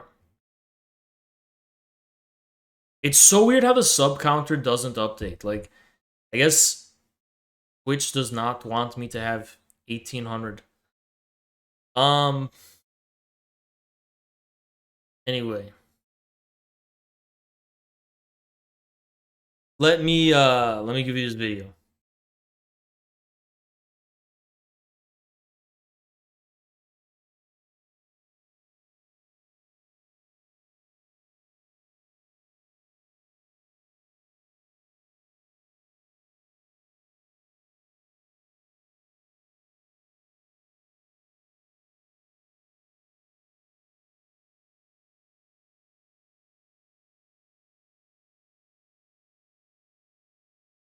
The Russian Ministry of Defense has now confirmed that the video is suspect. Check Twitter. Give me 1 second. I'm pulling up other videos that I'm gonna prepare for us, and then I'll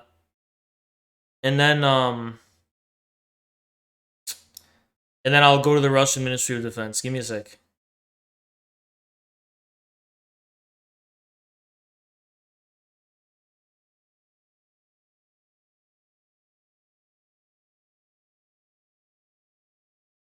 I didn't think this was the last one.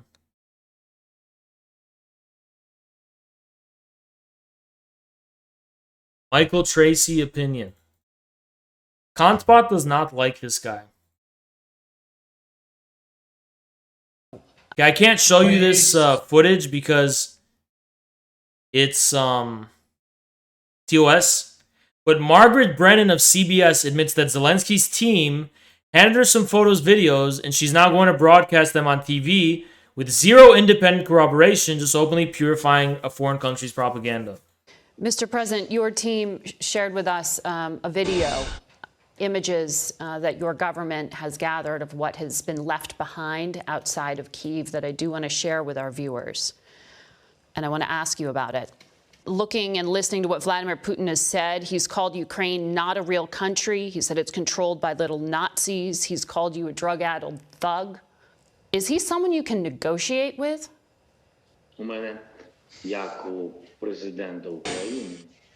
Mr. President, your team shared with us a video. Huh. Okay. Your team shared with us a video. No independent corroboration. And now let's see what the Ministry of Defense says on Twitter.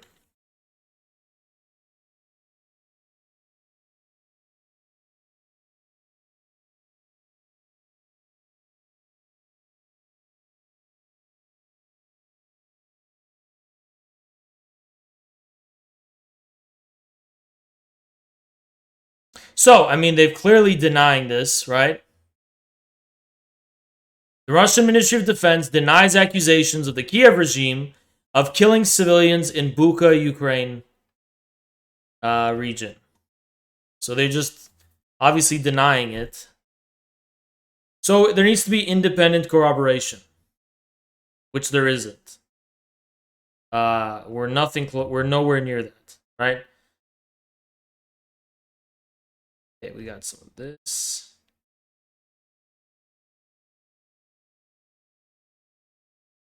Huh. Okay, I want to show you something funny.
Funny that Russia calls other countries regime.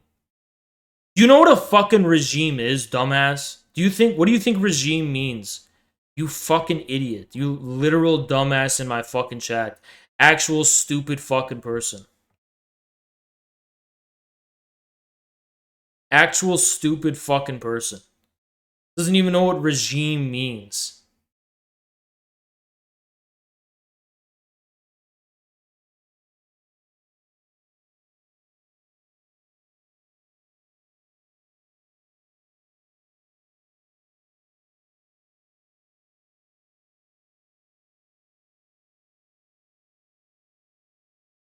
Okay, there's the coup in Pakistan, which if I can't cover it today, we'll cover tomorrow because we have so much to cover still. But just keep that in mind. Sifting through a lot of shit right now.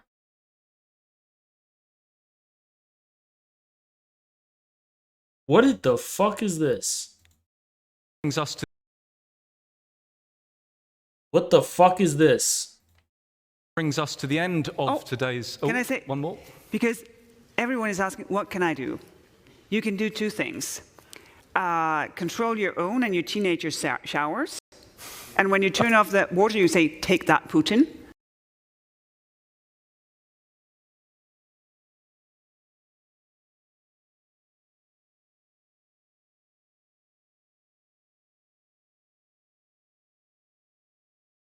What? Brings us to the end of today's... Can I say one more? Because everyone is asking, what can I do? You can do two things. Control your own and your teenager showers. And when you turn off the water, you say, take that, Putin.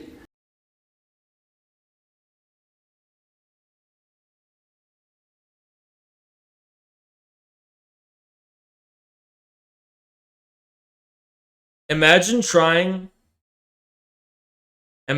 Hold on, there's a dumb fuck. I want everyone to point shame and laugh at this dumb fuck. And I want them to go to bed crying. It's an authoritarian government. Is that what regime means? Because it's not what it fucking means, okay? Okay. This is according to Merriam-Webster Dictionary. A form of government, a government in power, a period of rule, a mode of rule or management. Anyone who's minimally educated knows that regime has no negative connotations in terms of how it was originally defined whatsoever. The media started to call things regimes in the 2000s because it's a different word, but there's actually nothing inherently negative about regime at all. You stupid, dumb fuck. Yes, it is. Google in front of me. You mean when you Googled it and it said, and especially an authoritarian one, which doesn't even come from a fucking modern dictionary? You stupid fuck. You fucking Googled it. You literally had to Google what regime meant when I asked you. You didn't just know the fact that throughout history, people have called things regimes. You stupid fuck.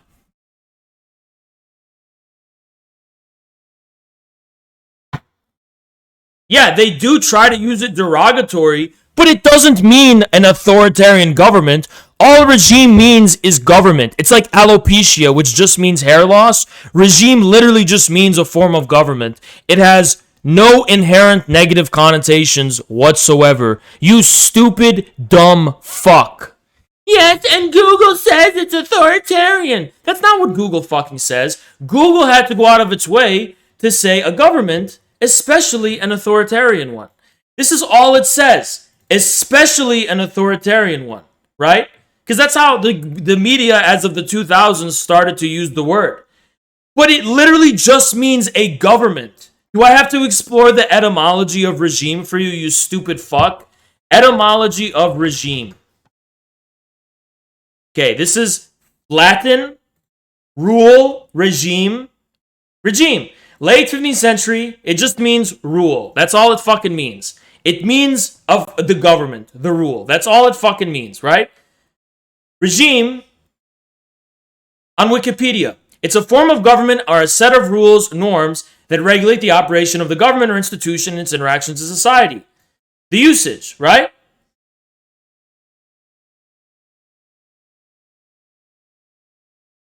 There you go. Where's authoritarian? While the word regime originates as a synonym of the government, modern usage is given a negative connotation.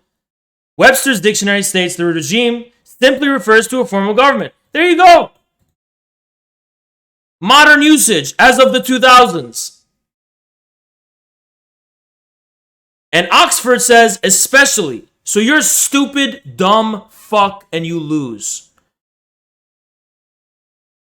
You stupid. Everyone point and laugh at this fucking dumbass. You go to bed crying, you little stupid fuck. You didn't even know what it meant. You didn't even know what the fucking word regime meant. You thought regime had an inherent negative meaning, you dumbass. It literally just means government. You dumbass. It's all it fucking means is a type of government. You stupid fuck. You're so humiliated and ashamed right now. You can literally feel how utterly humiliated and ashamed to the core of your fucking being you are. Holy fuck. Actually humiliated. Total humiliation. Your face is probably red right now for how fucking humiliated you are. Your face is actually fucking red right now. How fucking pathetic.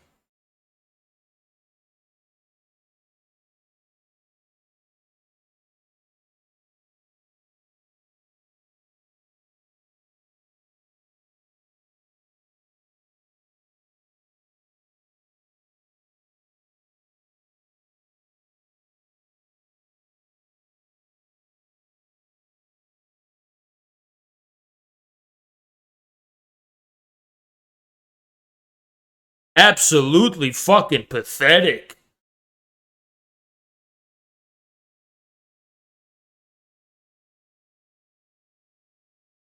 Pretty toughly debunked Buka narrative. Let me check this out. Because Russia MOD statement. During the time the city was under Russia's control, not a single local resident suffered from any violent acts. Civilians freely moved around the city and had access to cellular communication.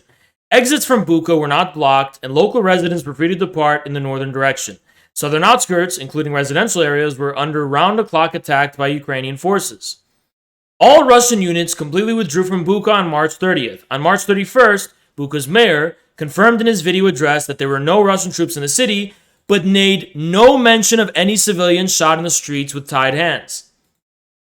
The so-called evidence of war crimes in Bucha appeared only on the fourth day, when the SPU operatives and the UA media arrived in the town. And the Azov battalion, despite 4 days having passed, none of the bodies show indication of rigor mortis, peak after 12 hours, or explicit characteristic corpse spots, and the wounds contained unclotted blood.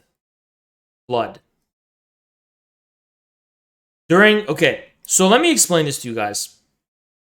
The Ukrainian propaganda machine doesn't actually give a fuck to actually prove that Russia was responsible for this because they don't have a good case. They have a shitty case. They don't actually have a solid case here whatsoever, right? They don't have a solid case whatsoever, right?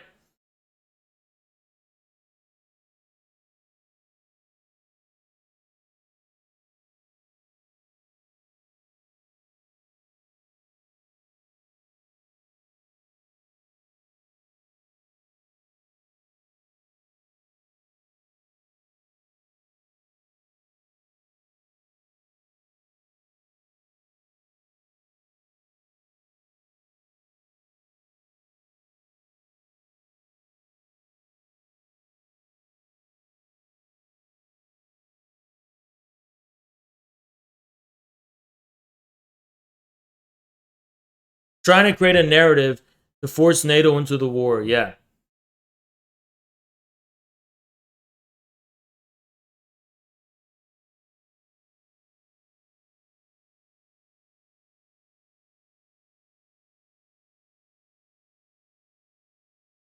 Let me tell you what. They don't actually want to prove Russia did this. They just want the fucking shocking headline that Russia did this, that people are going to see and take literally 60 seconds at most out of their day to observe, cement it into their brains, and then move on. This has consistently been the behavior and the pattern of the Ukrainian government's propaganda machine. Make a ridiculous claim, people will believe it, it'll be cemented in their unconscious, and then days later, when it gets thoroughly disproven, it won't matter because it already succeeded in creating the intended result, which is deceiving people into thinking Russia's this monstrous barbarian force. Okay? I mean, there is such an incredible, unprecedented trail of lies about this conflict. You think they care? They don't care. The Ukrainian government doesn't care about being correct. They don't care if they're lying or not because they're trying to captivate the sentiment and manipulate audiences that have, short-term, what is it called? Short attention spans. They're not going to actually care about this tomorrow or in a week or in 2 weeks. It's just like what happened in Duma. You make this claim, oh, Assad is such a monster. And then when it gets debunked, no one cares anymore. Weeks go by, and it was already cemented in people's mind that this happened. And unfortunately, this is just the sad thing. That is how the human brain works. This is how the human brain works. I mean, the human brain doesn't work by fucking, being through rationality or something, right? All right, you know what? This is bothering me. Can someone just please Prime? Just use your Amazon Prime. Come on. It's 17. It's bothering me. I'm sorry. It's I would never usually complain, but this is actually bothering me. Okay? Just use a Prime. Don't spend any money. I'm not asking you to spend money. Just use a Prime. Okay? It's actually kind of bothering me. Okay? Anyway. Based. All right, okay. Thank you for the gift. And we're good. Okay? We're good. It's just it's been bothering me. Like it's literally been like 2 hours and it's been stuck at $17.99 or $17.98. All right, we're good. Okay? Thank you. You know what? I'm going to VIP you. Fuck it. I'll VIP you. Thank you. VIP, no CPI. There you go. All right, anyway. All right. What the fuck was I saying? Yeah, this is how it works. Like, you have to understand how human brains work. We're very visually oriented, and when you combine a video or a photograph with a narrative, we don't think analytically. We're going to be like, okay, let's critically investigate whether it's true. We're just going to be like, oh, that must be true. It's like we have that monkey brain where we're like, it must be true, right? And even if it's not true, it must be true in some kind of way, right? It must have some truth to it.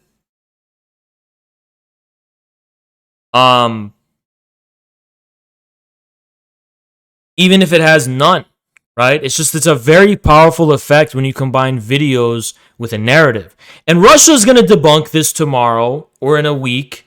It's already debunked, but it may be fully debunked and no one will care because they will already have remembered Russia as the bad guy. And that's basically like how gaslighting works. That's how they've succeeded in smearing my character as successfully as they have, you know?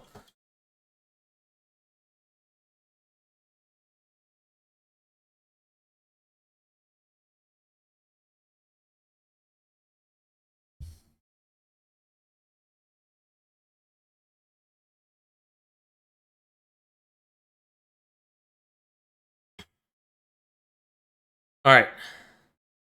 Check this out. This is not news, but documents leaked by Snowden reveal GCHQ programs to track targets and spread information and manipulate online debates. Huh. The UK, this is the UK. The UK intelligence agency, GCHQ, developed sophisticated tools to manipulate online polls, spam targets with SMS messages, track people by impersonating spammers, and monitor social media postings, according to newly published documents leaked by NSA whistleblowers. Documents, which were published on First Look Media with accompanying analysis from Glenn Greenwald, disclose a range of GSU effects aimed at tracking targets, spreading information, and manipulating online debates and statistics. Now, guys, that was 8 years ago. This was July 2014. Think anything changed since then? Do you think anything's changed since then?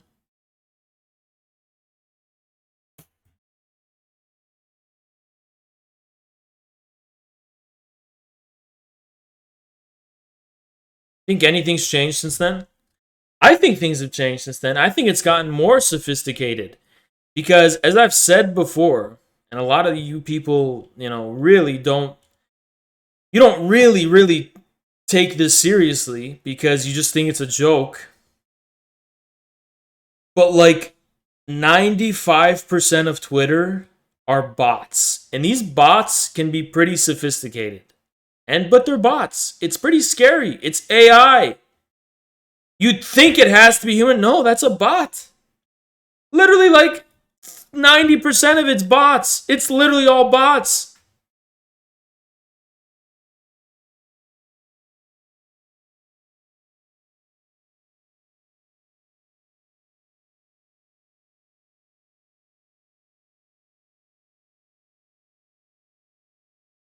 It's literally all bots. Isn't that fucking insane? That's literally insanity. It's literally unbelievable.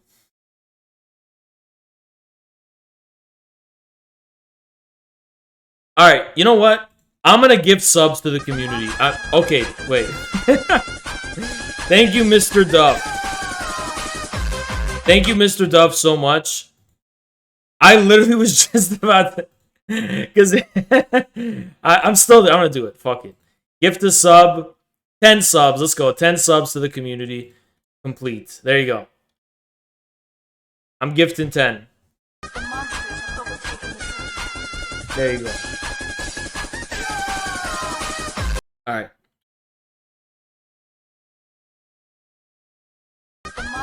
Thank you, McDuff. Holy shit. Thank you so much, man. Base. Holy fuck. Thank you, NoCP. I appreciate that. Thank you, man. Meta. Holy fuck. Thank you, man. I don't know why the alarm didn't go off for that one, but thank you, man. Appreciate you. Appreciate you. Thank you, Meta. I don't know if I can read out your name, but Meta Slew. Thank you. Appreciate it. But yeah, a lot of people don't really believe this shit. Based. Thank you, Keep up the good work, Has. Thank you, man. Appreciate you. Thank you, Self. Thank you, Self. Selfless. Self plus. Thank you. Appreciate it. But what I was just going to say is that you really wouldn't think... Guys, have you ever encountered a sophisticated bot? Because I have. These bots... Guys, our monkey brains are very easy to manipulate. It's not that hard to be manipulated by a bot. And most of Twitter are bots. You gotta understand, most of Twitter are literal bots. Not even troll farms. Literal bots. I did get hit with a troll farm from India on my Instagram. There was an Indian troll farm on my Instagram that DGG hired to spam my Instagram for some fucking reason. And I don't know why.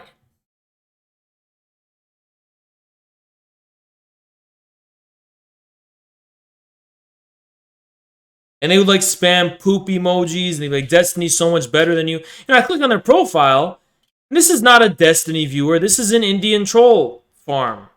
Because it's like literally a random guy, right?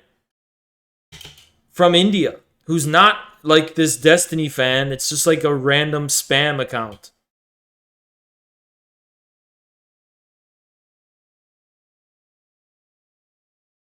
They haven't tweeted anything since. Yeah, it's so weird.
All right.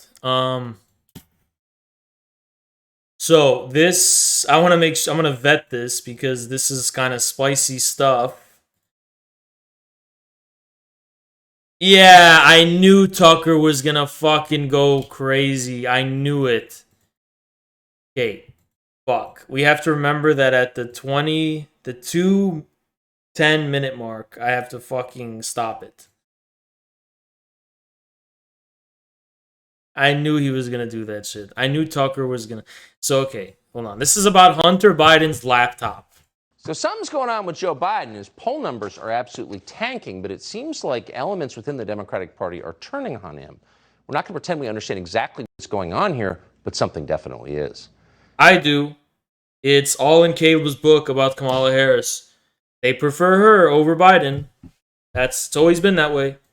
Here's this example, and you remember this very well. Just before the last election, the New York Post ran a story about the contents of Hunter Biden's laptop. It was a huge story, but big tech censored it immediately. CNN and dozens of other former intel officials told us that laptop was Russian disinformation. There are fears that what Giuliani is now pushing here in the United States could actually be part of Russia's latest and very massive disinformation campaign in the U.S. presidential election. So you have a president who is asking to obtain Russian disinformation, knowing that that is what it is.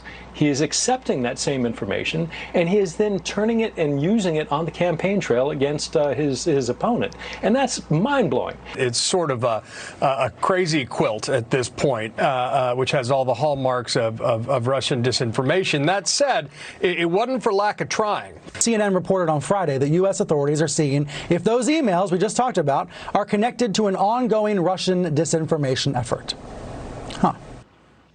So it turns out when they accuse people of Russian disinformation, they're not always sincere. Of course, they're liars. They'll say whatever they need to say. That was before the election. They needed to get Biden elected. They did it. But now they're telling you something very different. Now they're telling you, in fact, the laptop is real. Here's CNN yesterday. This is very, very bad for the president's son. It is, and it's an investigation, as you And what about for the president himself? CNN pointed out, going back to 2018, and right now, prosecutors in Delaware are focusing on a number of things, including whether Hunter Biden and some of his business associates violated laws, including tax and money laundering laws and foreign lobbying laws. They're now gaining steam, and they need to make a decision, I think, in the at least intermediate future. This case has been going on for 4 years, and there is a realistic chance this could result in federal charges. Of course, then we'd be in unprecedented political territory, not legal territory, but a situation of having potentially the Justice Department prosecuting and trying to imprison the son of the president. Yeah, because like Tucker's putting an image of the Hunter, the thing that got Destiny banned, like the naked thing, whatever. I mean, no one's actually nude, but it still got Destiny banned, so I can't show it. What a freak show that channel is. Good luck to their new subscription service. But now they're telling you, yeah, it's all true, actually. And that's not the only story about Russian disinformation that has fallen apart this week. The Federal Election Commission just fined the DNC and Hillary Clinton, her campaign, more than $100,000. The FEC determined that the Clinton campaign tried to hide its role in funding the Steele dossier. Steele dossier is the false document that claimed, among many other things, that Putin got Trump elected. Turns out the disinformation was, in fact, paid for by the campaign. It was coming from the DNC. The DNC fabric. Oh, the DNC, they'd never lie. The Democrats, they're not liars. They never lie about anything, right?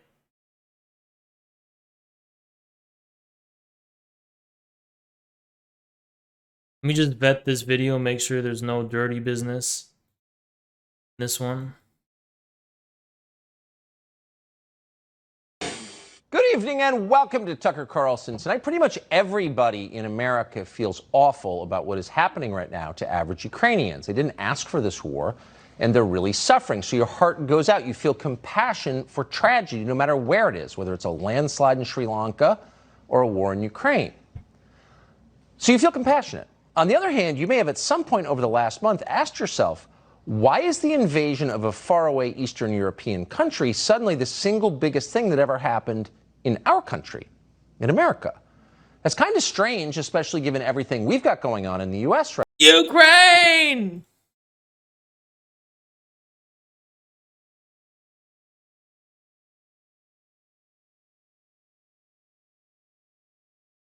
Ukraine! Insane for Ukraine! Insane to Ukraine!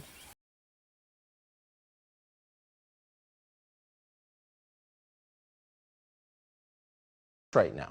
And what did you see this? In this room, I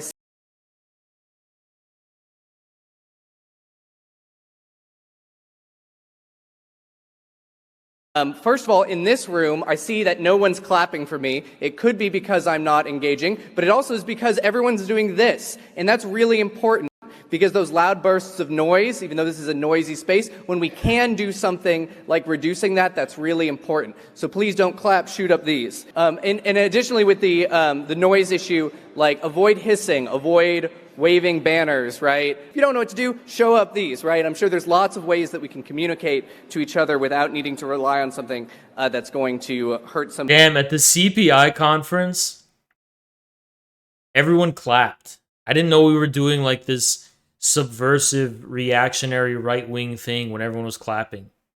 Somebody else.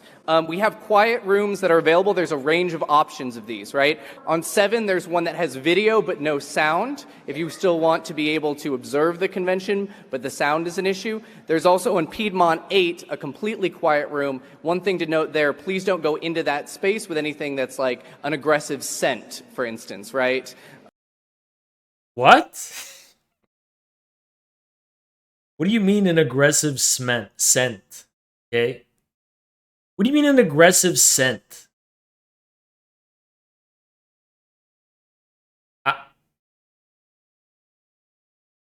An aggressive scent? because that's going to be difficult for people. What do you mean in a what?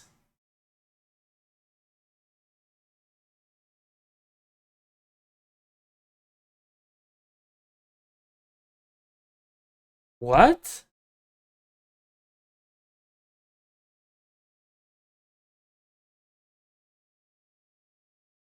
This person has a fucking check mark. How do I get a check mark on Twitter? Does anyone know how to get a check mark on Twitter? How do I do that?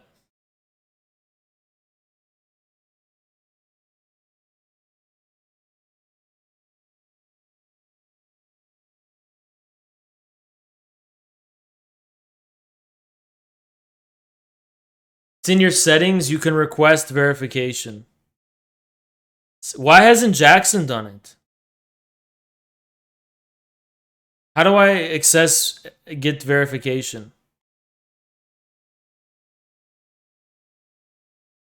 Oh, I have to be like a journalist. Oh, okay, I get it. You gotta you gotta be a journalist. They say you need articles and shit written about you. Oh! What? Why did my iPhone just say the current volume is 43%? Oh, the CP USA one. It's probably got to be mainstream news. Don't worry, it'll come. It'll come. It'll come. Let me actually see something. There's so many people who don't have check marks. So I don't know. What is it with Biden's response to this war? That's weird, too. Biden keeps telling us these energy sanctions are going to crush Putin. But they haven't. That's clearly not true. Putin's fine. The ruble has almost completely recovered since the day Russia invaded. So much for destroying the Russian economy. They published 2 of my articles. Where? Oh, no, never mind. Getting the Russian military to... When's the Daily Beast hit piece dropping? They denied emailing me. They told Samira, listen, we're writing a piece on you regardless, so give us your opinion.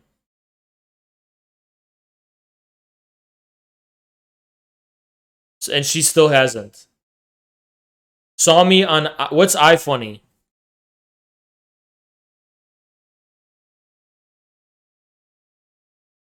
The fuck is that?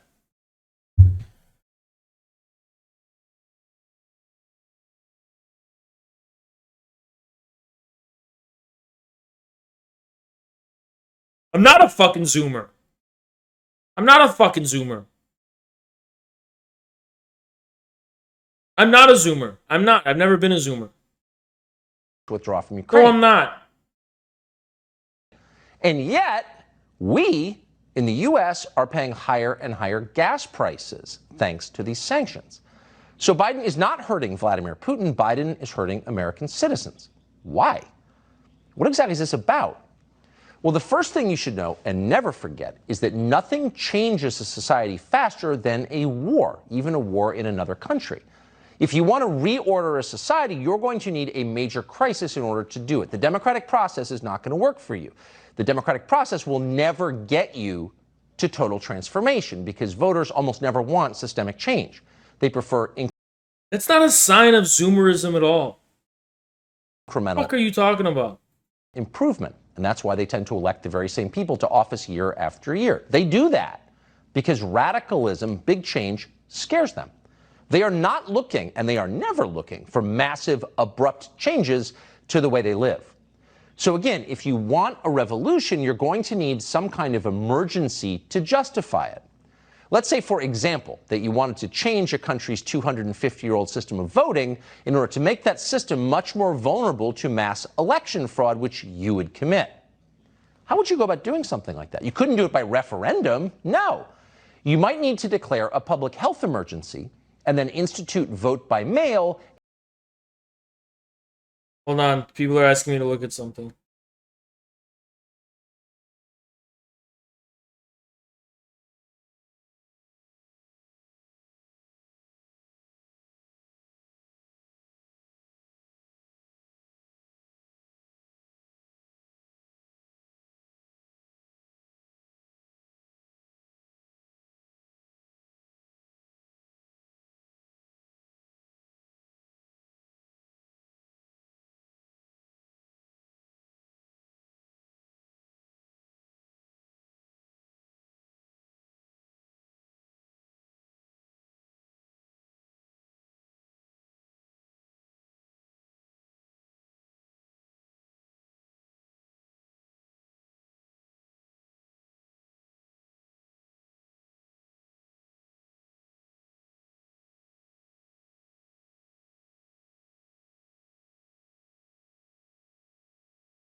because that might work. Or, for another example, how would you go about taking full control over an economy built on fossil fuels? Well, you'd first have to break the existing economy, because if you gave people a choice... Shit, Tucker's talking about some shit that is too based for mainstream media news, cable news. ...over how to power their vehicles, homes, and businesses, not many of them would choose windmills. No, they'd go with what they have, which is oil and gas. So you'd have to take that choice away from them. You couldn't let them choose. And you couldn't do this by democratic means because no legislature would ever vote for a change like that because they know voters don't want it. So instead, you might use a war underway across the world to declare an energy shortage in your country and then make fossil fuels unaffordable for the average person. And that way, people would have no choice but to switch over to the new system, which, not incidentally, you and your friends and your donors would control. Ah. Pretty interesting. So that'd be one way, maybe the only way, to get a Green New Deal without having to get it through Congress, because it never would go through Congress. Do you think that's what's happening here? You'd hate to think so. You wouldn't want to think that your government would intentionally exacerbate the suffering of millions of Ukrainian civilians in order to take over America's energy grid. Yo, this is getting dangerously based. But that seems to be exactly what is happening right now, and we know this because the administration has essentially told us so. As of tonight, the vast majority of electricity that we use in this country for everything, about 80% of our electricity, comes from just three sources: natural gas, coal, and nuclear energy. The Biden administration has pledged to get rid of all three of these things. There will be no more coal plants, Joe Biden said during the campaign. John Kerry, our aging climate czar, agreed. No more coal plants operating in the United States by 2030, he said. No clue on how we're going to power the cities that are totally dependent on coal-fired electricity. But here's Joe Biden explaining that electricity for your home and your city, electric cars, all of it pretty darn soon is going to come from... Guys, you may be asking, not one person asked me this, why haven't you fixed your fucking beard? Because they were all closed. They're closed yesterday and today, so tomorrow I'm going to go get my beard cut. Tomorrow, okay? From heat pumps and solar panels. What's wrong with it? Look at it. It's fucking, I look homeless. That's what's wrong. And I can't even eat.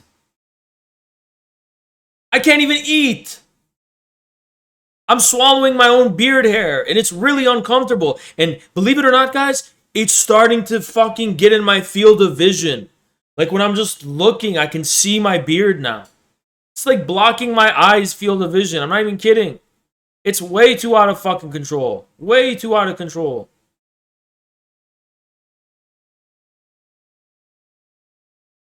It's just uncomfortable. I don't like it. I kind of want to go clean shaven. That's how much I don't like it right now. I gotta clean this up. Under my plan, which is before the Congress now, we can take advantage of the next... By the way, when is the CPI conference? Isn't it this month? ...generation of electric vehicles, that a typical driver will save about $80 a month from not having to pay gas at the pump. If your home is powered by safer, cheaper, cleaner electricity like solar or heat pumps, you can save about $500 a month on average. Huh.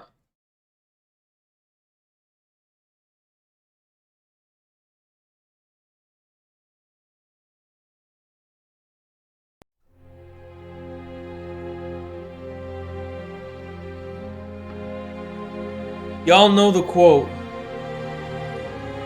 from King Peter Jackson's King Kong from 2005. All good things must end, especially things that need to cut their beard as soon as they wake up.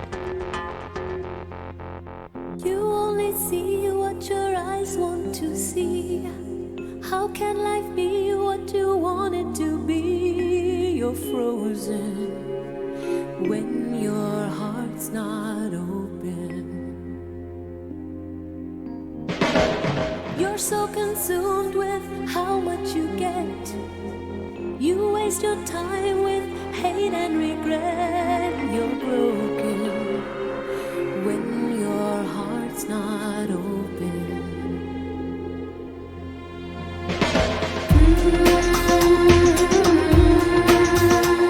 If I could melt your heart, we'd never be apart.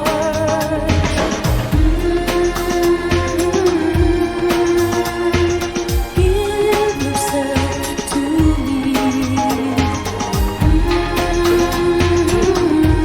Goodbye, guys. I gotta work out, shower, and prepare for this beard to be fixed tomorrow. And I will see you tomorrow. And hopefully tomorrow we have an 8-hour stream and GTA RP. Now there's no point in placing the blame, and you should know I suffer the same. If I lose you, my heart will be broken.